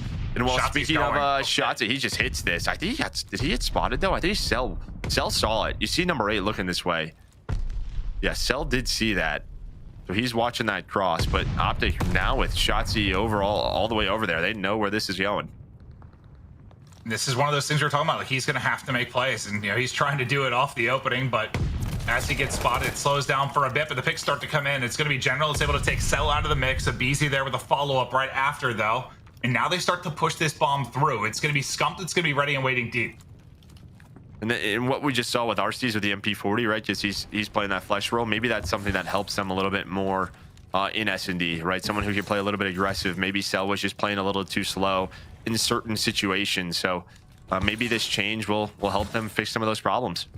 Yeah, I mean, with the year Cell's having, sometimes when you're performing like that, I mean, you're doing your thing. Yeah, but maybe it does hurt the team sometimes. I mean, it's tough to tell. It really is. But Shotzzy, he's going to follow it up, and there's two. It's a big play from Shotzzy to start out 2-0. Sip can't quite catch him with a pistol there. He's able to finish it up, but the trade is in. And General with the first blood, Shotzzy, though, with the too late. And, I mean, he had that push through immediately. He had been lurking throughout the round, and finally he's able to collapse. Yeah, he stayed very patient, broke inside. He was able to find that first kill on the player going for the bomb. And it's one of those situations where they don't go for the plan immediately. They don't have certain positions. That top broken was open. They were worried Shotzzy was there. Well, of course he was. They don't push through field. It could be a tough push, right? Because there's so many angles in Church. You push back Church. We've seen it fail time and time again. In Faze, they kind of just get stuck back there, get picked apart. Yeah, maybe that's part of it. Like, sometimes in this game, it just seems like you've got limited options. Well, a General's just hanging out, like looking over, and Abizi comes and says, "Hello, mate." There's an easy first blood. Yeah, that's kind of what we were talking about pregame, where he can just kind of do that at times. Just ready, knows where the first gunfights are going to come in. And this could snowball in this round. Is Simp's going to find the third? And quickly, it's Dashy and left in a 1v4. Let's see if he can pull off something miraculous. I mean, the one benefit is he's got time to work with, but that's about it. Everyone else gets slaughtered around the map. It's just one-on-one picks. See if Dashy can make some magic happen. The first blood is also the bomb down. I think the other three players were kind of around well, right? Broke inside. General had the bomb. He's just playing for information, seeing if anyone get pushed up. And, well, Abizi does. Yeah, he gets pushed up, and he finds that kill so fast. He doesn't even have time to react. Yeah, that's what it kind of looked like. I was wondering if his eyes were elsewhere or he was, like, scanning something. Because, yeah, it was so quick. Like, he didn't react or move or try to do anything. Just got laid out so quickly. And, yeah, that'll certainly make the round tough to develop if you're talking offensively for OpTic Texas. But I imagine most of the time, if a player's playing outer like that, they might throw a quick shoulder, right? And for General, that's like, all right, I'm going to back on down. But Abizi doesn't throw a shoulder. He just throws his weapon at him. Yeah. There's some bullets directly to his chest. A little bit of a different hit now offensively for Faze. You still have one lurking on the offsite. That'll be Simp. The other three starting to work their way towards Scump, who I believe is playing deep at B. He's got some help in the way of Dashy. It doesn't look like they like what they saw. But I like, okay, well, I was going to say, I like this right now because they put so much presence over towards B that Dashy and Scump had to back on up. They would have had a 4-on-2 on A if they would have executed right away. But with that pick from Shotzzy over towards well. Jeez. Okay, and poor General. He just gets peaked. But Shotzi's having that game. We talked about Dashy with the teamwork, looking over him. And now it's down to Simp in a 1 versus 3. Can't quite hit the flick. Bit of flinch coming in. 1 versus 3 now, trying to just finesse his live pistols hitting, but not hitting hard enough. And OpTic Texas able to take it. And General's like, I'm holding my spots, but yeah, that's just tough. I mean, you're on a heady. You've got the angle. You're holding it, but before you hit the trigger to shoot, you're gone. But it's Shotzzy with the big first blood to give them that man advantage.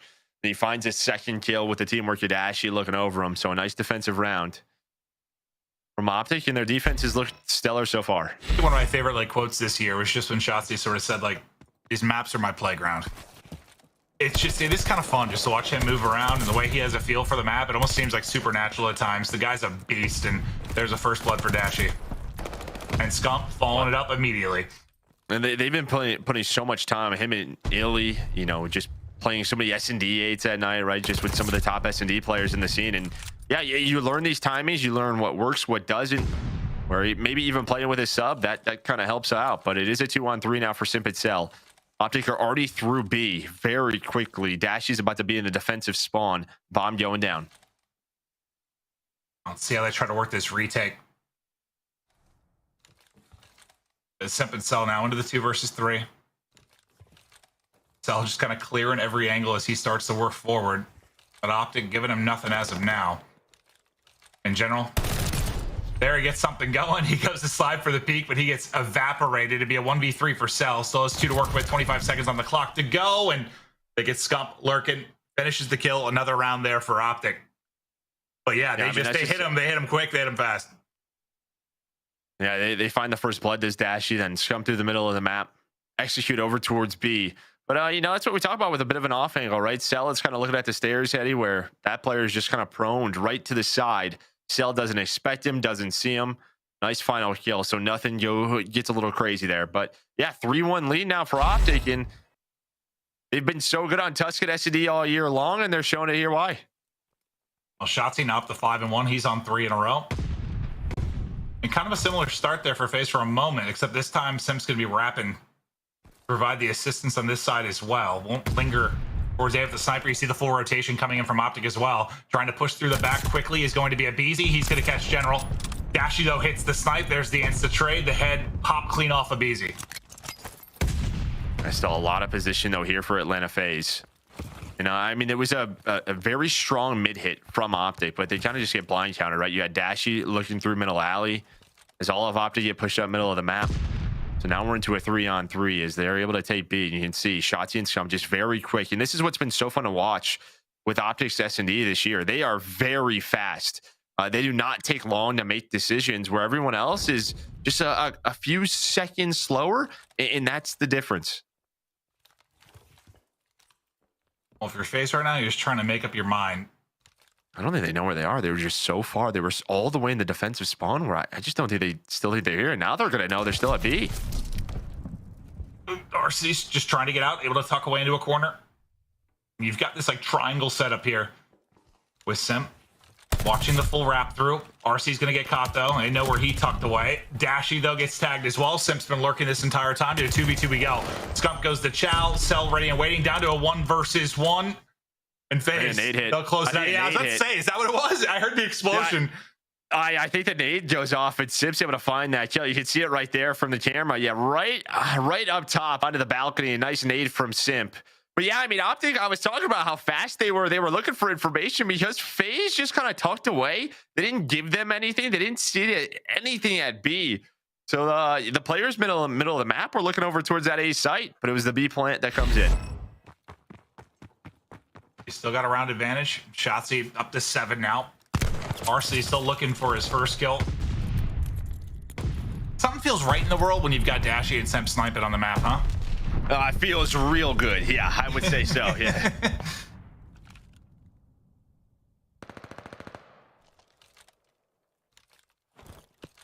I'm trying to spot something, wasn't able to. General with the tack. Able to get some information mid. And Shotzzy again going huge. There's the first blood on a Simp. Continuing his monster effort, and a big part of why they're up 3-2. Is it easy? It's just he's just kind of locked in between everybody asking for help, right? And Scump able to take him out. And that's the power of that well position, right? Scump at any moment can come and help out. See the angles over towards you, right? Because when you try to retake A, you love to control the middle of the map. Now into a 2 versus 3 as RC is able to find his first kill, takes down Shotzzy. A bomb is planted. And Scump has worked all the way around. He's behind both of them. Yeah, he was chilling kind of church side, just looking for this opening pretty much the entire time, and he should find his freebie soon. There it is. Cell's going to drop. RC's last one up. We'll get his second kill in the match, but you've only got 20 seconds to go. He's got to work the kills and the defuse. And General's coming for his ankles. And I gotta give props to Scump, man. I mean, you know, he finds that first blood well side and then immediately hits the route. He goes all the way through B. His teammates are able to find a Beezy, but he's already through church. The Atlanta Faze guys had no idea that he was in that area, did not expect it. Thought, all right, maybe he's just going to play around well, play around middle of the map, just check the bomb. But no, that's what we've talked about. Just very quick in their decisions, and you're seeing it there. And they're just keeping a bit of separation here, holding on to the lead. Shotzi's been, I mean, great throughout, but especially in the first bloods. He's finding those opening picks to give them the numbers. We'll see if he can find another one, but it's going to be General. It's going to be the first at the bat. He gets some information. The call's coming in that everyone's flying forward. He needs to at least get one. He's able to do that. He's able to do more. He gets two, gets some tags into Cell as well. But Cell and Simp never count him out. They're still alive. Yeah, Simp was lurching through the middle of the map the whole time, just hoping General could find one. Even better, he hits 2 headshots. But Simp was there watching the flank throughout that sequence. So we're into a 2 versus 2. Still a long time. So both of these teams can rotate throughout the map, try to find openings to sell. Nade's not going to connect onto Dashy. He just went for like the hit a bullet or two, maybe get the nade killer. Dashy's out. And look at where Dash is. 15 seconds ago, he was in the other spawn. Now he's going to be top broken. Are they going to be ready for this spot? His Cell is going right to the bomb. Nope. No, they are not. And why would you? 1v1 though. Simp, Dashy. Just over 20 on the clock.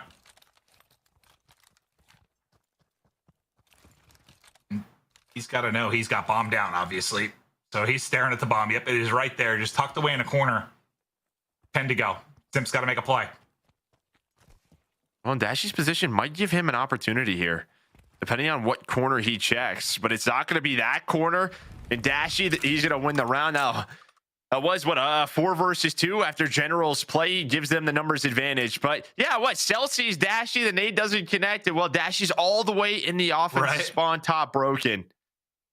And there, I think Simp's just maybe thinking Dashy got a little bit cuter than he did, right? Like it repositioned somewhere else, but he just kind of backed up in the corner, just sat there in the bomb corner. Knew he had it down, but yeah, I was kind of thinking if Simp chows that, he's got a shot. He's got the MP40 out, but he looks everywhere else. He's looking for the opening, sees 2 players in the cross, just can't hit the shot. The nade'll hit though. I don't know who he combos that with, but Shotzi's gonna be ripped out of this one. See if they can stay alive now behind that first blood. It looks like Celium, he's going to have some players to deal with. He's going to hear that a team kill comes in. So essentially it's a trade for Cell. See what Dashy could do now is he's trying to find a pick. I mean, Sim's got a sniper back there. Yeah, he's going to spot him, and that is just absurd. It's absurd. That's ridiculous. Yeah, I was looking I mean, we were sealing on Gavutu too. That pistol, he just doesn't miss. I was looking for the sniper of the kill feed and saw the pistol. I was like, okay, all right, well. Yeah, no, that's what I was saying. Yeah, that was not a sniper rifle. Sometimes it acts like one, but General at 5 and 6, he'll be left alone. This 1 versus 3. OpTic just need one more round to go, so they have some wiggle room to work with.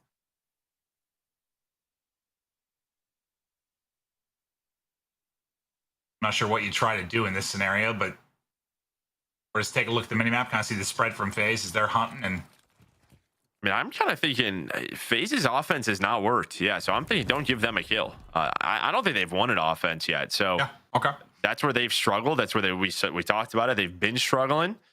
So you're just going to stick to that defense in case we do get a round 11. They want that advantage.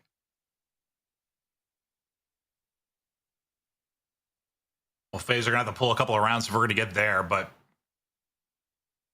a shot to do it. I feel like we've had, at least yesterday, it felt like it was like 10-point hard points and round 11s, like all over the place when we were just hopping around. We've had so many round 11s. Well, Simp goes to peak. Dash has got the snipe too. Dash is the shot. There's the first blood now for OpTic as they're closer to closing out this game too and staying alive within this series. And that's 3 rounds in a row where Dashy's been looking for that. The last 2 rounds with him looking over him, they've taken mid control. This time, it's just him going for that one-on-one peek. Simp not ready for it. Now look at this. I mean, Dashy's ready for this angle. He's ready for this, and he finds number 2. Right into the hip flexor. Abizi gets ripped out. Is Dashy's snipe hitting a little bit better than Simp's right now? And you've got the 4v2. You can close it out here. Don't let this get to another round, and they're not going to. Shotzi finds another. That'll be bombed down. It's just Cell by himself on the other side. Tags into 1, but shots into him as well. The push is through, but the pistol is a pop-in. And just getting out. Nope, never mind. Nade to greet him. The nade hits there for OpTic. Cell can't wiggle away like a snake.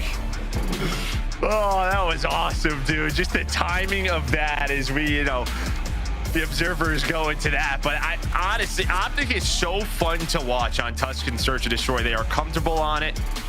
And you can see why. They're just so fast in their decisions individually as a team. And props to them with this sub. They take it to one of the best. Yeah, that's why I think it speaks to a couple of things. It speaks to how improved OpTic Search has been this year, you know, with this team of having Shotzi in the lineup. And it also speaks kind of to Faze's woes, because I think in the past in Search and Destroy, if you told me I didn't care who they were playing, if they were playing somebody that had a sub in Search and Destroy, if we're talking the last 2 titles, Faze is winning that.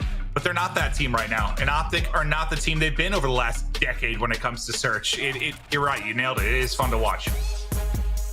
Yeah, but now we're doing that Berlin control, and could be an interesting one. Now they're going to have to try to win a respawn if we want to go to the map 5. Heck, maybe they'll win both of them. You never know what's going to happen. But for Faze, yeah, the S&D woes continue. I don't know. They were one of the teams in the past where they were that fast reactionary team setting the pace.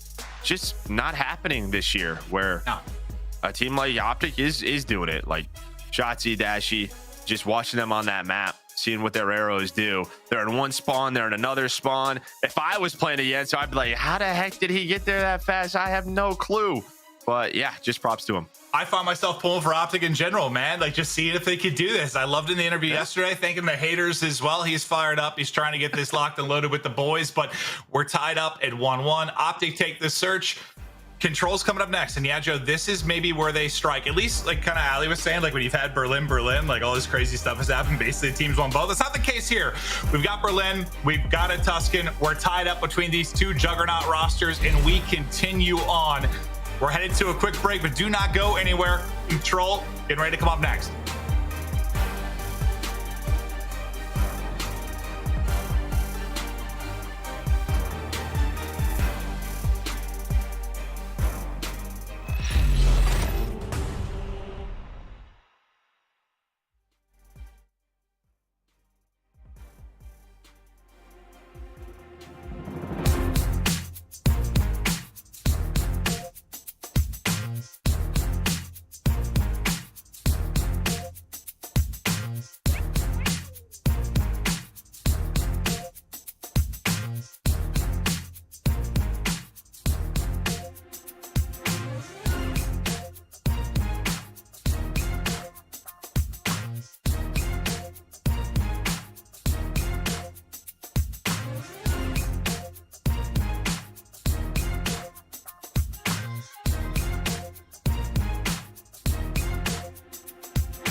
Upgrade your game with a Scuff, the official controller of the Call of Duty League. The Call of Duty League is brought to you by Zenny. Armor your eyes with Block's gaming glasses starting at $24 by visiting zenny.com/CDL. We are back. Series all tied up. Players in the venue getting ready to rock here into the control. And Joe, I think this is the one, especially with Faze's hard point as of late, that we think OpTic Texas need to win. If they can get this to a game 5, anything can happen. I mean, I don't think the expectations are high just when you're playing with the sub, but we're going to talk about the top performers in control and while we're seeing Celium again. Yeah, no surprise there. 1.1 6, but on the other side it is Dashy 1.25. Now listen, yesterday didn't help him. It was Berlin control where but they won. He was 9-21 over 5 rounds against Minnesota ROKKR. That clip was just hilarious. But maybe it's one of those things where even with General as a sub, you got a map rep under your belt. You know what you can do a little bit differently, what to expect. So I think that plays into it in terms of the map vetoes. But we'll see, because in game number 1, it was the red hot Faze with their slaying prowess that kind of took over. No, that's like, it probably shouldn't be, but that's literally one of my favorite moments of the whole weekend so far. Like, no, it is. Just his reaction. Some of the tweets he had last night were amazing. Like, yeah, he just laughing it up. They got the W. That's all that matters at the end of the day. But we get ready to continue on to Berlin. And now that we've had, a few days of it and you're seeing it more in the mix, well, what overall opinion? I am very happy with this. Yeah, I've been enjoying it a lot. I think this and Tuscan are probably my favorite too. I think, there's opportunities for the offensive team to win, even with how difficult it be to get in a B, but we're seeing it time and time again where it just takes one push. And then for the defense, I think that they could get a lot better at sort of setting up those spawn traps. And then really what I'm looking at is how teams deal when you have players spawning, right? When A's done, when you have players spawning, dock side, right? Dealing with the setup at B, where they're coming from your spawn and dealing with that pinch in that setup. Well, I just like that, the harder point to get in B and being the further point for the offensive spawn. I think you're going to see a lot of these crazier finishes because there's actually some cover. You can't just spawn up and nade them out of it like you can a lot of the other points, right? Like, you've got a chance to stack it and make something wild happen. No, that's it. Yeah, the nades, it's tough to get some nades in there. Yeah. For some of the other points that are just wide open, yeah. Off the start, OpTic trying to go over to B. That doesn't work, and that's what we've seen, right? Just some breakoffs trying to get to that harder point. Sometimes it's worked, sometimes it hasn't. Faze, they were ready for it, but now over to A we go for OpTic. I think it just makes sense to take a shot, because it's like if you hit that Hail Mary, whatever you want to call it, hey, you win the round typically, right? If you're able to somehow pull that off, you've got it in the bag. But now it's how do you bounce back once it gets thwarted? And at least in the lives department, you've kept it close, and now even after Scump able to get the one from third, it's Shotzi is trying to find a BC who's wrapping all the way around. He's going to reposition for now. Just leave that one. Yeah, he's going to try to get into a spot now. Maybe they think about rotating over to B. That might be the call. You see Dashy in general just trying to see where Arcides is. Off a spawn comes Cell, and back on spawn you go, and that's going to be 3 dead. BZ's over at A, so they can work B right now. At least stop the clock, play around the spawn kills. That's exactly what they're going to do. Shotzi getting comfortable on the map, but BZ does flank through middle, trying to play spoiler to this push right now for OpTic. Yeah, it's like you take this chance, you take another crack at B due to the position, but it's like you better make it work, right? Because now you've only got 20 seconds on the clock. You've got players. That's why General is headed to A. Yeah, he's like, I'm going over here. Yeah, you've got players on both points now. We'll see if they can get the time extension. Dashy able to take out one towards B. His teammates have got to go huge on the other side. It's a BZ that's come across, and BZ's able to get both. That might be the nail there, or maybe Scump on the other side. Well, the key here is you only have 1 tick done in the round. Is Simp, he's going to get taken down, but off a spawn come his teammates. BZ's going to see nothing at A right now, so they're going to go over towards B. And here comes the big fight, but Scump on a 5 spree spots Simp, and I love that. Doesn't reach out quite yet. He sees the nade coming in. He has 8 HP as he stays alive. The second tick about to be coming in over towards B. Here comes a push from Faze. And he's just stunned up. Nades keep hitting, but he's staying up, looking for number 6. B so close to being done. In Faze, they just have those 6 lives. Like, you can do it. 4 lives. Still at 4 now. Scump spree has been outrageous. I thought after BZ got that retake in the 1-on-2 and A, they were in trouble. But now you've got the extra minute, no lives remaining. Scump going to get thwarted there. So no streak's going to be coming through, but it's a 10-on-4 for OpTic. And they're just going to take their time. They slow it down. I like this. You have a minute to play with. Don't allow Faze, you know, to stagger your push, to gain some numbers. And while they're going to hear that open, Shotzzy, he's going to find one. There is the trade. The trades are going to help you. As General finds two, almost finds the third, and OpTic steal that round. What a play out of Scump over towards B.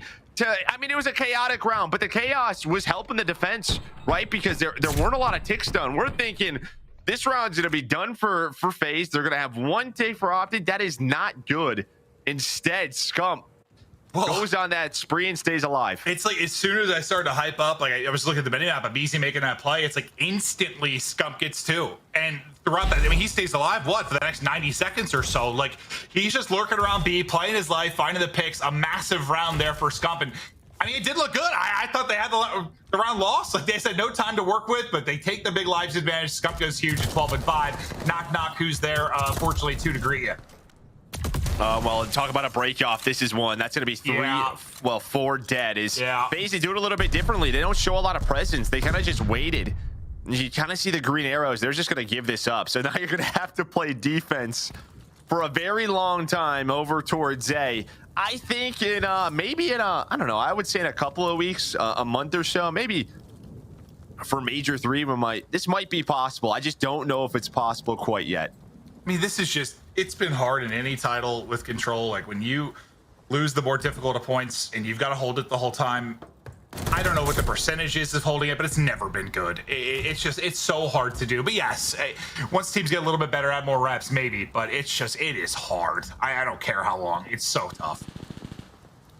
Or maybe as storytellers, we're telling you guys how insane it would be if they actually do this, and they do it. No, I mean, yeah, it's not impossible. It's just hard.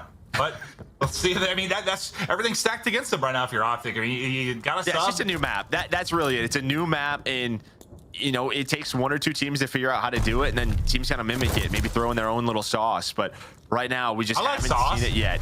Yeah, me too.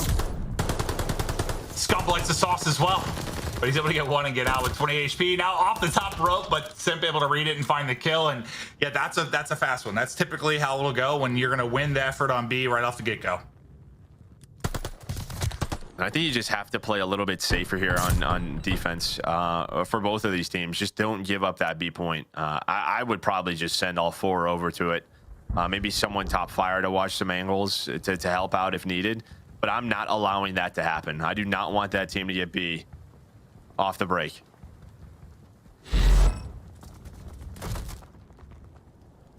Well, they make it look easy there, but we're tied up at 1-1. And here comes the hit. OpTic Texas going to take another crack at it. They've got a 4-on-3. I mean, it's what, Simp on the other side of the map. It's General with the opener. You got a shot to do it, but I think it's a BZ. It's going to be kind of flanking around, trying to get behind enemy lines. This Celium is just holding and trying to deal with the litany of grenades that are coming towards them. Drops one. Scump there as well. RC's and Cell able to hit it on the crossfire. Who's still lurking? He's just lurking, yeah. He's just kind of lurking on the outside part, and I thought that could have been an opportunity for OpTic. I mean, it was very slow on the flank. Darcy's is going to find him, and now you kind of have, you know, you see in the kill feed, 5 kill advantage for Atlanta Faze. And that's just big though with the comms. You think you just don't lose track of one, right? Shotzzy could have made everything. They know there's nobody on A, and what does Shotzzy like to do? He likes to, you know, find those routes, get behind enemy lines, so they don't allow him to make an individual play. BC's getting shelled by 2, but nice movement, little bunny hop there to take it now to 5 in a row. Instantly going to get dropped. The second bit of progress now through on A for OpTic. And you have General and Shotzzy starting to move their way forward, and Shotzzy is moving through them. 5 in a row for him now. He's got the 6 maybe at the window, but if Easy's just going to funnel right on through. Scump gets off A. I like this play. They had so much presence at B. They're like, screw it, we'll deal with this later on. I like the opportunity, but there was only one player on the point. And Shotzzy gets picked. So now they can go back over towards A. But I like that, right? Just, you know, the opportunity presents itself. Scump trying to cut them off from middle of the map just doesn't work out in their favor. Yeah, they just get back to it so quick. But no, I'm with you. I mean, take the shot while you have the opening behind Shotzi's too. You'll be able to finish it, kind of like you're seeing. They'll get that done. They'll get the extra minutes. So what are we? 17 lives, about 90 seconds to work with. Now let's see where the openings start to come through. Not going to be an opening on Cell's side, as that's a nice little headshot. He's just hopping away like a kangaroo. His shots, he's trying to hit the shots, not going to be able to do it. Abizi's going to make him pay. Dash, he's just trying to get away, but Abizi hunts him down. Scrump now just waiting for his teammates off of spawn. They're going to have to find a, you know, a good push here. Maybe he can find a kill. We saw him do it in round number 1. To try to start things off, but Arcides, he is not allowing anyone. He did it versus Shotzzy early in this round. Now he does it versus Scump to get behind them. And that's just huge, right? I mean, just in the chaos of it sometimes, especially with the pace of this, to be able to pick that up, but right after it, you get 3 kills for OpTic, and now they've gotten forward towards the point. It's a messy gunfight, but generally able to take that. It's back to even. The teammates now here in support. Celium, though, continuing to do damage at range. And they're just looking for their opportunity to pounce, but they want to kind of stagger this to stop them from getting in. But once again, just the movement, quick little strafe jump from Abizi takes the fight. All right, couple of chances. Now look at the lives. It's still 7 versus 8. Very possible for OpTic to win this still. If you're General, you do not want to get staggered here. Try to wait for your teammates. Arcees is lurking. He goes through P2, and they were not ready for that. He takes a long route out of fire. Gets behind OpTic. Trying to see what else he could find. Still, a 1-life game. Okay, he's just up 1. It comes to a standstill for a moment, but there's not much time on the clock. You have to find the push somewhere. Can anyone find the pick? It's going to be Shotzzy. He's able to find the opener. They try to slide in behind it, but Arcides is able to respond with 2. Arcides with 3. Arcides popping off, and it might not be showing overall. I think he was like 14 and 18 before that, maybe back to even. But whether it's been like a big push that he's able to help shut down, or finding somebody on the flank, or even the flank of his own that you saw a little bit ago, he's had so many crucial moments in this. Yeah, these impact kills, and that's why we're pointing him out. Yeah, just he's the one, and we talked about it last year throughout their Cold War season.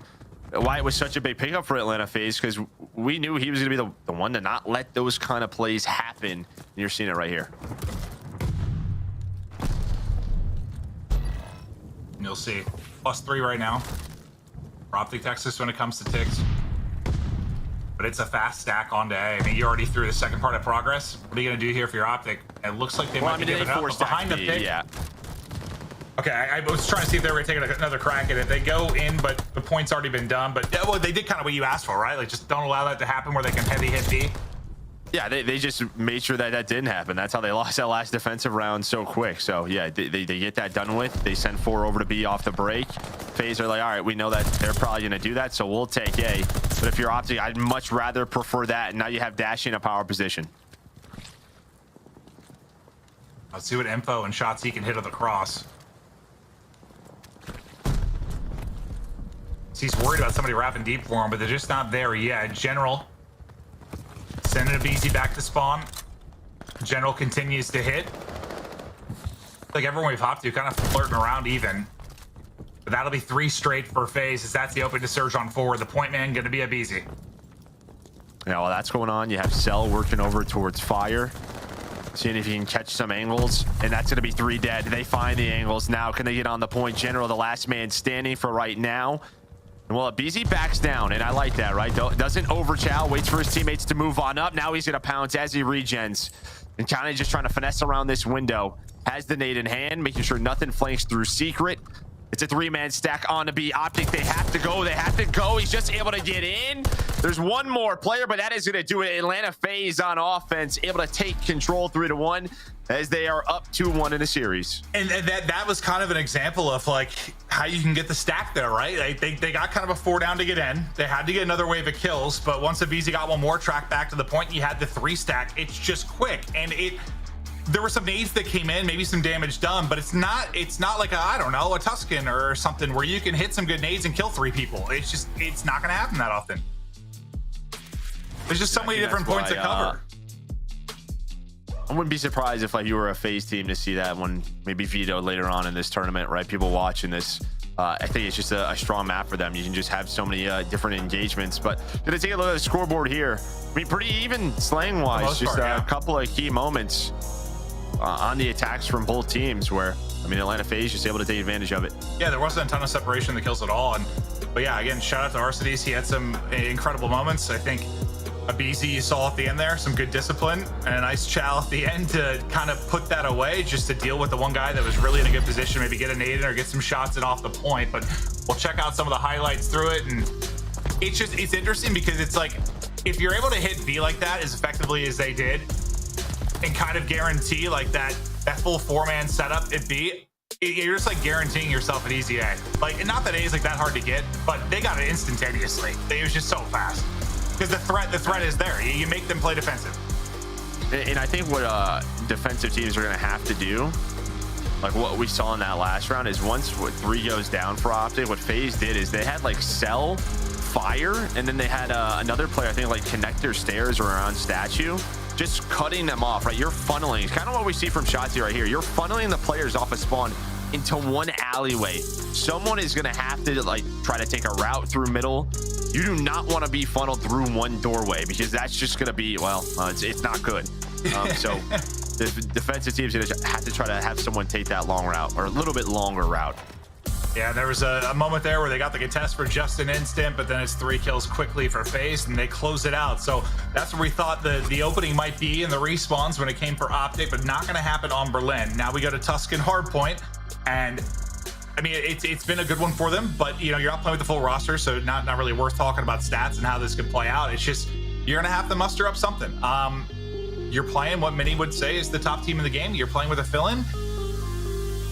You need something special here. I don't know who it's gonna be. It's gonna step up. Maybe General has one hell of a map. Maybe Shotzzy is completely and utterly takes over, but it's gonna take a little something extra here if you're gonna get it to a map 5. Yeah, I'm with Tuscan. I know we focused a lot on, Dashy and Shotzzy, but with what we've seen this year on like a Tuscan Control, a Tuscan Search, those two, it kind of is their playground. So I'm going to focus on them. Jordan, in general, he's really had a good series.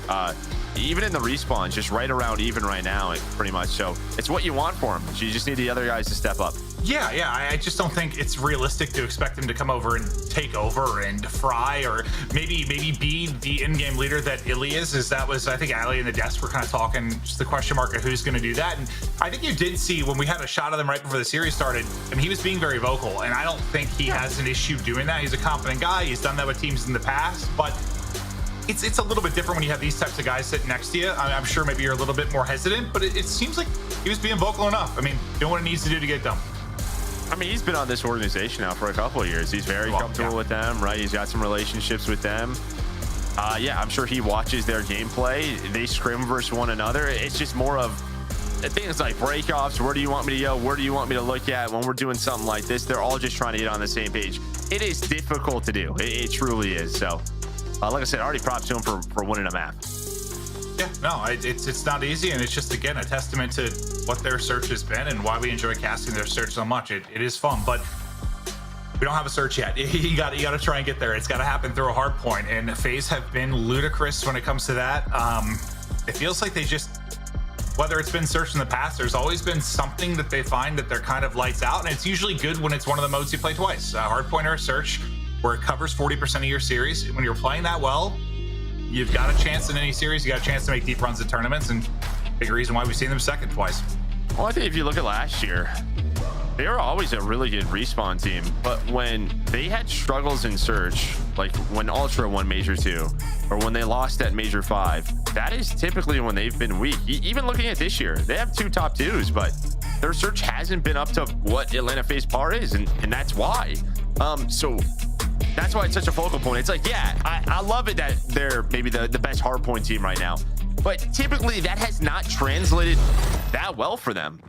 Yeah, so, no, you're not wrong.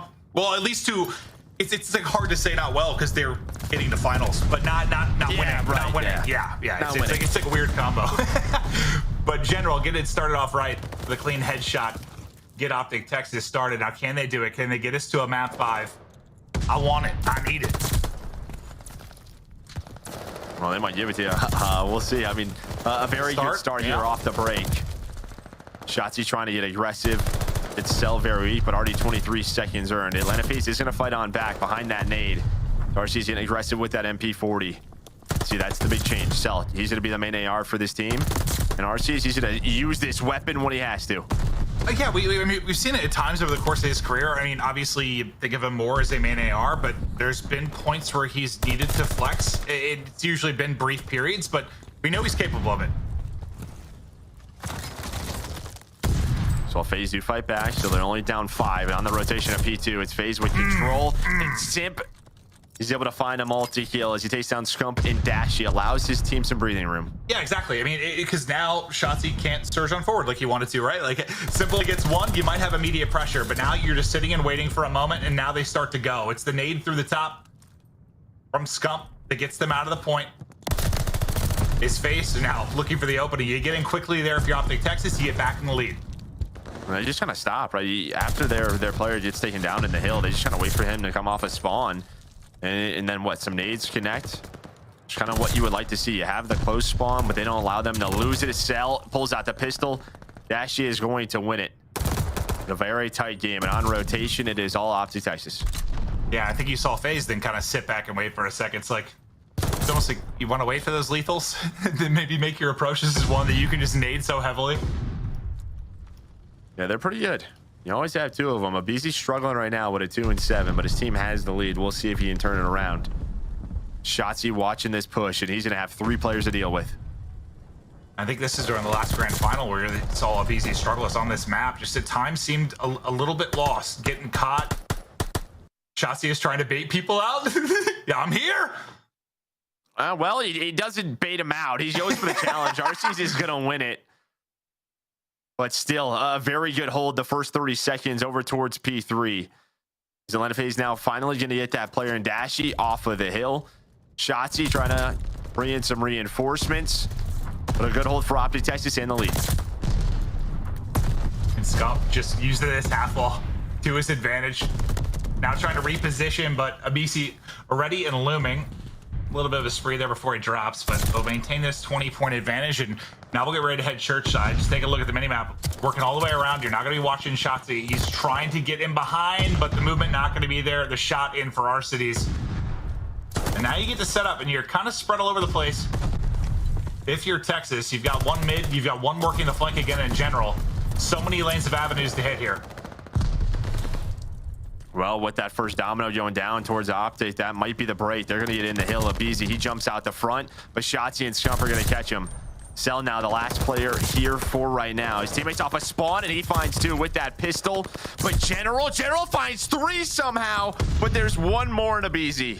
Yeah, dude, he almost makes such an incredible play. You know, he absolutely is. He's 12-7 right now, and they're in the lead. You get into the point for a second if you're Faze. 13 seconds left. They'll retake the lead.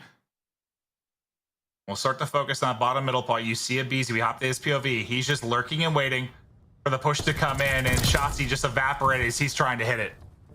Yeah, able to find some rotation kills. Is Faze going to get set up here into P5. Still a 10-point game, but is a lead for Atlanta Faze as they were able to retake control of Church. It looked like OpTic we're going to break it behind General. General with that MP40, him and Shotzzy, that's going to be 3 dead. The last player up is going to be Cell. General, he can do it all. He's a general. I don't really know what that means, Joe, I'll be honest with you. I don't really know much about generals. But yeah, your accents or something. I don't know what that was either. They don't get any better. They don't. I've been working on it really hard, too. But the pistol, that's hitting for Scump. That's getting better. As he's trying to battle back towards even. -4 right now. Some brief fire in, but the nade's gonna greet him. It hits him another 16. He's just trying to avoid everything. The fact he's staying alive and still getting kills. A beautiful bit of finesse here from Scump. And they are still racking up the time, just trying desperately to get this to a map 5, building the lead up once again. Getting to around 30. Yeah, I mean, it was a 40-point swing there at that P5. So, I mean, P3 and P5 for OpTic have been almost perfect. Just both of these teams just blow after blow, trade and back and forth. But it's going to be a small lead for OpTic. As the rest of Atlanta Faze to get pushed in now as 3 go down. Well, now it's going to be on OpTic to try and break. They're trying so badly to get this to a map 5. Let's hop right to elicit in with OpTic Texas. I have their side you. I have their side you. Yo, push up their side. I have their side you. Yo, outer. Let's go. I'm one shot. Our side under. That was him. Watch your side, watch your side. Close your side. Shit on! 2 seconds. I have their side. I need deep. I'm mid. I'm gonna rotate deep. No, I got dead. I got Need dead. their side. Yeah, need their side. Yeah, Their side mid heady dead. Yeah, they need to be gone. They're hitting through. Yeah, watch the push. Guys, we need a play. Okay, I'm here with I you. hear that. I'm backing up. I'm backing up. Really play. You're bonding. I'm You're shotting bonding. him. Make sure we hold sponsor. He's already in front. Dude, inside green. There's two radio. Hold sponsor behind me. Hold sponsor behind me. They're short, guys. They're short. Here, I'm marking. Stun your short. Yo, close right. Short right now. They got my reap and shit. I'm challenged with you, Sam. Let's see anything short. I'm holding pot. I'm holding pot. He went to the back, guys. I don't see him in time. Flat dead. Good job, he's still in the back. Yeah, he's short. He's Short. Absolutely left side time. It's 7 in a row, and Scump is pooping on people. He's fired up. You heard the comms from OpTic, though. Let's kick it right over to Faze. Shit. Go bomb church. He's challenging. Good job. I'm top radio. I'm going top radio. I'm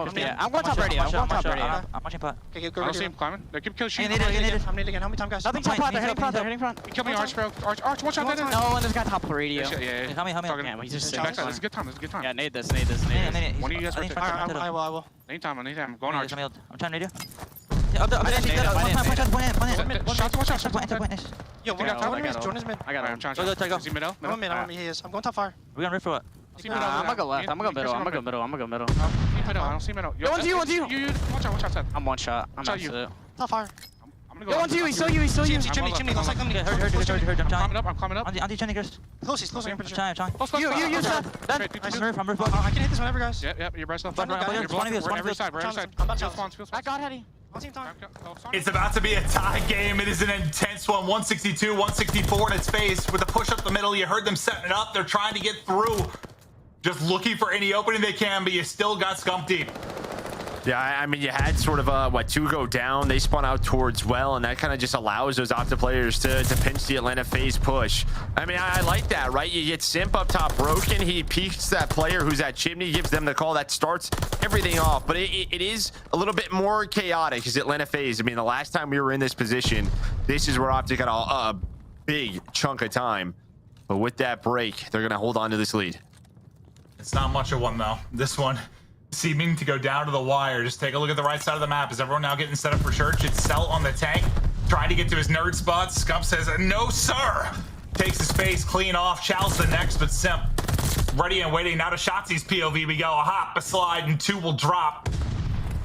There's nobody in the hard point for a second, but Shotzi looking to get inside, just wanting to take the next gunfight, and the movement continues to be there. Catching Cell, Shotzi making the plays when it matters most down the stretch, but still down 8. Yeah, Faze does fine too. A little bit staggered here, right? So you're kind of going 2 at a time. Faze, they have to wait for one another. This is great time as OpTic, another lead change comes in. Dashy with that first kill on the push. Abizi, though, working the back with his teammates. They're going for this scrap time, and they are going to earn it. And OpTic actually spawns all the way in the back. So this is a chance to win this rotation. They know that. The awareness from Simp, this is something we always touch on, just to be aware of the situation. Simp now in a great position. Are they going to be ready for this? I don't think so. OpTic with a 5-point lead as we go to P5. And they're going to go probably off that nade. Now, how many of these can he get? He's ready and waiting. That's a big trade there from General. The fact he's at least able to get one, not allow the multi-kill from Simp, and they clear the rest of the way. But Abizi, he is into the mix instantly. Wait, that hit fire hits? Yeah. Oh, man. Okay. What do we have between the two teams? Just about to be a 20-point advantage for OpTic. You've got enough time for them to close it on this hard point, albeit it is a scrappy one. But you got 3 players collapsing now, and Cell trying to hit the ludicrous shots through the wall. He's able to combine on one with Simp. But they've got to get in at some point. Tex is so close to pushing this to a map 5. All right, they got to break this now. 20 seconds. The focus is going to be on the P1. Staying alive. They're trying to keep it close, but General, he's going for the time. He's going for that time. And Cell is gonna find the wall bang. 5 seconds left. It's having such a good game, and he was so fired up on multiple kills. But here we go. They need 20 seconds to send this to that map number 5. But RC's into a good position, and behind his 2, can Faze now find the break. They're trying. You still have Shotzi here. General's going to get picked up the back. Now RC's going to move forward. He has had some massive moments for this team and chalk up another one. That's a nade that comes through that'll finish him off. But Faze are into the point now. They're trying to make the rally. Just 20 points needed for Faze. basically about to be a tie game, and it's contested around the point. Is a super subs for OpTic trying to pop off. Yeah, it's the autos from Faze that get the break. Now the subs trying to get on through. Scump taking his time. They don't know he's here. He is behind them. He can break this right now. He's going. There's one. There's two. Where's the teammates flying on through? All four dead for OpTic. And look at the spawns. Only need 6 seconds as Atlanta Faze, but I don't think they're going to get there in time. They're going to go for this because they know the rotation of P2 is so long. And I think OpTic, they're going to win it right here. Maybe we're headed to a game number 5. OpTic, you got to be fired up. The comms. Scump killed himself. And he makes the play there. It was Arseny's right before that. I think that was going huge with the auto kills, but they lose track of Scump. He gets 2, and that 4-man wipe sets them up to close it out. With how Faze has been in hardpoint, and the fact you're playing with a sub, this is just incredible stuff. And you know, if you were OpTic, like all the pressure's on Faze to win this, right? When they're playing with a sub, 100%. like if you win this, if you're OpTic, you are chirping for sure. I feel like that's just a mental edge, at least for some period of time going forward between these two teams. Yeah, but look at that. 30 bombs out of Shotzi and Scump. Scump 32 and 23. Just finding kill after kill. But look at General. I got to give my man props to getting these respawns. Yes, 29 yes. and 27. Doing it with the auto. Doing it with the MP40. And it was a close one, a 6-point game. But honestly, it was just some of these key holds that OpTic had. They were finding 30 to 40 points. Swinging back and forth. With the P5s, they were great. They were great. I think you heard Faze kind of I think it was RC's kind of calling sometimes like there'd be, 10 to 15 seconds left, just trying to get that little bit of time, And you just wonder if maybe in a couple of occasions it might have hurt him a little bit. His Texas was able to get set up in spots and actually hold. The breaks weren't as clean or easy for Faze as maybe they thought they'd be. Well, I think that's it. I mean, they've played for that scrap time. I mean, that's just kind of this game, right? We've heard pros talk about it on Vanguard. It's very unorthodox, but with squad spawns, it's not the worst thing in the world to find the final 10 to 20, where in other games, that's not what you want to do. Well, I'll tell you what, if I'm playing OpTic in any, I'm getting rid of Tuscan. I don't know. That's their map. That's their home. Not playing them on anything. No, it's unbelievable. Here we are. Here we go. I mean, you said kind of from the beginning, you get to them at 5, then Joe, what? Anything can happen. Anything can happen in Game 5 Search and Destroy. We all know that. We all know it. I didn't expect this to get here. No. The fact that it is a big surprise to me. It has been unbelievable. Hope you guys are enjoying the show. We're all tied up 2-2. We have a climatic Search and Destroy coming up next. Winner moves on. Loser, bye-bye. The players fired up. You heard the listen-ins from both sides. It is just gas all over the place as these guys are trying to lock it down. Whether it's the pressure, the bragging rights, the money, the glory, it's everything, and it all comes down to this map 5. Be right back.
The Call of Duty League is brought to you by Mountain Dew. AimLab, official first-person training partner of the Call of Duty League. Unleash your potential. Upgrade your game with a Scuff, the official controller of the Call of Duty League. We are right back at it into the Scuff play of the game, and Joe, Scump, General, pop off for the final hole there to get us to this map 5. Yeah, and I mean, Faze, they just let him slip on by, right? He slips on by. He had a kill. They had to know that he was still alive. Maybe a misstep in the communication, but Scump, he takes advantage of it. He finds both kills, General as well with one. And now at this point, Faze knows they're not going to get across the map in time. They have to go for this fight. And my man Scump holds it down with General looking over him. And OpTic, they get us to this game 5. Yeah, I think they got 5 of 6. And yeah, I mean, that first pick was on Arceus, and he's been the one that we've kind of been shouting out that's been really good about picking that up. The one guy that might leak through, but that's a very different moment, right? Like, it's like a 240 type game, and stress at all-time high, and comms are probably all over the place, and you're just flying, and you lose track of one person, that's what can happen. Yeah, I just don't know. He got a kill, right? So he gets a kill, he's getting called out, and I don't know, there was a player like top broken. Nobody looked mid-alley, and it all fell apart. Just one of those plays can't allow to happen if you are Faze, but it does. And now we get to a Berlin search and destroy. Yeah, I mean, if you kill Scump there, if the read is there, yeah, you probably win the map, but not the case. Scump makes the play, he goes huge. In general, he's having an incredible series. I mean, what more could you ask of the guy, Joe? I mean, I guess to keep it up here, that's pretty much it. Okay, right? yeah. That's it. I mean, my man is putting up some numbers for Atlanta Faze, and then you saw just what shots he's doing. Here we go. Here we go. Map 5 time. We've seen a lot of Berlin. What did Veli say? He's seen so much Berlin, he's feeling German. Well, one more time now. In this matchup, Shotzzy wanted to make sure every door is open on the map. Yeah, he's the doorbuster. He's just making sure that everything's open. The nades can come in, but bomb down quickly. We're into a 4 versus 4. This looks like a controlled B retake. Here it comes. Shotzzy gonna be the first man in. He's gonna see Simp, and he finds that kill onto Simp. Yeah, and he was hit down for the trade. Like 30 HP or so. The fact he gets that one, just insanity, but... Look at BZ. BZ's behind enemy lines. Oh, with a snap, little team shot. The second is there. They pick up the final player in Faze, able to get it. Yeah, no, it looked a little bit like a control round there for a moment, but as things get scrappy, it's a BZ that finds the opening. Yeah, I think you had one player working the flank for OpTic. The other two were working towards the bomb site. And while that happened, Secret and those connector stairs were wide open. Now, BZ finds the timing. It's a little help. His teammates challenge with him. But it's just a quick plant. It's a quick plant. And almost, I mean, it's still a very big first blood out of Shotzzy. It could have turned into something, but it does not. 2-0 star from RC's, 2-0 star from Abizi.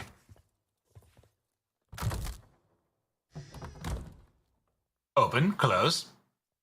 Let's open it one more time. Ah, okay. No, let's close it.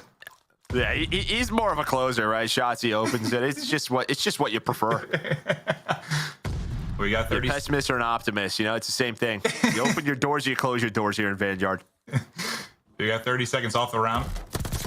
And now the engagement's gonna start. Abizi keeps it going. He's just able to finesse his life and get away.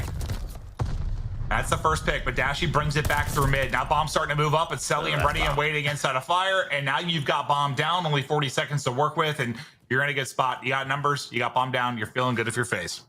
Yeah, both kind of an odd round than what we see on Berlin. It was like a 2-2 split on offense from OpTic, and they were just kind of lurking outside of A. But it felt like the entire time, Abizi knew that they were there. He was just like looking for them.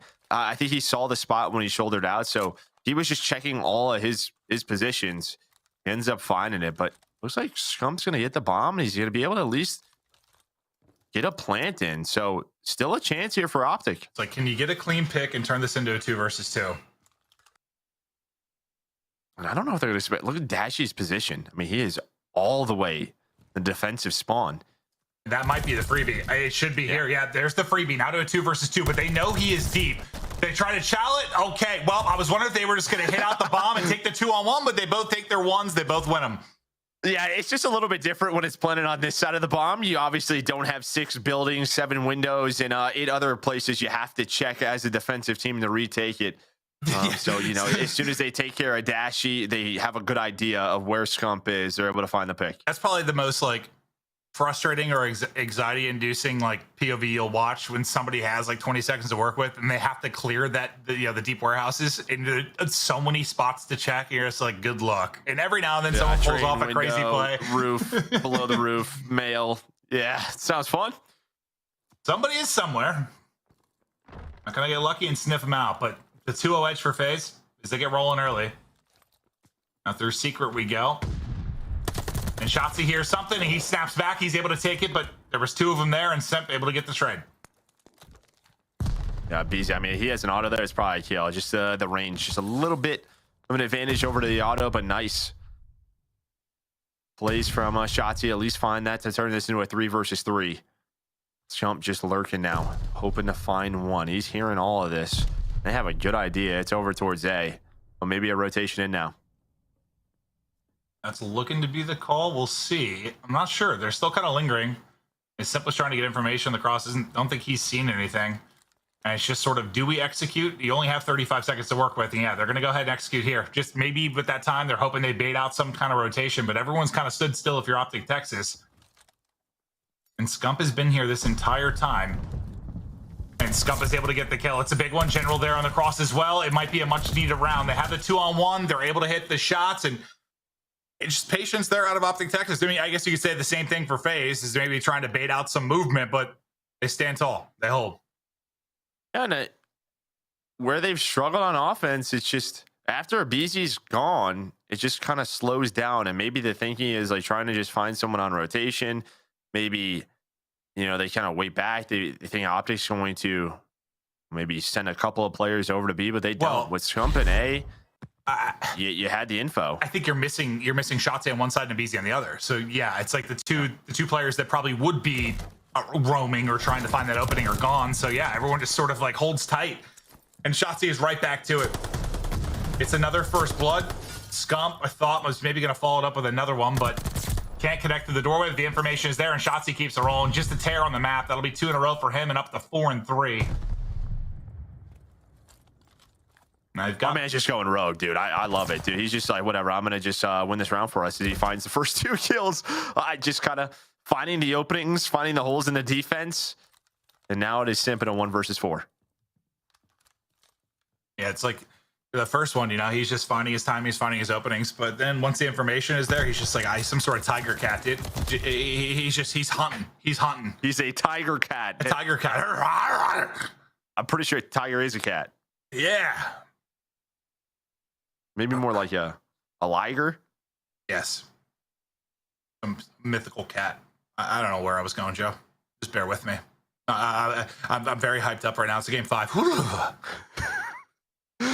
Oh, that is just your go-to right now. But yeah, I mean, just great plays out of Shotzzy to give them that round win.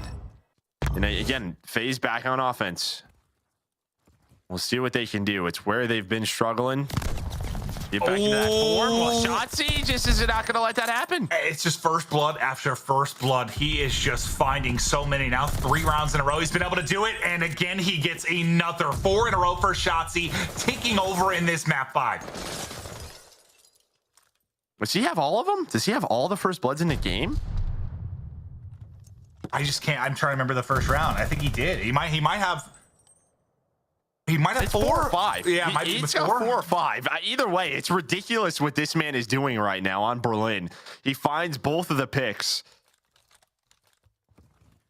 Well, Cell just trying to see what he can find, but again, it is just Scump hanging out, laying behind his desk. Hey, it's a to tie his shoes, and now he's gonna try to run through this wall. Almost turns on Cellium, but Cell now in a 1 versus 3, trying to do what he can. Hey, it's Nameless here. I'm mind blown. I got your keys to victory for Faze. We're gonna have to go ahead and kill Shotzzy. That is, yeah, that's the key to victory. Try to find, try to just stop him. And how do you, like, when someone's like hot like that, especially early in rounds, like, you know, you have a playmaker like that in a BZ. Maybe he hasn't been able to do that exact thing this title, but how do you try to deal with that when somebody's just hot and picking you apart early? Well, on defense, he's been going to the same place, right? Right around those connector stairs. I think you just try to avoid him, or you just try to double chow him. Obviously, there's Simp there. He's looking for him with the sniper, but he's ready for it. with that angle from Shotzzy. That is a nerd spot and a half. But on offense, it's a little bit more difficult. You have to be there for the trades. Because last time, it was just he picked them apart. And now look at this. Look how fast and decisive this round is. They go right to B. Simp does see the cross, but he's got a sniper. He sees the nades on him. He's got to dodge those, but bomb down. Now Faze has to work this retake. His RC's working the flank. Yeah, BZ's got an auto in hand, so just trying to line this up if he can, but Mr. First Blood himself is inside. They're able to eliminate Shotzzy this time around, but the plant so fast, you've already only got 25 seconds to work with, and one of those mini spots we were talking about, well, the 3 OpTic players are all over them. Okay, BZ is the one player here who might be able to make this happen as he finds one, but look at the time. Only 13 seconds left. Faze has to go. They have to go. Someone's got to get on it right now. I don't know if they will. BZ looking over him, and a Dashy wins the one-on-one. Simp might have had time. He might have had it, but Dashy wins the pistol. And that is what a fast plant can do, which is everything you have to clear. I mean, honestly, it's a pretty darn good job from Faze, but you just don't have much time, and then yeah, I mean, once Dashy wins that one-on-one, that's it. That is it. And then a little pizzazz at the end with the pistol.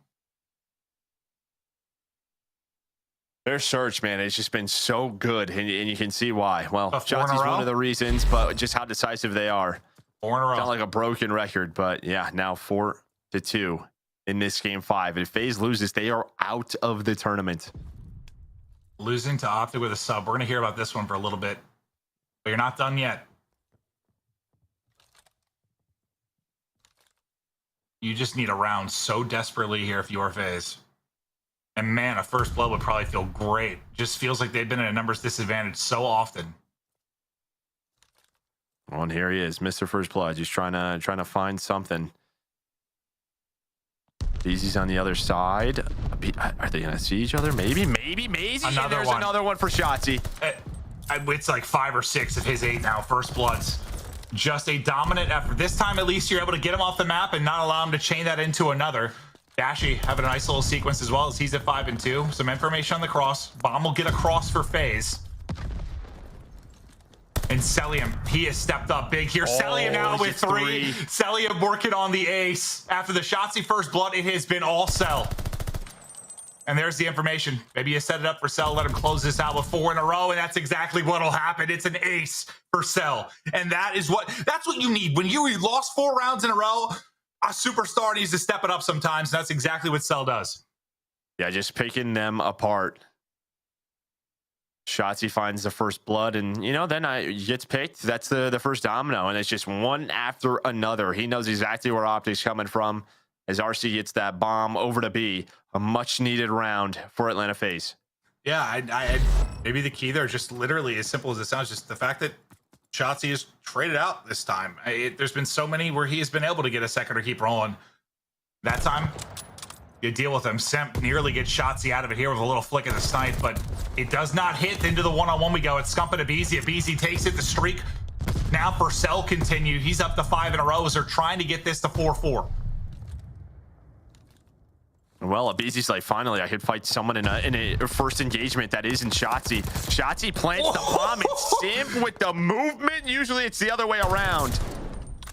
All right. Hold on. We're in a 1-on-2. He's trying to find the wall bait, but there's just too many players. It's Celium. He's up to 10 kills, 6 in a row. Now 1 away from that glide bomb in 2 rounds, back to back for Atlanta FaZe. Yeah, it's like Cell and Shotzzy are in a boxing match right now.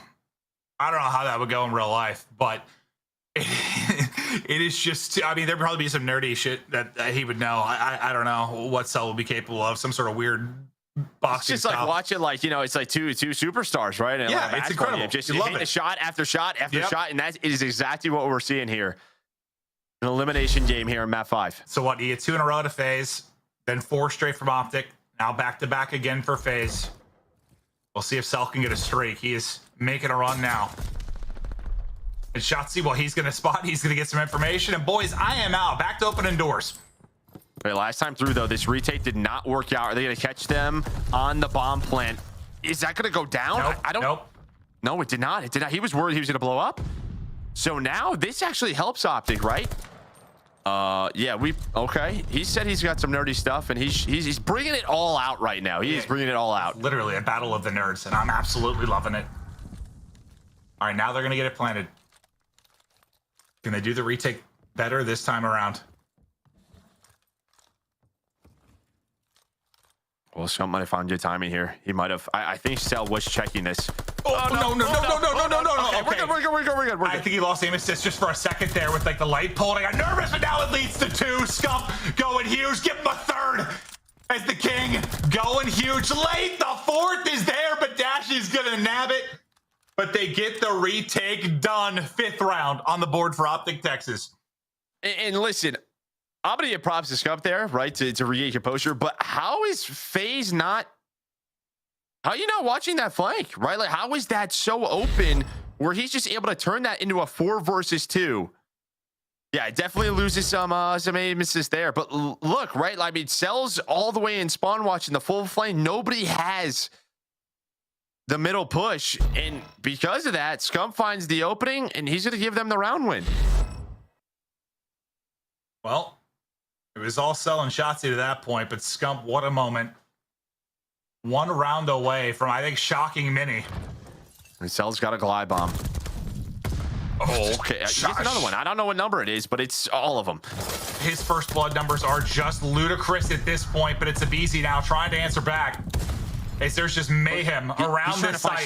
They're trying to find him. Look, he planted the bomb. This man is out. He gets another one. It's his playground. Abizi's gonna bounce back. Now we're into a 2-1-2. Thank God. I mean, if Shotzzy got another one, this one's probably done, but you've got a chance here for your Faze to get it to around 11. But tucked away, it is Scump. It's his turn. Now 4 in a row. It's all on Cellium.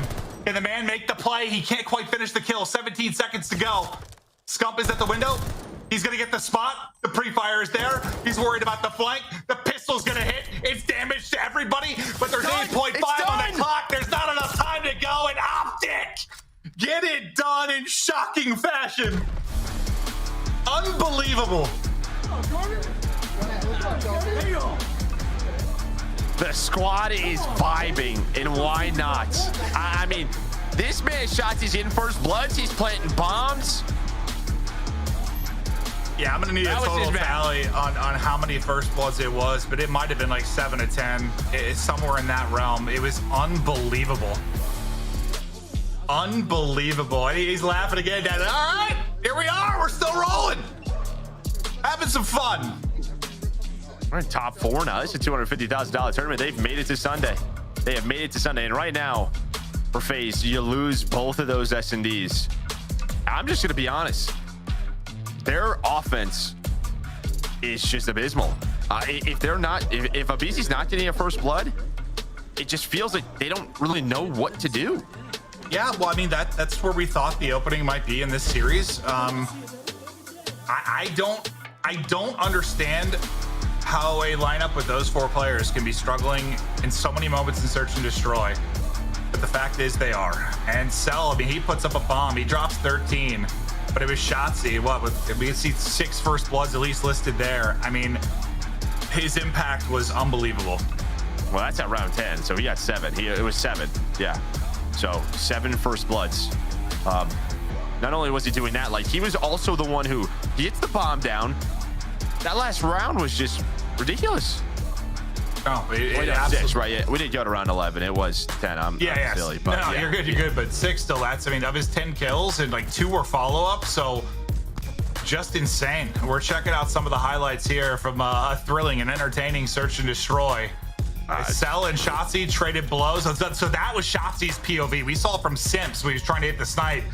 That's just that angle's ridiculous. That's a few to the forehead, and you're just gone. And he's ready for the next one onto Abizi, pushing on through, trying to hit that position. It was 4 rounds in a row after Atlanta Faze went up 2-0. Dashy with some ridiculous plays. That pistol, I mean, between him and Simp, those pistols are nuts. And then it was Faze who fought on back. Cell, in a much needed round, found an ace to try to propel them forward. The OpTic, they clutched on up. Yeah, it's like as much as you can hype Shotzzy as much as you want or Cellium's plays, like I think the round for me is still this. It was Scump. Like in this round 9, just the ability to get 3, especially like whatever you want to call it, the mental toughness or trigger discipline. Like it looked to us like he lost a little bit of aim assist. That's where we're like, whoa, it looked a little wonky, and that's usually what the case is. But the fact that he turned that into 3, We've all been there. You lose a little bit, you start to panic. Not Scum. Just walks up P5. It's just like, hello. Hey, guys, I'm here. Oh, you guys playing the bomb? Nice. Let's hang out. You guys want to hang out, watch a movie? All right, I'm going to just take 3 of you down. And that was an easy retake for OpTic, but there you can see it. Through the S&Ds and a clutch Tuscan hardpoint. They're moving on. Top 4. Yeah, I mean, the search isn't the most shocking thing, but that map 4, I mean, that was everything. No, it is shocking. It is shocking. Play with a sub. Like, you're right. It is shocking. I mean, just with how Faze has been playing, especially this event. Like you said, that in round 1 percentage, they were like 15th. Like they have not been good in search. No. But the map 4, yeah, I mean, the Scump play late in a tense moment. I mean, just think about those last couple of maps. You got a 6-point hard point, you go around 10 almost the entire way. That was, I'll be honest with you, that was a lot more fun than I thought it was going to be. You just, with the way Faze has been playing, and OpTic with a fill-in, I was worried it might be a stomp, but that was not the case. We got to have some fun. We hope you enjoyed it at home. But for now, let's get it back to the desk and hear what the hell they thought about that. Hey, yo, Maven, I thought it was going to be a blowout. I thought Faze were going to kick OpTic. But you know what? No illy, no problem. It doesn't even matter. General showed up in a big way. But not only that, yo, that man Shotzi was on Demon Hour the entire series. No, the first bloods that he got, not only in that last S&D, but in the first one as well. I mean, he was just a man making the play on the map. And we got to talk about the fact that Faze might just have a mental block on Berlin S&D. They lose it to OpTic at Major 1. They lose it to LAG in Major 2. And now they fall to OpTic with a sub to close the series out 6-4. I mean, nobody expected this. This is insane. No, they have a mental block on being the best in the game. This was their shot. They couldn't beat OpTic. You know, no diss to Faze because you guys are good. You're great. With your chest. Not the best in the game. You're second best. That's a feat right there. Nameless. Guys, this OpTic? is a mind-blowing performance out of OpTic Texas. Like, that is crazy. I'll be honest. Like, there have been times where I've doubted them before, but I have never doubted them more headed into a series versus Atlanta Faze, who have been dominating all weekend long. They have a substitute player. They lose their IGL. They haven't even looked that great throughout this tournament. They come into this, they dominate both search and destroys. Scump turns up in that hard point. Like, this is an insane victory. Yes. And this like establishes like, yo, we're not going anywhere, Faze. You literally cannot beat us. There were so many rounds where Shotzi just had his way with them in that search and destroy on Berlin. Like, and this happened before as well. Like, this isn't the first time Shotzi has been able to do that against them. He just has their number. Well, Nameless, let's talk about it, man. That search and destroy, Maven called it out. So Shotzi, he's responsible for 6 first bloods, right? But it's not only that, it's what he did after the first bloods. Absolutely. And the first 2 wins by OpTic, he had 4 kills in a row. He went 4-0. He was perfect. It was rounds 3 and 4. He got the first blood, and then he insta-chow somebody else, gets the second one. And then the next round, he gets the first blood across the map. Somebody runs at him. He gets that kill as well. He just gets away with his life, that elusive movement. He just knows what he needs to do to give his team a buff in the round, and they're capitalizing on it. It's one thing to get that first blood and get traded out. It's a whole other thing to get a first blood, hold that information, and continue to play your life and still have an impact on the round. And that's what Shotzi did. Cellium dropped 13 and 5. Berlin is probably Cellium's best map, and they still lost with him going off. So OpTic, I mean, the composure when they went down as well to make that mid-game decision change of the pace and just hit B-site, that aggressiveness to throw Atlanta Faze off their rocker, incredible. Shout out to OpTic Texas for the big win. And matter of fact, speaking of them, we have an interview with the king himself. It's going to be scumpy. Let's get him up on the screen. Yo, Seth. Dog, you guys did it. My question to you, look at that. He wants to bust that smile out. Hey, yo, Seth, all right, you know, I would compare and ask you, you know, what's the difference like having General from Illy, but, you know, scratch that. General deserves a spotlight. How much did he help this team out in a win like this against Faze? I mean, it's a huge difference. Jordan plays a literally completely different role than Ender, so we've been just trying to make him comfortable within our system. And I mean, that's obviously showed in the Florida match. We had probably about like 8 maps total played with Jordan. So it was pretty tough because we played our first match with Ender just throwing Jordan back in after not practicing with them for a couple days. But he's really meshed well. He's doing really well on the comms. He's directing a lot of traffic as well. So he's just been really great so far. And, you know, we're just trying to build on whatever we can at this point, you know, until Ender gets back to healthy. So it was a big win. I don't know how we did it, but here we are. A little bit of a 2-part question for you. One, I have to ask, the play on the hard point, when you were making the pinch onto P1, were you coming to your team? Were you trying to get the timing right? Like, that is what broke the hill and ended up giving you guys that dub. It was a huge play for you to play it patiently, wait for the opportune time to make that push. And then on the flip side, not having Ender in comms, has it been kind of a toss-up on who's making the play calls, or has anybody really stepped up? Nah, it's definitely a collaboration of all of us pitching in whenever we need to. Ender definitely did the heavy lifting in that aspect, I would say, whenever we were playing with him. But now that he's not on the team, I mean, we kind of still did it with him on the team, but now it's like extra. We're all putting in a little bit more communication. But yeah, the pinch play, I don't really know what happened. Kind of blacked out for a second, and I was just saying, I have a pinch, which I didn't even know if I had a pinch because I saw one cross, and I thought he was going to hold the pinch, but I just got a good timing, so it worked out. Seth, I gotta ask you, man, how? Like, what is the game plan coming into a series like this? You have a substitute player, you're going up against your rival that you had battles with throughout this season. So what's the game plan coming into this? Knowing, do you think you just have to win both search and destroys? What are you guys talking about leading up to this match? I mean, we kept saying we got a Neslo in 2-3-5, but we actually ended up winning a hard point. So we just thought we were going to have to get through. I mean, after first map especially, we got 100 points. So we thought we were just going to have to win the searches and the control. We came out hot in the first round of the control, and I started making some weird noises. But yeah, we got the hard point. We just needed one respawn. I mean, that's basically how we're going to go into all of our series. I mean, one respawn, and our search is hopefully going to carry us through. Hey, Scope, congrats on the big win. That was phenomenal. We were going crazy in the green room, man. We'll catch you next time. And, hey, shout out to the green wall. You guys are fantastic. Hey, thank y'all. Have a good day. Oh, anytime, man.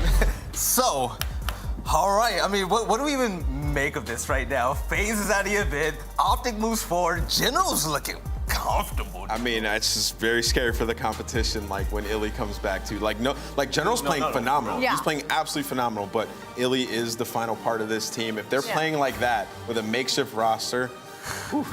All right, ladies and gentlemen, we have one more series on the day, and you got to be lying to yourself if you're saying that this event isn't just popping right now. Shout out to Belong for throwing this event in their arena, and coming up next, we're gonna have Boston versus the Los Angeles Thieves. But hey, this is it. OpTic knocked out Atlanta Faze, the favorites to win this whole event, and now look what's happening. This event is up for anybody, and with any given Sunday coming up tomorrow, who knows what's gonna be across the horizon. But for this last series, I can't wait. Let's go.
The CDL Pro-Am Classic is brought to you by Belong Gaming Arenas. With high-end PCs, consoles, and community events daily, Belong is the place to go for gamers of all levels. Belong has arenas in Chicago, Columbus, Dallas, Houston, and Nashville, with more locations coming to a city near you. The Call of Duty League is brought to you by Mountain Dew. All right, ladies, gentlemen, everybody that's tuning in right now, this has been pandemonium. This has been crazy. We just got off of a hot series where OpTic Texas knocked the Atlanta Faze out of the event. And now we have one more series on the day. We have Boston Breach.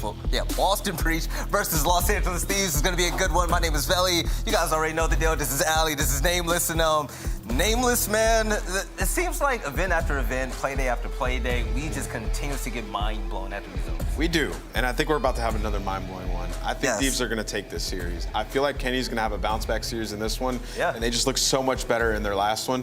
But yes, I think that it's finally time they turn the tides. Boston haven't looked that hot this event, to be honest. I feel like they've been slipping up, especially submachine gun players at times. Well, let's talk about it. Let's talk about Boston for a moment, because Boston is a team that has been making strides this season, right? Top 6, top 4, and now they're looking at making it even better run for the Pro-Am Classic. And you say the subs need to step up in a big way. I mean, I agree. Boston still has a ton of potential heading into this game. Yeah, I mean, I just think they've been a little bit inconsistent. In Search and Destroys, we've seen some great moments out of Nero, but it was really Methods in the last series that took over. You know, 1.32, like absolutely popping off, which has sort of been the story for this Boston team. When they are all consistent, they're playing super well. Just can they put that together? And throughout this one, it's been some of the same. So still waiting for them to get over that hump. But for the game field keys to victory, what does Boston need to do, Allie? Well, they need to continue the AR dominance. Since the beginning of Major 2 qualifiers, he's first in KD with a 1.27. That's going to be likes of Methods. We saw it yesterday in the Berlin S&Ds as well. A lot of clutches coming out of him. A 1v2 followed by a 1v3 to keep them pushing up into Saturday and find success on a second control map. 5-1 on last Tuscan controls. They are insane at Tuscan. They have the auto van on Gav, and now they're going to be heading into a Berlin control in this series and figure out offensive blows in both cage S&D. Winning 32% of offensive rounds this year on bow cage, which is last overall, and that is going to be the second map of this series. So a little bit in favor of the side of LAT, but again, this has been a month off for teams to work on these issues. No, I really like that last point, because overall throughout the entire year, Search and Destroy has been one of Boston's strong points, right? That's something that we really considered a big dub every time we walked into that. So hopefully they could clear things up against the Los Angeles Thieves team that are looking to really make waves, especially with that big win yesterday, right? So, Allie, when it comes to Los Angeles Thieves, there's a lot of questions about this roster. We're talking about Kenny, Draws, and all them. What do you make of this squad? They've had to seriously battle their way into today, right? After the full sale against New York, they had to battle their way against the Challengers teams, and they forced their way into it, and it's all on to Kenny for me personally. With the 0.5 in that series and still going negative even when they're winning convincingly, I need to see a turnaround for him in this role switch to the sub, and if it's not working, maybe we need to switch back. But map 1 is in their favor, as it's going to be a Gabutu, so he's going to be able to get comfortable early in the series. And earlier on in the season, I had my doubts against Octane, but Octane has stepped up in the biggest way possible. And now we need Kenny to really join him on that upward swing. But when it comes to the game field keys to victory, Nameless. Yeah, for LA Thieves, they have to lock down the map for Tuscan Hardpoint. Boston 0-2 this weekend with L's to Paris and Ultra NA. When you look at Tuscan Hardpoint, Thieves 7-2 in that map. Despite them being in a slump, they've still been good at Tuscan HP. Then Kenny needs to find a groove in his new role. 0.8 KD this season. Rest of the team above a 1.08. Yes, he switched to a new role, but what has Draza done in that new role as well? He has popped off. So maybe that was sort of where they were leaning towards with that decision, putting Draza there because they know what he's going to be capable with in AR in that role. And then now Kenny finding more comfortability in that last series on that Berlin. We saw him pop off on that rotation to P3. That's what we need. And then we'll need to continue S&D improvements versus Boston. 57% round win percentage this weekend, ranked second, 12th coming into the Pro-Am. So clearly in this month off, JCap and the boys have been heavily focused on Search and Destroy, and it's really showing off. We've seen what Envoy's been doing. They did get full sailed, but before that, they were up 5-0. They were playing good in that Search and Destroy. So there has been some improvements. No, so, I mean, logically, we would all think that Boston Breach are definitely going to win this game because of LAT's struggles recently. But if Los Angeles Thieves win, don't call it a comeback. This is what this team is built for, right? So let's see if en route to the redemption tour, if they can pull out a big win versus Boston, which is not going to be easy at all. But ladies and gentlemen, it's about that time for the last series of the day. Boston Breach and the Los Angeles Thieves. Bryson Tunn, fellas, take it away. Awesome. Thank you very much, fella. Yes, we're going to the games once again, and obviously it's going to be a little bit difficult to top that last series, but we are playing for the very last slot in our Final Four and into Sunday. Boston Breach versus LA Thieves. Yeah, when I see we had this one, I was very, very excited to see how it was going to go down. When you look at it on paper, this should be a banger, but we're going to have to follow that other game somehow. So hopefully the guys can show up and give us a good series, because that was a crazy one just beforehand with OpTic and Faze. But this should be interesting. You know, we've kind of seen a bit of a resurgence from LA Thieves. This is looking a bit more like the team that we expected to see this year, outside of the full sale. We will try and forget about that, as will most of Thieves fans. Going up against a team that have surprised in the Boston Breach, but who are maybe dropping off just a little bit. Haven't looked that great so far this weekend. This is how the maps and modes are figuring itself out. Gavutu, Bakaj, Berlin, Tuscan, as we're getting ready to jump into map number 1. Yeah, but I'm just curious at how it is going to work, because Thieves have looked better. It's hard to say exactly why things have necessarily looked better, because we haven't necessarily seen the top level from Kenny yet that we could potentially see with him in that SMG role. And he's going up against somebody who is really good with the SMG. Of course, he's going to have to go and match up with Cap. So I'm curious how the dynamic is going to work out in this series, but nonetheless, Brycey, very excited. Yeah, me too. We're going to have to find out exactly how these two look going into Sunday and finding out which is more likely to give the better game for our remaining teams. But on paper, at the very least, I think Boston Breach have got essentially the better kind of record for coming into this. They have been on the constant improvement. There haven't been a ton of weaknesses for it. LA Thieves, it's up, it's down, it's sometimes maybe good, sometimes we'll find out how they're playing. But let's get into this first one, then on to P1. We're going straight into the ring with both teams and jumping into TJ, and that's a full wipe from Boston. Yeah, that's pretty much a full wipe from Boston. Everybody dead apart from one. Not the start that you want if you're the Thieves, but either way, they are going to get themselves forced away. But perfect grenade from TJ. And so often you do see these come on through, but the thing is, you can't wait for them. You have to make the move forward, and Draza's the only one who's been able to answer back. Boston Breach coming in to map number 1, very, very hot. They're going to be looking to try and force their way over towards P2 shortly. They got the side of spawns that they want to keep a hold of for now. 20 seconds still remaining here on P1. Trying to get that 2 bits to lock it down, not going to be able to. Now we are going over to boat, and you can see already Draza is here. They'll be looking to claw all that time back. They weren't able to get off of P1 as well. Any reinforcement for him? That's going to be the key thing, because if he doesn't get any reinforcements, they won't get the trades. Fortunately, it's going to be Envoy that comes through, and it will mean LA Thieves have an opportunity. This is the perfect time to just get a little reset if you're the Thieves. Absolutely worst start possible, of course, when it does come down to P1, but you can lock in this rotation. They have done, and they found the kills alongside of it. Problem is for them, they do have Boston Breach spawning over towards the green side. You'd ideally like to swap that for the rotation, then maybe get a hold of P1. It's kind of a toss-up, isn't it? It's positives to either side when heading over towards the beach, but either way, looking good for them on the lockdown here. Octane up top, 3-3 for him. The start wasn't necessarily the best, but they're locking down some good time here, Bryce. Yeah, this is exactly what they needed as they got back onto it as well. And one of the things you do want to keep an eye out for on this map, I've got to point him out, Methods. Every time I've seen him play on Gavutu, he is a force to be reckoned with. And they could do with another MVP performance from him in this series to get them top 4. At the moment, Draza playing ring around. I don't think he knew anybody was there. It's going to be Capsule who eventually takes him down as they now try and fight for P3. At the moment, Boston Breach have the spawns. Looking good for Breach to got P1 ring control as well. Capsule up here with the AR. And that is where it is really going to come into things here for the side of Boston. If Methods can have a game, this is going to be a hard map for Thieves to win. Octane and Coda doing a good job of getting rid of Capsule. TJ soaking up that hill time. Let's see Nero pushed all the way up. He's actually evaded one. Is he going to be able to survive a little bit longer? I'd like to see what he's doing, but surviving is the answer. TJ inside the point knows the push is going to come. Draza with the gunny though, and Envoy is there to help out. A really, really nice break from Thieves. And this is the perfect situation for them for holding down this last 30 and then rotating towards P4. See Envoy just trying to clear the back here as well, and TJ just getting away with his life and causing a bit of an issue. But eventually does take him down, and you are right. Now the Boston Breach have been pushed out of that and scrap time goes to LA. They are going to have this rotation locked in pretty well. And that's exactly what I'm talking about with Methods. That long-range shot just picked him out of the air. And you see, can they find a gap? Here comes Kenny, auto in hand at the moment. I know a lot has been said already this weekend about how he's going to cope with the role change coming in, but on this map, obviously, you can run as many ARs as you like. Oh yeah, everybody running ARs at this point.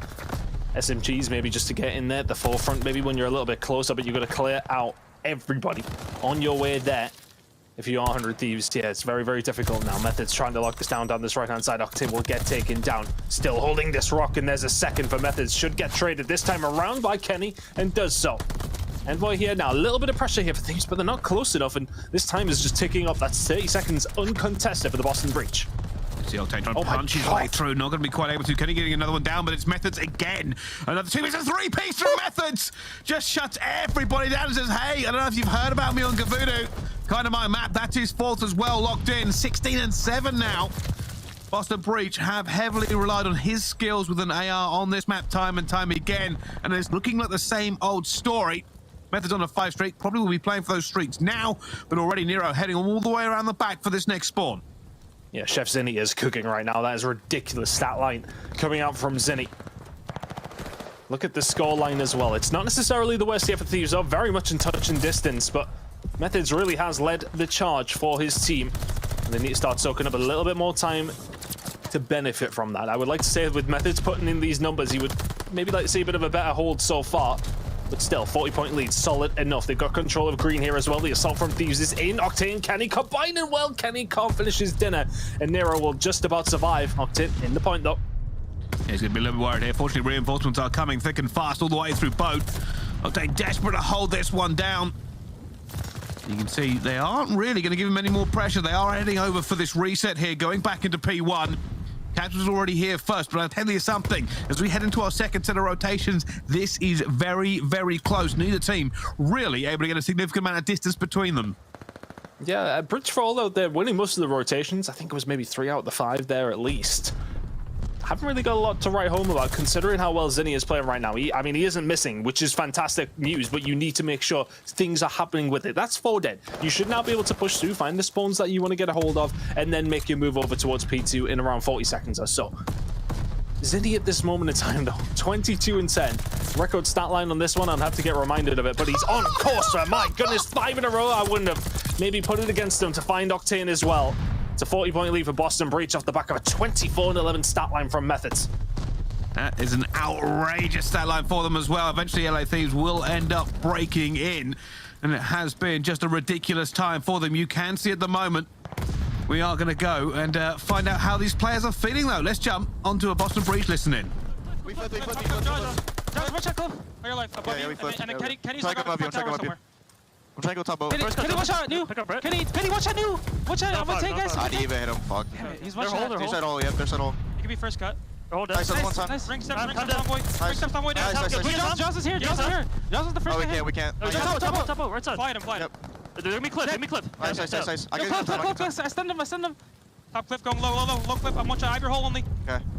Watch my top. Guys, get me some top out. Okay, I'm on my top out. Hole on top. He's it. Another one, hold it. I even him. He's there. He's just sitting there. Envoy is just sitting there. Nice. Nice. We're coming as fast as we can. Guys, can you get my boat? I'm trying to. I have low cliff. Then go to your top boat. Then go to your boat. I'll go on cliff. They're weak by a nade. I got one. Cliff. You do a low hole. Hole low tower. I got your cliff. OC tower. Tower rocket. Low hole. I got your hole. I got your hole. Nice. Hole. Yep. Oh, it's watch out, close, guys. I'm watching top cliff weak. Dude, there's 3 old. There's 3 old. I'm trying. Another one. Oh, I got me. Alright, 2 old. Mid take I can get it to him. You sure? I got new to him. Guys, get ring stats free. Can you get ring stats free or no? Yeah. I can call out. Yo, do you have pinch cap? Wow, Boston Breach spitting fire on Gavudu at the moment, not just in-game comms, but also from the gunny. Huge holds from TJ, and Capsule picks up a 2-piece as well. They are now in the lead, and that has seemed to be the case for the majority of this. I wonder if they can now push us over the line, Tom. Yeah, Capsule to find those 2 kills, but Methods dies over towards P1. It's just allowed every single player from Thieves to get a little bit of purchase over towards the hill. There has to be a fight from the back from the Breach. Can they find these kills? Capsule will find 2, though. The SMG up close and personal. Still P1 control for LA Thieves, which is important when you're thinking about the P4 rotation and for putting the fire down. Trying to stop as much points going over towards Boston Breach as possible here. Gunfights on the transition. Well, they're 50-50. Thieves are in the spot to maybe do something here on this rotation, but it is not clean cut. A good full 50 points or so here. Heading over towards P4 puts them right back in their game. Yeah, this is everything they need right now. Can they throw up the walls? Can they hold fast against Boston Breach while looking to end this game on this hill if they can? Kenny already going to find TJ by the cliff. Ward on the bow, and it's going to be Kenny again. Just trying to stem the tide. Boston Breach moving their way through it. Eventually it's Capital. And there are so many Boston Breach about to hit Cliff here as well. Draza finds the first one. Draza finds the second and the third. And just completely shuts down any semblance of a push there. LA Thieves have this one locked in, and they are now going for map control. This could come down to a very tight game. The wherewithal from Draza. He knows there's going to be somebody on the outer. ROKKR just pushes, just completely takes him out of the game, and he's got 2 free kills. It might have looked like a nice and easy 3-piece, but big brain from Draza in that situation. Fantastically done. Thieves well and truly back into this game, and they haven't stopped here either. Octane up top, but will get taken down. But they do have members around. It was Kenny. He is going to fall, but it's now about breaking over towards green. For Boston Breach here, expand out, get control of both. It's so important that Methods and TJ stay alive here. For the Thieves, where's your break going to come from? Well, this is it. The Thieves do not have a lot of time. They really only have one big push in them. Envoy already going down, so is Kenny. Nero trying to find somebody, but it's Octane already gets a kill back, but he does go down. It's only Draza. The magic can't happen as Nero cuts him to ribbons. And now LA Thieves, they just got to run. They've got to sprint and hope that they can find some magic to get into this one as Nero cuts down Envoy, and nobody else from them is close. LA Thieves are going to lose this first hard point. Boston Breach hold fast, and they will go up 1-0 in this. Methods again, it's Gavudu. It's another great stat line.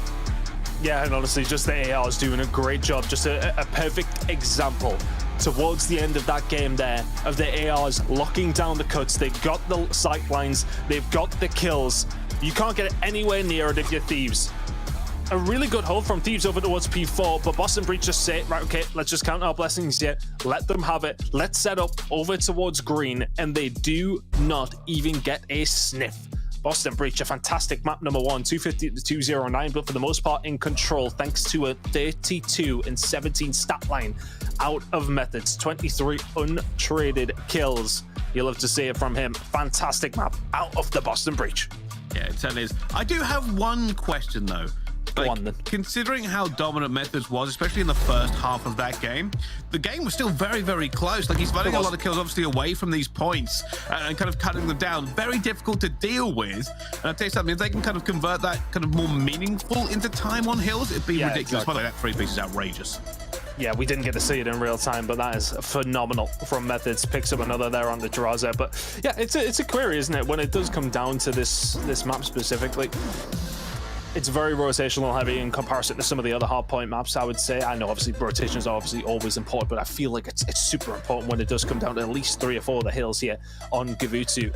So maybe, you know, he's holding those cuts and he needs his teammates still to be pitching in to find in those small gunfights inside of the point, those big important ones, of course. I mean, Methods' kills were all very, very important as well, but you need your SMGs to be stepping up. We've really seen Capital step up in the second half of that, though, and that's allowed Boston Breach to continue what they were doing in that first half when Methods dropped off just a little bit. So, you know, I think they're just filling gaps where they need to be. I feel as if, you know, the rest of the team didn't need to necessarily do too much of a job when Methods was going off. They stepped up in a big way, though, when he didn't necessarily find as many kills towards that second half. But nonetheless, Boston Breach overall a good team performance, I would say, on Gavutu. And heading into Bakaj Search and Destroy, they'll be feeling confident after that one. That was a pretty good win for them, and you know, he's sitting there on the main stage. This is a good chance for them to get themselves in a good spot once again. Thieves, though, bit of a slow start. I'd like to see a little bit more at the Search and Destroy. For the most part, it has been good, barring that complete disaster, of course, up against New York. But other than that, it's looked good. So let's see if they can turn around here in map number 2. Yeah, and here's the thing coming into this one. I feel like Boston are a more consistent team. I feel like people have a lot more faith in Boston than they do LA Thieves. LA Thieves, there is just almost no kind of confidence in them coming into almost any single match they're playing at the moment, and that's something they're hoping to rectify. But here are our key players and top performers for Search and Destroy. Capital, of course, the Phenom on the map at a 1.19 against Envoy with a 1.04. Well, let's find out how that actually plays out, Tom. Yeah, interesting to see how it is going to work, but it's nice to see Envoy back in and amongst it. The root band's starting to get paid a little bit more here, I would say, throughout the season. Things are getting just that little bit better, but Capital has been a thorn in teams' sides, especially when it does come down to Search and Destroy. And, well, I mean, any sort of map that you would like to see him on, Bakaja is pretty much number 1. I'm very much looking forward to see who's going to get control of Grandma's, and those two are really going to be a crucial part of that fight, you would imagine. So let's see how things are going to break down on the... I was about to say the new look, because it was a while ago. It was a while ago that it changed. But it definitely changed the dynamic of things, though. I've really enjoyed watching Search and Destroy and Bocage since that change-up did come on through. Honestly, I feel like it's new because we casted it when it was new like a month ago, then had a month break, and then we're back into it casting again. So it feels new to me, Brycey. It still feels new. Well, it's fresh. I've played this map about 8,000 times a rank play. It no longer feels new to me. It just feels like Bocage. But I'll tell you something. Bear in mind the pressure for this one. It is an individual event. The Pro-Am Classic is single elimination. There is no second chance for any of these teams. And they know that also means that there is a very quick route to the final if they can find the wins out the gate here. And both these two teams would love to start cementing into that top 4, play 2 games tomorrow, and you win the entire thing. So a lot of pressure for every single one of these. Boston Breach, slight mental edge at the moment coming into it, of course. Winning that hard point and now going on to the search. We'll have to find out who has what it takes. But here are the statistics for how it's gone so far. Thieves statistically better on Bocage against Boston Breach. Let's see if they can get something done here, the Thieves. Answer back to what was a very good map number 1 from Boston Breach. And honestly, as I said, their search hasn't looked bad at all. Really has not. And let's see if they can get something done here. Honestly, I kind of agree with what Nameless said at the beginning of the show, of this game specifically. Haven't been that impressed with Breach, and Caps it up. Going to get himself caught out immediately. It's a very aggressive defense coming out from Boston. Los Angeles Thieves, though, have answered back in turn. Complete A-site control. Oh, we might actually see a reverse play. Actually, Kenny, just with the kind of knowledge to sit there and wait for it. And now, Boston have taken the enemy spawn, but that bomb is planted against them. TJ coming under a little bit of fire, tries to use that nade to take down Octane. Is he going to do it? Methods is going to try and get through, and Octane takes him back as well, and they don't get a single kill here, Boston. The God Tank, as we like to call it. It's a very, very difficult gunfight, is that one, especially when you got somebody like Octane up top. Finds that final kill. Just the aggression from both teams. Doesn't work out for Breach. You kind of, in those scenarios, you lose that first gunfight. It's always a little bit hectic from that point. Thieves make it count for them. Nice and aggressive to kick things off.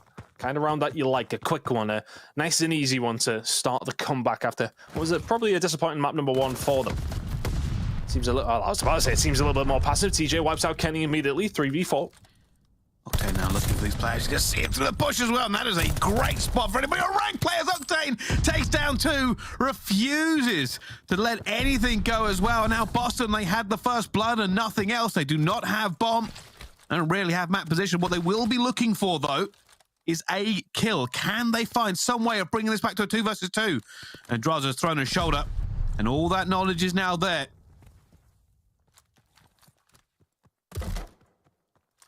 Just the pause in the chaos that is Bocage for a moment. Very, very difficult to ascertain what players know yet. A little bit of a mixy one, but it's going to kind of all be on TJ this one, I think. Is he going to get the information? Yes, he is. He's going to get the kill as well. There's Envoy, lines them up, and that's a round for Breach. Just good aggressive play out of TJ. Not scared in a 2v2 just to hold a position, moving around, cutting off different points in the map. And that's just finding plenty of information. He'll be like, right, nobody here, nobody there, nobody here. And that's giving the info to Cap. And he gives him plenty of info in the bottom left of his screen when he sees 2 kills come up with TJ on the left-hand side. Wrapping up the round nicely for Boston Breach, a little bit more like it.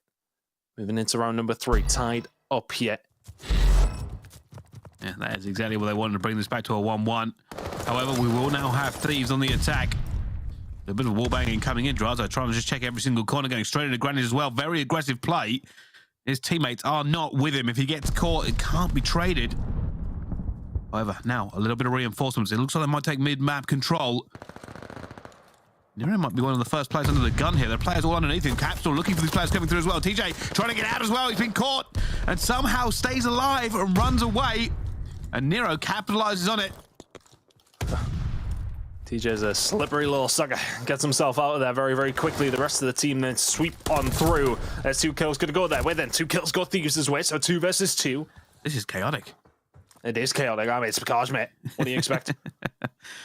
Well, at the moment, you can see TJ's looking for a player here, and Octane guns him down again. And now Methods for a 1 versus 2.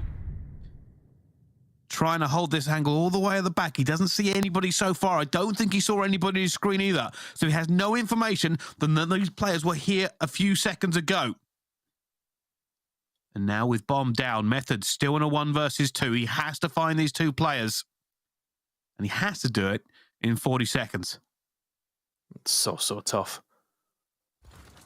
Doesn't have any information. Oh, he draws that. Yeah, by the hair on his chinny chin will get away. Methods now will have to push around and still have to find 2. Okay, line up Octane on the bomb, not gonna happen. Well played from Thieves, a 2v4. And if you're Boston Breach, you can't let that happen. But I said things just can't get chaotic on Bukaj. The players push in bottom grandmas. It comes down to a couple of 50-50 fights. They win it, and all of a sudden it's a 2v2 and very doable. Well played from the Thieves. Find themselves in the lead once more. I tell you, I think Octane is playing out of his skin every time they need him. He is winning those oh-so-crucial gunfights. And this is where, if Thieves are going to kind of shrug off that last beating they took, they might be able to find it here. Bit of an aggressive push from Boston. Camps have already been stunned. Gonna see it come down, but Octane again takes the gunfight, wins the gunfight, almost gets a second.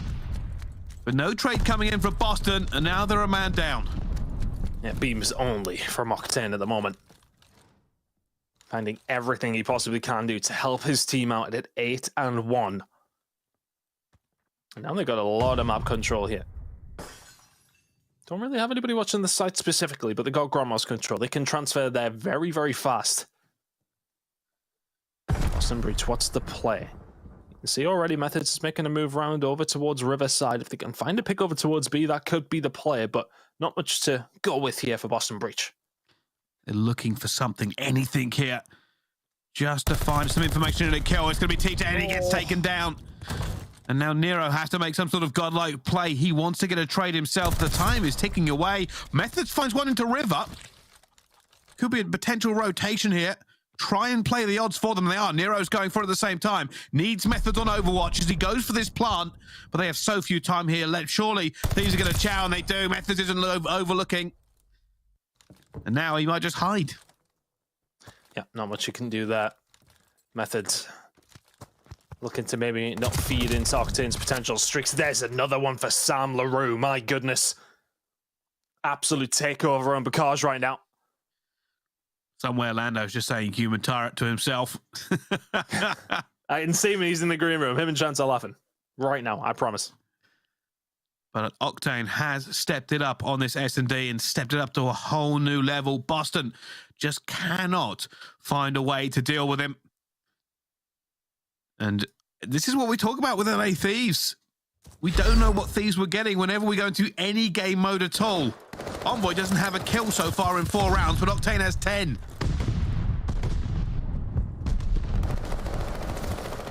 Truly absurd game out of Octane so far. I mean, he doesn't even get C players at this point. He's spraying through walls. He's very, very close. He'll be looking to get a hold of that glide bomb. So important on a map like this to get yourself that streak if you possibly can. Important next kill coming up here for Sam.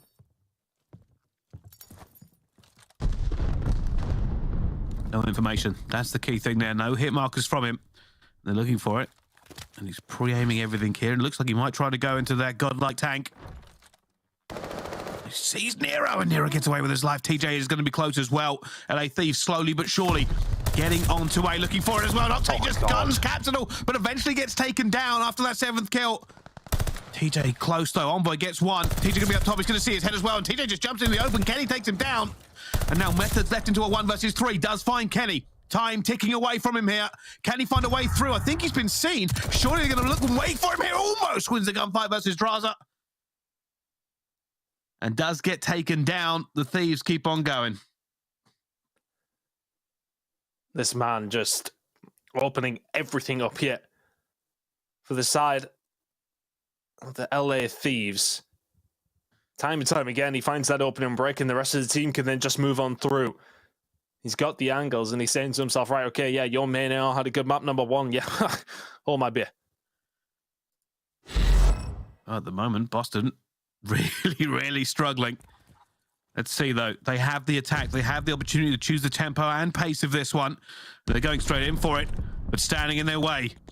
Sam LaRue Can he find this first kill as TJ comes around the corner, eventually does take him down. That's a huge first opening break as it looks like that bomb's going down as well. Envoy trying to find something here. He knows he's in trouble.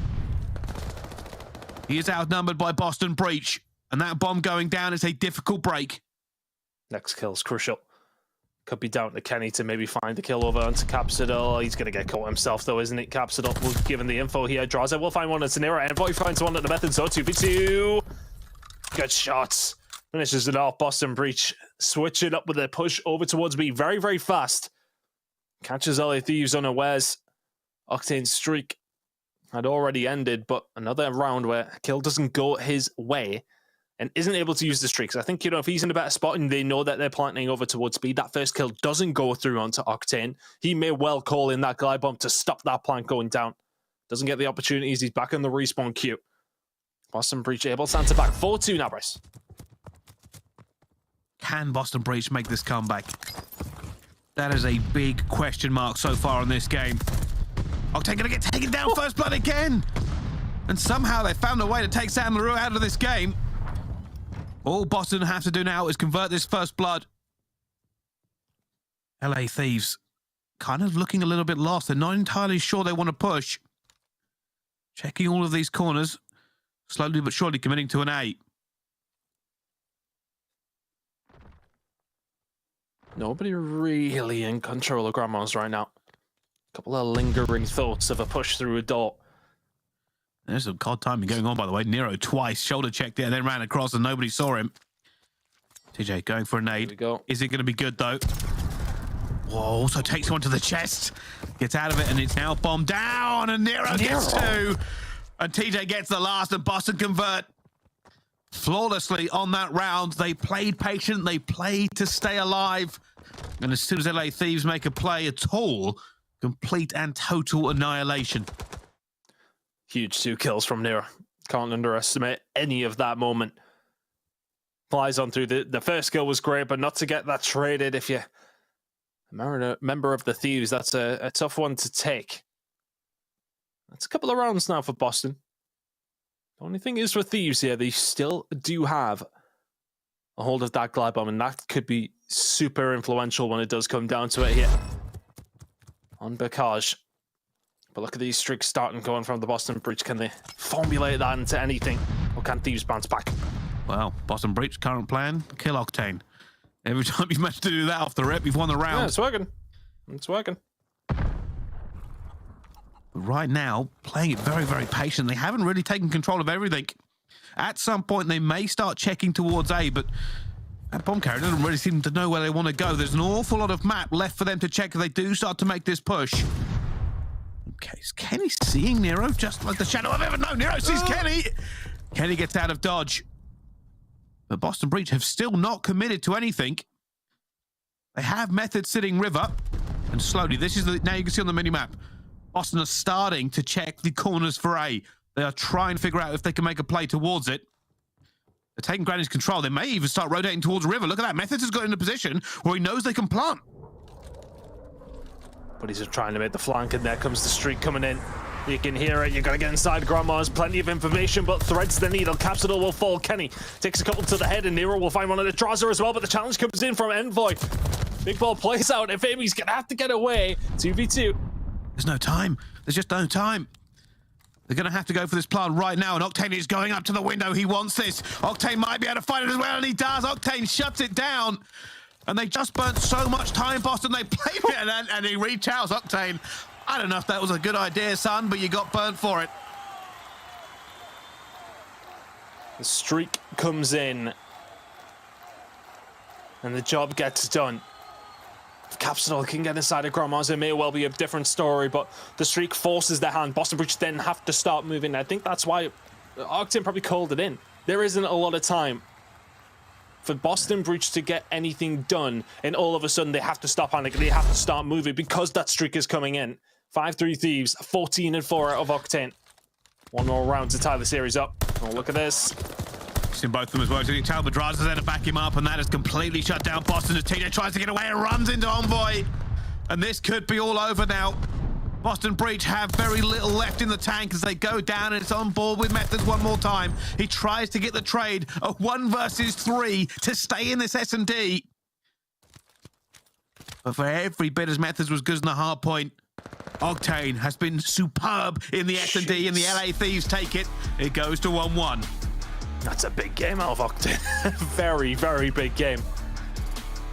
The streak is another thing as well. You get on something like that and oh, stop leaving him hanging. God damn it, there we go. What a game out of him. Just finding all of the angles, finding all of the first bloods, and every round that he survived, every round that he found a kill, it felt like the Thieves could not do anything wrong. 1-1, tie it up, and deservedly so. 14-4. 3 first bloods on top of that as well. An enigmatic performance from Octane. Capsule was actually the one being caught an awful lot by the look of it. Just ended up running into Octane a few too many times, maybe. But yeah, that was a big performance coming out of LA Thieves, and they just didn't really have a way to break it. I've got to say, that slow round we were talking about, Boston obviously were either trying to find a pick or trying to bait out that streak, or there was a plan in place. Unfortunately, the time ended up playing for them, and you can see Octane, that decisiveness. He says, hey, they have to be planning A. I don't think they're up top, and I'm going to check the window, and that's it. That's all it took, and he just completely and totally shut them down. That was every opportunity for Boston Breach to come back into this game, and it got wasted by the clock, as happened so many times. Yeah, it's one of those where if you're passive and the other team are passive, it works out in the defensive team's favor every single time. You do not have the opportunity to put your feelers out where you need to, and yeah, not a great game out of Boston Breach there, and it was all Octane. My goodness. No, it certainly was. Well, what a game we certainly do have on our schedule. And Boston Breach and LA Thieves are fighting for this spot into Sunday and into the top 4 here at the Pro-Am Classic. They are looking to see who can go further. Currently 1-1 and so much more to play for. We'll have to find out, though, what happens in map number 3 right after this break.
upgrade your game with a Scuff, the official controller of the Call of Duty League.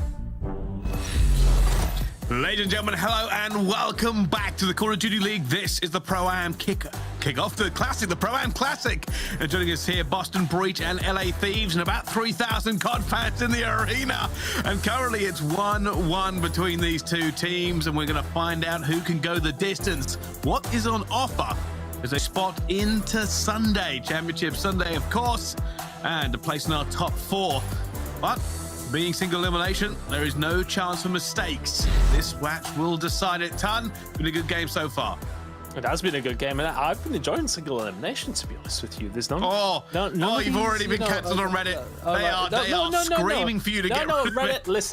Listen. I like it, right? So you know what? As a commentator who has absolutely no say in these decisions, I will make sure that it keeps happening. No, actually, I presume that it probably won't happen again this year. But besides the point, I've enjoyed it. I like the none of this double jeopardy kind of carry on. It's just win your game or you're out. That's it. Absolutely love to see it. I'm not with him, Reddit. I'm not with him. Well, yeah. Let's talk about Octane though so far. Yes, okay. Oh, of course. How can we not after that S&D performance of 1.29 KD over the series, about a 15 KD in the Search and Destroy? That was an absurd performance, and he's got his team at a 1-1 here, heading into map number 3. And let's see what Berlin Control looks like for either one of these two teams. I've enjoyed this so far this week. Let's see how it goes down here between these two. Well, it seems like Berlin gets added to the rotation, and suddenly it's on everybody's list. We keep playing it over and over again. Captain's Line will open up towards B, and that will shut down any potential push coming through. You see Capsule just trying to fly out here, trying to find the middle at the moment. Somehow stays alive. Nero helps him out. Capsule still somehow alive for so long by Ticket. Eventually will go down. He's looking to make an entry here. Methods pre-firing, and eventually gets taken down himself, and the Thieves are in. Yeah, Boston Bridge maybe took a little bit of a risk there with that collapse. Wanted to force the Thieves back as quick as he possibly could have done, but look at these shots from Octane once again. Just slides in, Methods gets beamed. TJ was nearly next on the list, but does find the shots. And now for Thieves, it's about maybe trying to get a little bit of purchase over towards A so you don't get trapped in your spawn. Good shots from Capsidal. The rest of Boston Breach just trying to clear Thieves out. What Thieves are doing really well here is keeping at least somebody alive, so the pressure doesn't come in too strong. Now Nero's going to just continue to play this ticket area and push them back as far as possible. With the time running down, it does mean that essentially the Thieves are going to have to commit to A. And that's going to give Boston an opportunity to farm them just a little bit if they can find these kills. Nero's going to try and do it as well. Finds Traza. Can't find the second as Capsule takes it away from him. Pre-fires Envoy. Doesn't get that kill either, though. These are a little bit stuck here. They are spawning all the way back with 1 tick on the board. Good push from Boston. It's such a strange map in the sense that things can change so quickly, though. It's all of a sudden 4 dead. Oh my god, Nero! He's doing it all on his own. I was about to say 4 dead, and it just puts you in a bad spot, and all of a sudden, Thieves 4 dead. Boston Breach forced them back. Nero on a 6 spree. He just has these moments every now and then, doesn't he? Thieves have managed to find another route in. Can they finish the deal here, though? Boston Breach make it 7 for Nero, make it 8 for Nero. Give him the 9th, would you?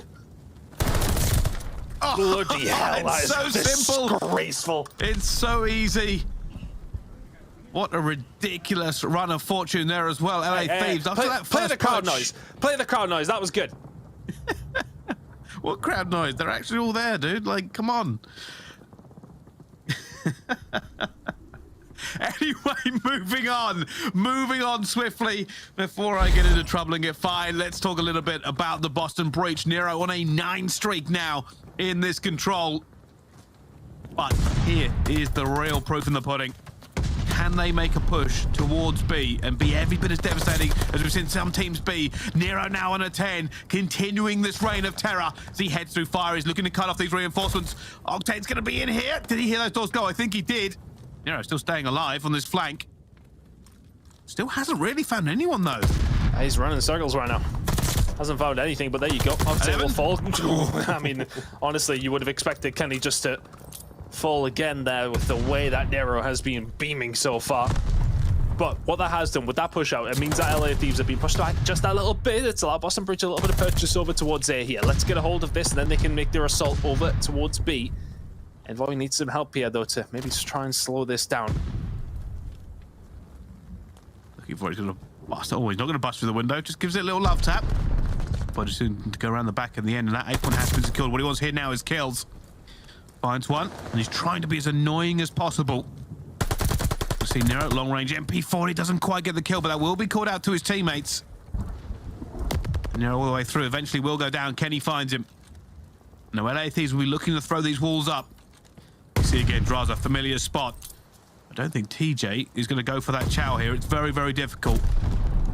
They say that. They say that. He's trying to shoot his feet out. His toes are disappearing.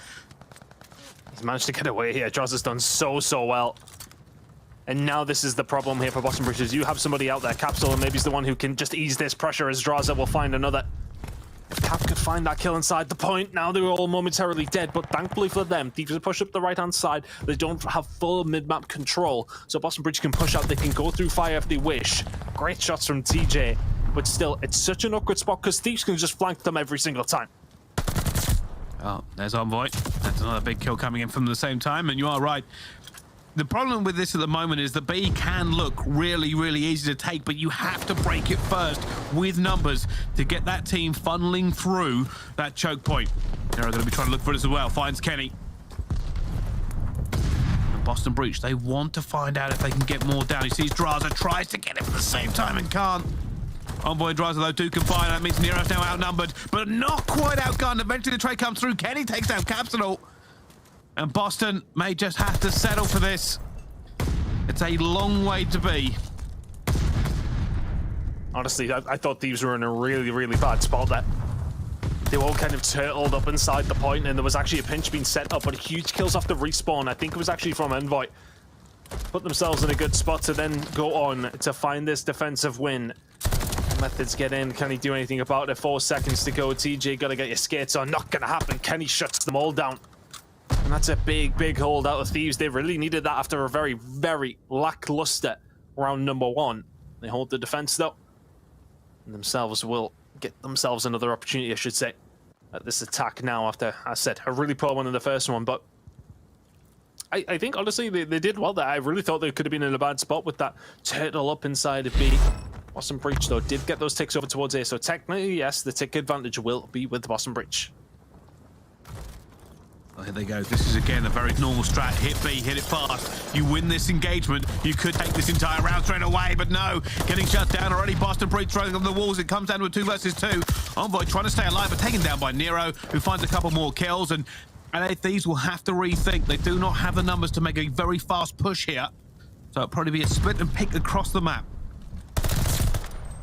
Just the flanks, the routes that can be found. So many times you got to clear out every single angle. If you are on that attack, eventually Thieves, they'll get themselves a spot inside of A here, and it's going to be a hard retake for Boston. There's plenty of Thieves members around here. The utility, though, is on its way in. Can this be the break to be found here by Boston Breach? Oh, Nero gets one. Looking for that second, guns him straight out of the sky. Eventually taken down by Kenny, though. And it is a very similar story. If you can get players out on the defense and have them flanking around, it causes all kinds of issues for the attacking team.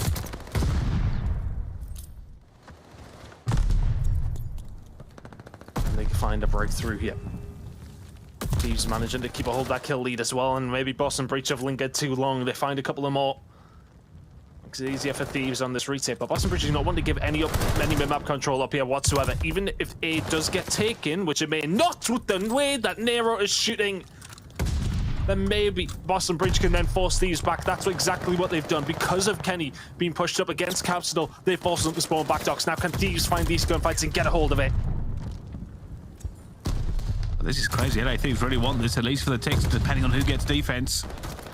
TJ playing his life. Methods gets 2 as well. And Thieves can't even get into A at the moment. They are really struggling. And TJ goes and takes down Draza. There was a player behind him on the stairs. He sees him. It's Kenny. Kenny wins the gunfight eventually, but not in the cleanest manner. He lands a second one as well. Octane finds a third, and I think the Thieves will now lock this one down. It gives them 1 more minute to try and make this magic happen. Capsule already pushing out towards Ticket, though. Kenny does find him. So much has been said of Kenny switching back to his SMG role. So far on a 5 streak. The Kenny is alive and Thieves are moving fast. The pressure The unrelenting pressure. Capsule trying to hold on. Kenny's going to go for the flank. He might find a few here. He's seen so many. He finds Methods. He finds a second as well. Kenny stays alive. TJ's desperately looking for him as the rest of the Thieves pile in. Has he just done enough? They are now into the point. They get that second tick in just a few seconds. Envoy looking for TJ, who's found around the back as well. An unbelievable play coming in from LA Thieves. One player left, just Nero, and he's going to go down, and the Thieves win their attack. And it's Kenny on the SMG that makes the plays. Typical plays out of Kenny. Just the perfect timing round the back. The rest of the team was set up then. We've seen this fire push coming through so many times. He nails the timing there. Sensational from Kenny. The roots come through. The streaks come in. It's 24 and 15. Thieves on the defense. Advantage Thieves. This could be a 2-1 lead if they can hold down their defense. That's what they're looking for. Already though, Boston Breeze trying to make some serious moves. They want this one straight back in the pocket. Nero and Capsule combine, and Capsule gets a second. Methods breaks it through, and this is the danger on Berlin. You get in a B, you wipe the team, and all of a sudden it screams up on the ticks. Methods gets another one, and LA Thieves are floundering. Surely there's no way back for them now. That third tick is coming through, and B, goodbye, good night. And Boston Breach have blown this wide open now. What? Just stay alive, bro. Just stay alive. Just Berlin is beautiful. It's so frustrating when you see it happen time and time again, but teams just seem to crumble. As soon as one player goes down, everybody else dies as well. Now, Thieves, can you do something that is very, very difficult and defend A? The thing is here for them, though, they find a full 4 dead, they can spawn trap them potentially. OpTic maybe nearly found a second over into Methods, but he deals with it. The 100 Thieves are dealing with this well so far. Can they continue to do so? The Thieves have to find another level.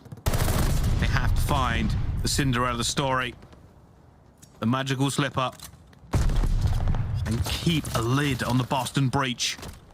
Because one slip up, one mistake will allow Boston to take this array. All the work they did. Now you can already see Boston trying to just get these trades coming through. They're on the stairs. Eventually gets taken out by Draza. What on earth was that gunfight? TJ gets another one though and gets back into the capture. LA Thieves are not close. Points ticking it. Methods are cool. Batten down the hatches, and here come the rest of the Thieves now. Can they find a breakthrough? It's not looking likely. TJ and Cap have combined well. Methods now finding the gunny. That should be the round, surely. Nobody from Thieves anywhere near. And they tie it up. That B push, that was crazy. Wow, that's the danger. That is the Berlin danger. A wipe and a cap. Brings us back to 2-2 here on this control. Both teams pulling out all the stops. Kenny last time around. This time, Methods with the 5 streak. But I think who actually is going to pull defense here with the ticks coming through. Oh, there you go. Solves it for me. Methods. As we go onto his POV, you can see he does have that defensive side. LA Thieves are going to hit B in numbers here. Does it matter? Because these pushes, it just comes down to who's going to win this opening break. If it can be a solid B push out of the Thieves. Oh, Methods, that's a window. Stop getting trapped. And just to get away, Tim will open it up here. This is a big fight in Hero. That's massive, because now they have to get rid of it. Now they have to turn around. Now they can cut straight on it, though, because Draza's done it quite effectively. Where the rest of the Thieves here, is this push going to work out? It seems as if not quite as clean and precise as the one from Breach. And Breach deal with that initial pressure that comes on through. Thieves default over towards it. Thieves will be feeling that pressure, Ton. You are very, very right. Envoy gets caught in the tail as Methods dropped that glide bomb. And they will have to just kind of settle for getting A. And then the long and difficult journey towards B with a setup Boston Breach. You can see even now Boston are not really committing too heavily towards A. They know that A is okay, but B is better. Kenny's trying to do a little bit of work again. Can he be magic one more time for them? Ridiculous gunfight against TJ. A couple of bullets in the head will do it. His time is ticking up. This will give them the extra minute. It looks like Breach might not be able to do too much about it. Capsule just trying to be a nuisance here. He's actually given the rest of his team time to get inside, but momentarily Capsule is the only one surviving for the rest of Breach, but they're still pushing it here. Shot's going to come on through. Thieves are going to get a hold of it, but Breach really not willing to give up that side of the map. They eventually clear them out. Now Thieves have a chance yet. All that Boston have to do is try and keep a little bit of taking control, get towards train, and don't get flanked. It is a difficult break at the best of times. They are turtling a little bit here, Boston. A lot of the times you'll see that defensive team try to get towards mid-map, try to get those flanks going in. At the moment, they're not really doing it, but Methods is holding fast. Eventually, does go down to Octane. But the key here on attack is you have to get there in numbers, and they haven't done it. And now Capsule puts flight.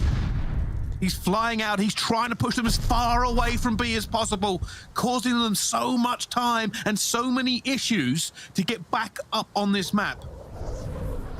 It all went very, very quiet, and Kenny, yep, you're going to have to use something to try and force them away. Capsule will then fall. We're back. Here we are. Kenny now pushing forward. Can they find a breakthrough? Yes, okay, yes, they can. This streak has completely broken things open here. The rest of Breach are going to get there on respawn in just a second. Capsule's trying to hold it himself. Envoy with the shots in. Octane is there alongside of him. These kills are working out for Thieves. Surely they haven't done this. Method's trying to hold strong. Eventually does go down to Kenny with the auto this time. Capsule's now sprinting across this map. He has Nero with him. Nero just guns Kenny out of the window.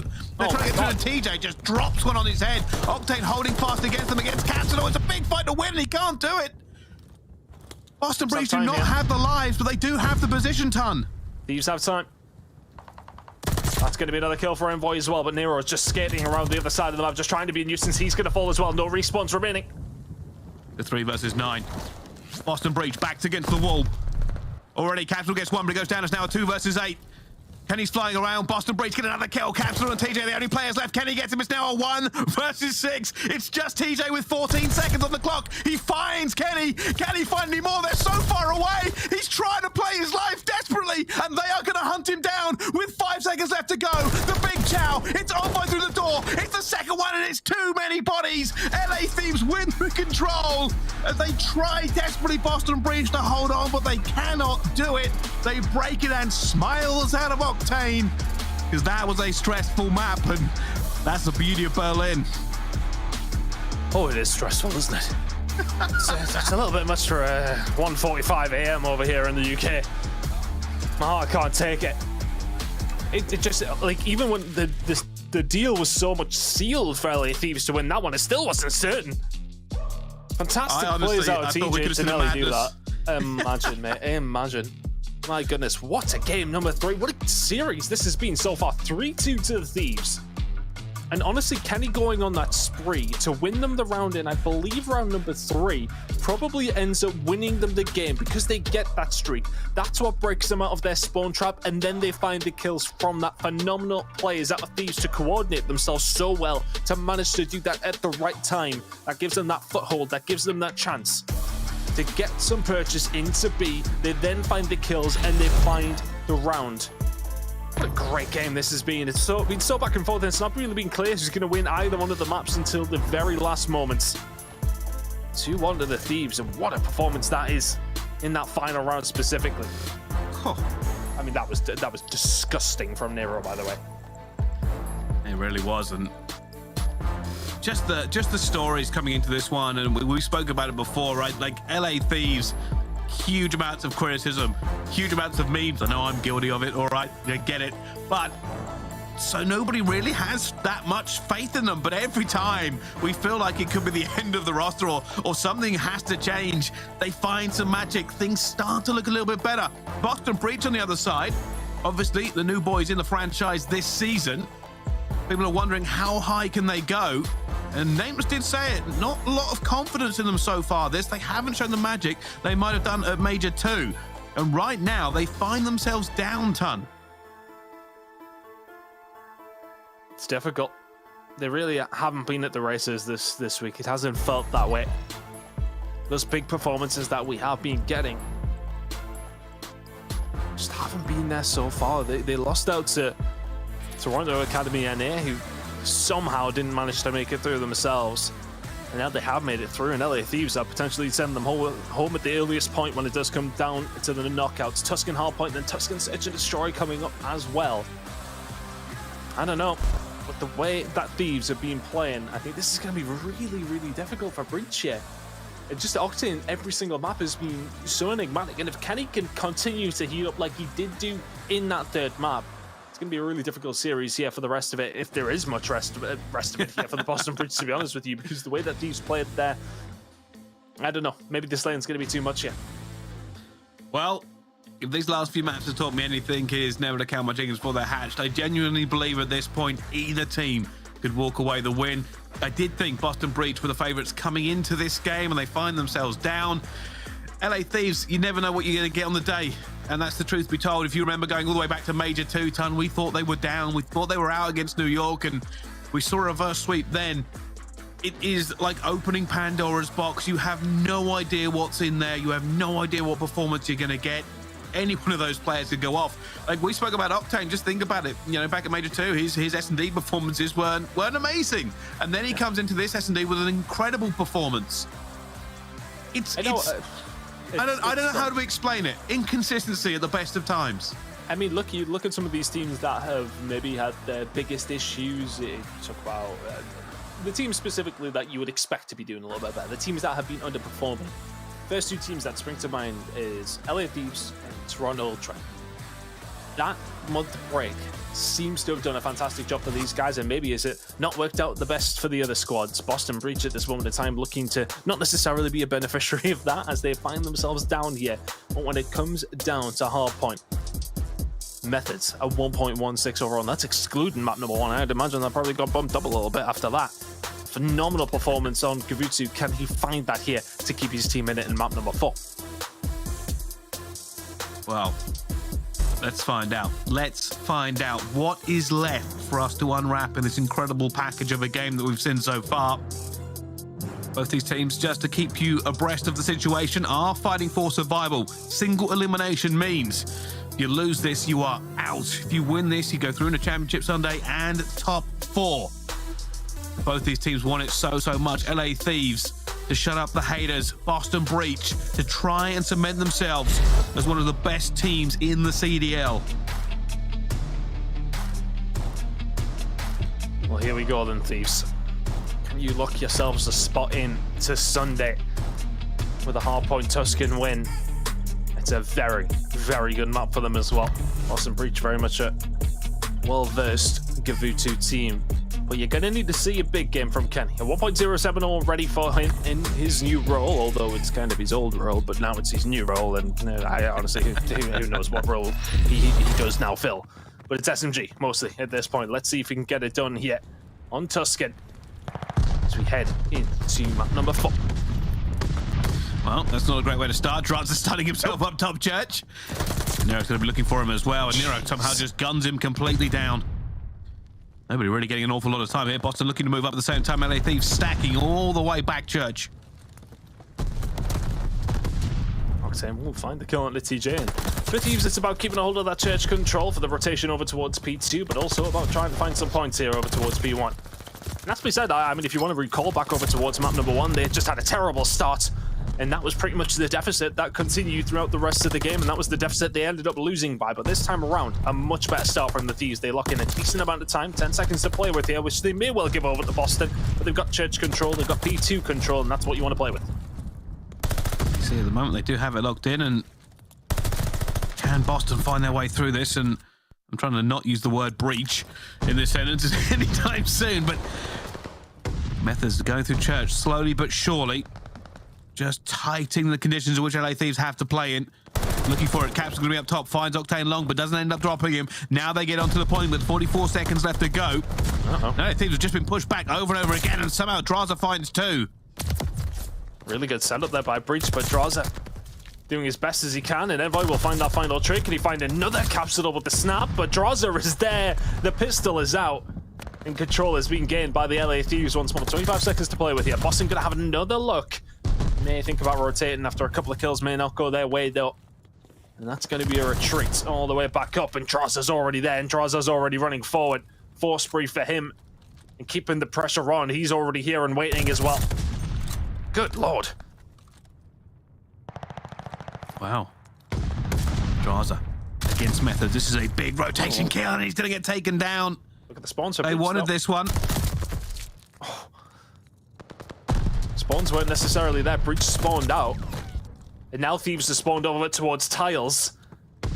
No, it's not good for the Breach. The spawn outs, and that would have been from the pressure that came in from Draza at the beginning of this push. Looking for it though, and I'll tell you something, P3 has been a little bit more chaotic since it got changed. Both teams know throwing bodies at it once and once again, and OpTic doesn't see the players slide through his Capsule. Capsule gets 3 in the end to shut them down. 30 seconds of time left onto this one. And it will be another push coming in from LA Thieves. Yeah, the spawn in the back, you might as well, right? 20 seconds to go, we might as well pick up this time if we can do, but at this moment in time, we can't even find a kill. Octane towards the back, he's being dealt with, and Envoy has to get his running shoes on towards this right-hand side as they get their move all the way over towards P4. Not, I was about to say not a good hold by Thieves there, but it was Boston the first ones there. They do get the majority of the time, but if anything, you know, Thieves did prevent them, considering they were second net. What can we do over towards Church? Kills starting to come through for Breach. It was a bit of a slow start, but they've been much better, and they may well just take the lead in a second. TJ about to come up against an LA Thieves trio. Finds one, finds a second, and Kenny eventually hits him with the reflexes and had to. They were just not expecting anyone in that corner. Kenny, it's much better. He's been able to find these breaks. Method's just trying to hold as best as he can, though. The rest of the Thieves just not there. And Void now finding some pressure, but Boston Breach are just chipping away here. Just completely free points. A grenade. Yeah, and look at that's what happens when you hold grenades. Absolute disaster. It's about as bad as a cooked grenade you could possibly hope to find here. LA Thieves, they're trying to cut their losses and head over to P5, but they are already not here. We've seen them do magic here at this hill before, but usually when they have it first in control, but Octane guns out Method. Nero, though, shuts down any of the pressure coming in from Kenny. Already, though, both teams throwing bodies at this one more time. TJ trying to hold up against it. Envoy shuts him down, and that's LA Thieves have managed to get in here before it ticked over. Boston Breach were there in numbers first, ton. Envoy just running and swinging his MP40 everywhere there.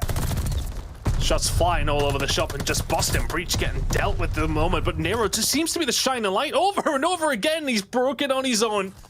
3 players go down.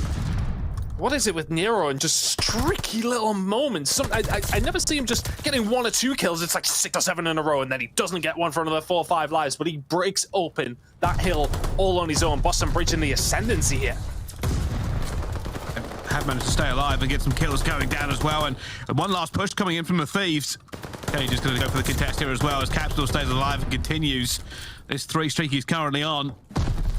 But the rotation will now come in for both teams. Capsule going to end up fighting 2 players above him. He won't mind too much staying there. It means he can go over to P1.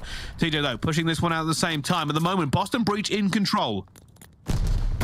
Boston in control. Thieves with a good start. Can they bring back what they were bringing at the beginning of Tuscan here up against Boston Breach? Let's go listen in with the Los Angeles Thieves. I'm staying on both sides. We're staying on both sides. Staying on both sides. They're church. Can't give it. I have time to tell it. Back pots. Sorry, be out of it. Four again. Good flip again, bro. I'll look my lane fast. Yeah, flip. I got one. Let's give another one here. Split. No, split. In church, close short. And mid. I'm holding their side. Church side of you. Yep. You already hit it. No, he's been on you. All good. Take it out. Zinni, their side. Back left corner, their side. No, Zinni. I did it. Alright, Zach. Are you, I think, Play the time. Pillar.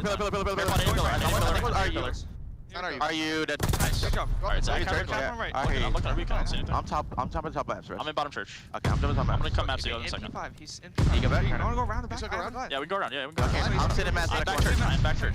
Okay. Go back church. I'm hiding in maps. I'm hiding in maps. I'm waiting. I'm on top of the tank. I'm Top of the tank. I am. On top of the tank. On the back tank. One's in map steps. Hearthstone on the tank. Yep. Master. No, you got a tank. I'm hitting top. I'm pointing. Tell me, bro. Back out.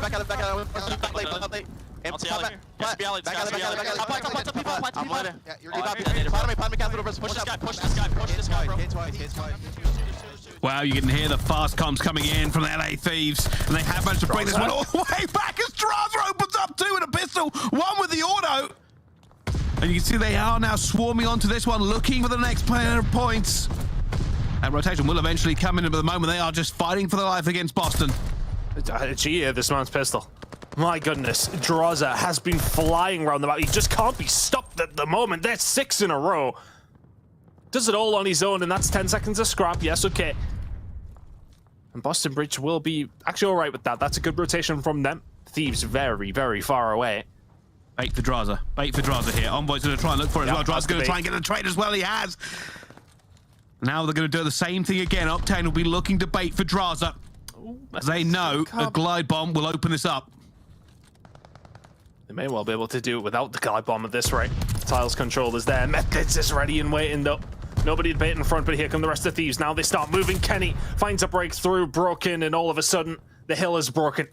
LA Thieves find a way through. Nero and Co, though, not too far away. Draws able to find an important kill as the rest of the Thieves now coming in off the respawn, holding their kill cams as well, just to get themselves a bit of a better spot to make sure they're going to spawn there. Envoy and Co have to lock this down. The kills coming through. And LA Thieves, 20 seconds to play with you. He's trying to do everything he can. He tries to shoot every player he can possibly see, but that will be the scrap time to Thieves. Nero off to the race as well. Did he see that player up top? He does see Kenny eventually. Kenny pushes Nero. The standoff here, trying to make sure the back is secured. And eventually Nero gets cut down as reinforcements come in. I say that, but he's somehow still alive. What is going on? Somebody shoot somebody! And eventually Nero will find Envoy towards the back. I don't know what was going on with that fight. Honestly, I don't want to talk about it. I don't want to talk about it. Let's continue. Thieves 200. Boston Bridge with a good hold here so far. Really big break from Thieves when you think about it in that previous rotation. Boston had a lot of time to set up and it mattered very little. Draza, entry. Can he find it? Yes, he can. Capsule falls. TJ falls as well. Draza is absolutely frying. The rest of the team follows suit as well. That is a perfect and absolutely exemplary break from the side of Thieves and Draza. 30 and 21 is having a great game. There's 2 more free kills. He only finds 1 though. The rest of the Bridge trying to force their way through. Here comes Nero, gonna come in the back, finds it as well. No, Kenny shuts him down at the same time. Kenny gets 2, the second one with a nade. Scrap time over, and Thieves are at P5, and they are good at holding this hill. Can they do it? It's a huge kill from Capsule though. You can't hold it if you're not there. Octane, though, he set himself up in a nice spot here. Will they be expecting it? No, they won't. TJ is then dealt with. Look at the spawns coming in here for Breach. Octane, can he be the one to deal with them? Here, they've slipped the net, but it might work out for Octane because now he can just pinch when you think you're through. No, you're not. There's Octane with another. Thieves, it's very much in the ascendancy. 15 points away. Kenny and Co just doing brilliant work. And LA Thieves are 10 away of Ricey. It's Thieves again. It's Thieves on P5 Tuscan. They are not letting it go. Boston are hurling themselves against this brick wall time and time again, and that'll be the game as Thieves. That's an upset for them. They're top 4. They're in a championship Sunday, and Boston Breach are going home. Nobody can on the Thieves, continuing to make upsets, continuing to disrupt the narrative that has been laid at their doorstep time and time again. But they've done it. And that is a smile hard-earned on Kenny's face. What a series. Every single player on that roster had their moments there. Draza popping off on occasion. Kenny had a very solid map number 4. Octane just ridiculous over the whole series. And Envoy just doing what Envoy does to the roots round, finding those awkward little kills. A really, really good team performance out at the side of LA Thieves. And for Boston Breach, commiserations to them. They will be falling out of course. Top 8 single elimination. There's no second chances here. LA Thieves advance through. And what a Sunday we've got on our cards. My God. Well, there's been a couple of updates, and it seems if you are a green team, you take down and I don't know what to say about this one. I said coming into it, Boston Breach, I thought with a team everybody expected to move forward. LA Thieves ignored all of that. They've won this one 3-1 ton, and you are right. I think that is the crucial thing you said earlier on. Every single member of this team has made incredible plays during this one. It feels like a team. It just feels like these month breaks have been suiting some teams and maybe not suiting some others. It's the hunger there from some of these squads. It definitely has been from the ones that have been underperforming. We've seen much better games out of Ultra and Thieves. And I just wonder, has that break really benefited them enough to go steps further? This is the kind of position you would have expected teams like this to be in, top 4s. Really good performance from them over this weekend. They've got that small blip at the full sale. That is unfortunately one that will not go away. That will be in the history books for quite some time, I would imagine, but it doesn't matter now. You're through to Sunday. They will not care about that. No, they certainly won't. They really weren't coming through into this one. And I think today, if I'm right, I think everybody that was like the underdogs coming into it has actually ended up winning. OpTic Texas with their sub weren't expected to win against Atlanta Faze. They did. LA Thieves weren't really expected to win against Boston Breach. They did. Ultra against the Mutineers, same story. I think the only one that went kind of the way people thought it might be is New York versus Paris. But hey, that's the Call of Duty League, and that's COD sometimes. Honestly, I don't know who wins tomorrow. I really don't, because I wouldn't have expected OpTic to go in and beat Faze at all. And now they're going in, and but you looked at how they looked with General up against Florida. Could that happen again? I don't know. Did Faze just not play great? It's so hard. Honestly, anybody could win it tomorrow. Anyone can win. I think a lot of people will put OpTic as the favorites because they beat Faze, but realistically, I actually just don't know. I don't know who's going to win it tomorrow. It's going to be crazy. I am looking forward to finding out. That is the real key. You are right. New York, Ultra, Thieves, and Texas are going to be our top four for tomorrow. And with the way that everybody's playing, it's a very big difference. You are a ton. What a difference a month makes. It makes a big difference for some of these squads. And for Boston Breach, you look at them and it's hard to say when it's single elimination. You know, the lines are cut very, very fine in this sort of scenario. You lose a game and you can't improve on that in the double elimination or the losers bracket side of things. So top 8 will feel like disappointing for them, but they just caught a Thieves team who are on fire. Good job from them. Let's see how they do tomorrow. They certainly do. Well, let's throw it back to our desk because I'm sure there's an awful lot of breaking down they've got to do. I think the best part about that whole segment was 10 trying to make sense of all of this. 10, don't even try to make sense of it anymore, dude. Just enjoy good Call of Duty, right? I'm just embracing it, Veli. I'm embracing it. It's fine. All right, good. Great commentary, by the way. Guys, it's like 4 a.m. Go to sleep, all right? We'll talk to you later. All right, but yeah, there you have it. The Los Angeles Thieves looking so damn good. And that wasn't a win where it was like, oh, they got lucky and squeaked by. Yeah. That was a really, like, definitive win. It was Kenny. It was a huge turnaround from Kenny. Kenny is a he beast. just started piecing. Shout out to Reddit. And that's what we really needed from him. He was struggling in his new role. Heading into this series, he just looked so much more comfortable, started doing whatever he wanted, and it paid off in the end. Definitely, and we also have a Game Fuel post-victory spotlight with the one and only Draza, a.k.a. the Flame King. Yo, Draza, congrats on the big win. You guys definitely needed it, but I gotta ask you, yo, all those flanks that you did, and you were just copping 2 pieces, 3 pieces, all that. What was going through your head? Did you feel lucky?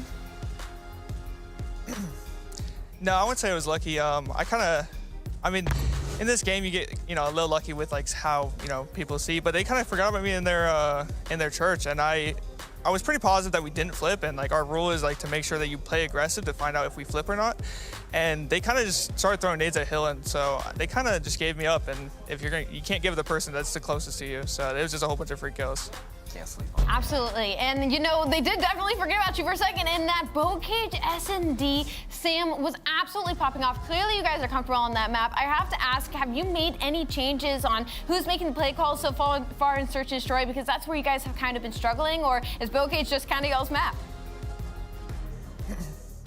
Yeah, no, I feel like we've been working on our S&D really hard. I've been playing a lot of 8s to try to get better at it.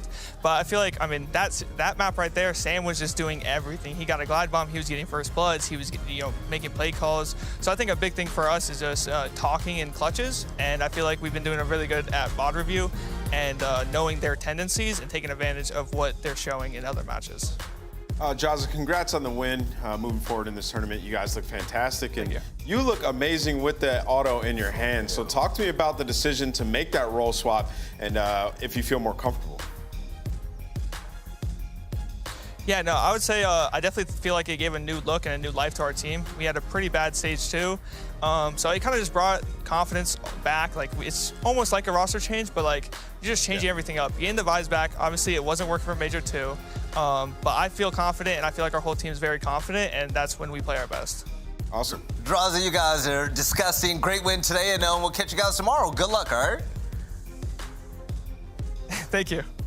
No problem. Yo, that delay every single time, it scares the hell out of me. I love it because you use your hands so much, so it's always like, all right. Exactly. Like waiting, all right. But to close out that interview, Los Angeles Thieves looking absolutely phenomenal. And Draza was really like, he was getting by and just capitalizing. I mean, he's been doing his thing all tournament long, right? And you guys talked about it briefly. Is like, it was Kenny in this series, the one who's making the big influential plays, especially in that control, what he was able to do, picking up the streaks. Like, he was just popping off. Like, that's what you need out of your SMG player. Like, Envoy at times, he's not going to be that aggressor that's going out there finding all the kills with the SMG. He's sort of a route man. So you needed Kenny to be the aggressor, the guy who's in the mix, picking up those kills, being a nuisance. And that's what he was able to accomplish, which is why they look so much more comfortable in this series versus Boston. So if he can continue that level of play, they have a good shot tomorrow. Most definitely. And by the way, Draza, he's a king today. He actually got the scout play of the game. Let's talk about in that last hard point. He was getting all the kills that was in his sights, and he was not letting loose at all. Yeah, no, I'm pretty sure this is exactly when they forgot about him bottom church, and he tried and kind of just got this free push up through it. Nobody saw it. Excuse me, this is not it. This is a P1. Yeah. He hits him through the back of P1. Nobody is looking. Nobody's checking the pinch. That has been an ongoing theme with the Boston Breach team. Draza took advantage of that, and I have to say, props to the LA Thieves squad for kind of keeping that mental composure throughout the weekend. Because I mean, all the issues that I feel like have been stacked onto this squad, the struggling with the role swap, the full scales, and forcing their way into today with a big win. I think this was a very good thing that they needed overall moving forward as a squad. And honestly, that game 4 was a really good indicator of how good this Thieves team can be. There was minimal mistakes made on that map out of those guys. Like, they played absolutely phenomenal. I mean, even at times where they did get broken, they were able to neutralize the point. Like on that P3 at Fountain, when Cap was able to get on and steal like 20 seconds or so, they were still there at the next hill, ready to go. So I think Thieves, they've improved a lot with this role swap. The one thing that people seem to forget, and it's easy to do it behind your computer screens, right, is that we forget that these are actual people and they're going through big challenges, right? But the fact that Los Angeles Thieves kept up that mental fortitude to cop a win like that, that was so important. I really hope that they ride off of that momentum because, I mean, that roster top to bottom, they're built for championships. But let's talk about what's been happening today because the tactical play of the day goes to Scump. And, of course. The king went crazy. Yeah, of course. I mean, this play was wild. What I really like about OpTic Texas is they give up this A bomb site. They'll let you plan it, and they're comfortable with retaking. I mean, down to the first round, we saw shots. He gets the info, backs up, and they retake. And in this round, this is their classic retake. Scump comes through mid. A little bit shaky shots, maybe lost some auto aim there. Gets the kill, jumps down, gets the kill onto RCDs, and then from here on out, he's feeling himself. He knows there's going to be one outside. Sends General out to bait, finds the trade, and then I'm going to consider this an ace. I'll be honest. They actually robbed them out of the ace. But what's wrong with you, Bruce? Yeah, they have by far the best retake on the A-bomb site in the game on Berlin, and they're so comfortable doing it. Teams need to take notice. OpTic, that's the team to watch right now. So let's talk about the matches that we had today. We kicked off the day with some amazing ones, but also a really fun one was the New York Subliners taking on Paris Legion, where going into the series, Paris Legion had a big win over Ultra Academy NA, right? That did not live long against the New Look New York squad, and Kismet helped out the team, and they got the big dub. I mean, New York is looking insane. It looks like a complete turnover. It looks like the hot potatoing finally paid off, and now they're heading into Sunday. I mean, it was a dominant win over Paris as well. They started off incredibly hot in this bow cage. I tell you what, Hydra has just been straight frying the competition. I mean, with the sniping, he pulls out 12 and 6 in the S&D, heading into the control. I mean, they look great overall. The best hardpoint team in the game, if you go by my standards. Let's also talk about Toronto Ultra versus the Florida Mutineers, where, this was kind of sad. That wasn't the Florida Mutineers that I saw at Major 2 at all. And Toronto Ultra looked great. I mean, the most impressive thing was just how coordinated they were on the New Look Berlin control. I mean, we saw in the very first round, they got 5 ticks of progression. That's just going to put you in a fantastic position. And CleanX had a good showing once again, led the team in engagements. And we saw Cammy have a positive series, which is always a good sign for the Toronto Ultra. And they closed it out in a hard point on Berlin, where they were playing great. I mean, that P3 break was chef's kiss. I really love what I saw Toronto Ultra find themselves in a top 4 situation. I'm so happy they're winning again. Like when Toronto wins, it's just a good feeling all around. But also the game of the day in my eyes. Atlanta Faze versus OpTic Texas, a team who had their IGL sitting out for Jordan General, right? But General popped off today, and Atlanta Faze copped a big L. I tell you what, that first Gavutu, all my notes for that was just pain. It was just pain across the board, 250 to 100 for OpTic, and then a complete turnaround when it came to the Tuscan Search and Destroy. Shots, he ended 10 and 5. He got so many first bloods as well, but it was also General that was doing what he needed to do on the map for this team. I mean, the fact that OpTic was able to hang in there with Atlanta Faze, with Gordon, just doing what he needed to do, just filling the role that he needed to fill, playing his own game, and then coming out with the win. Easily the most exciting match of the day. And the best part about that, nobody cared at all. Every single player had their respective role in making big plays, make sure that series was won.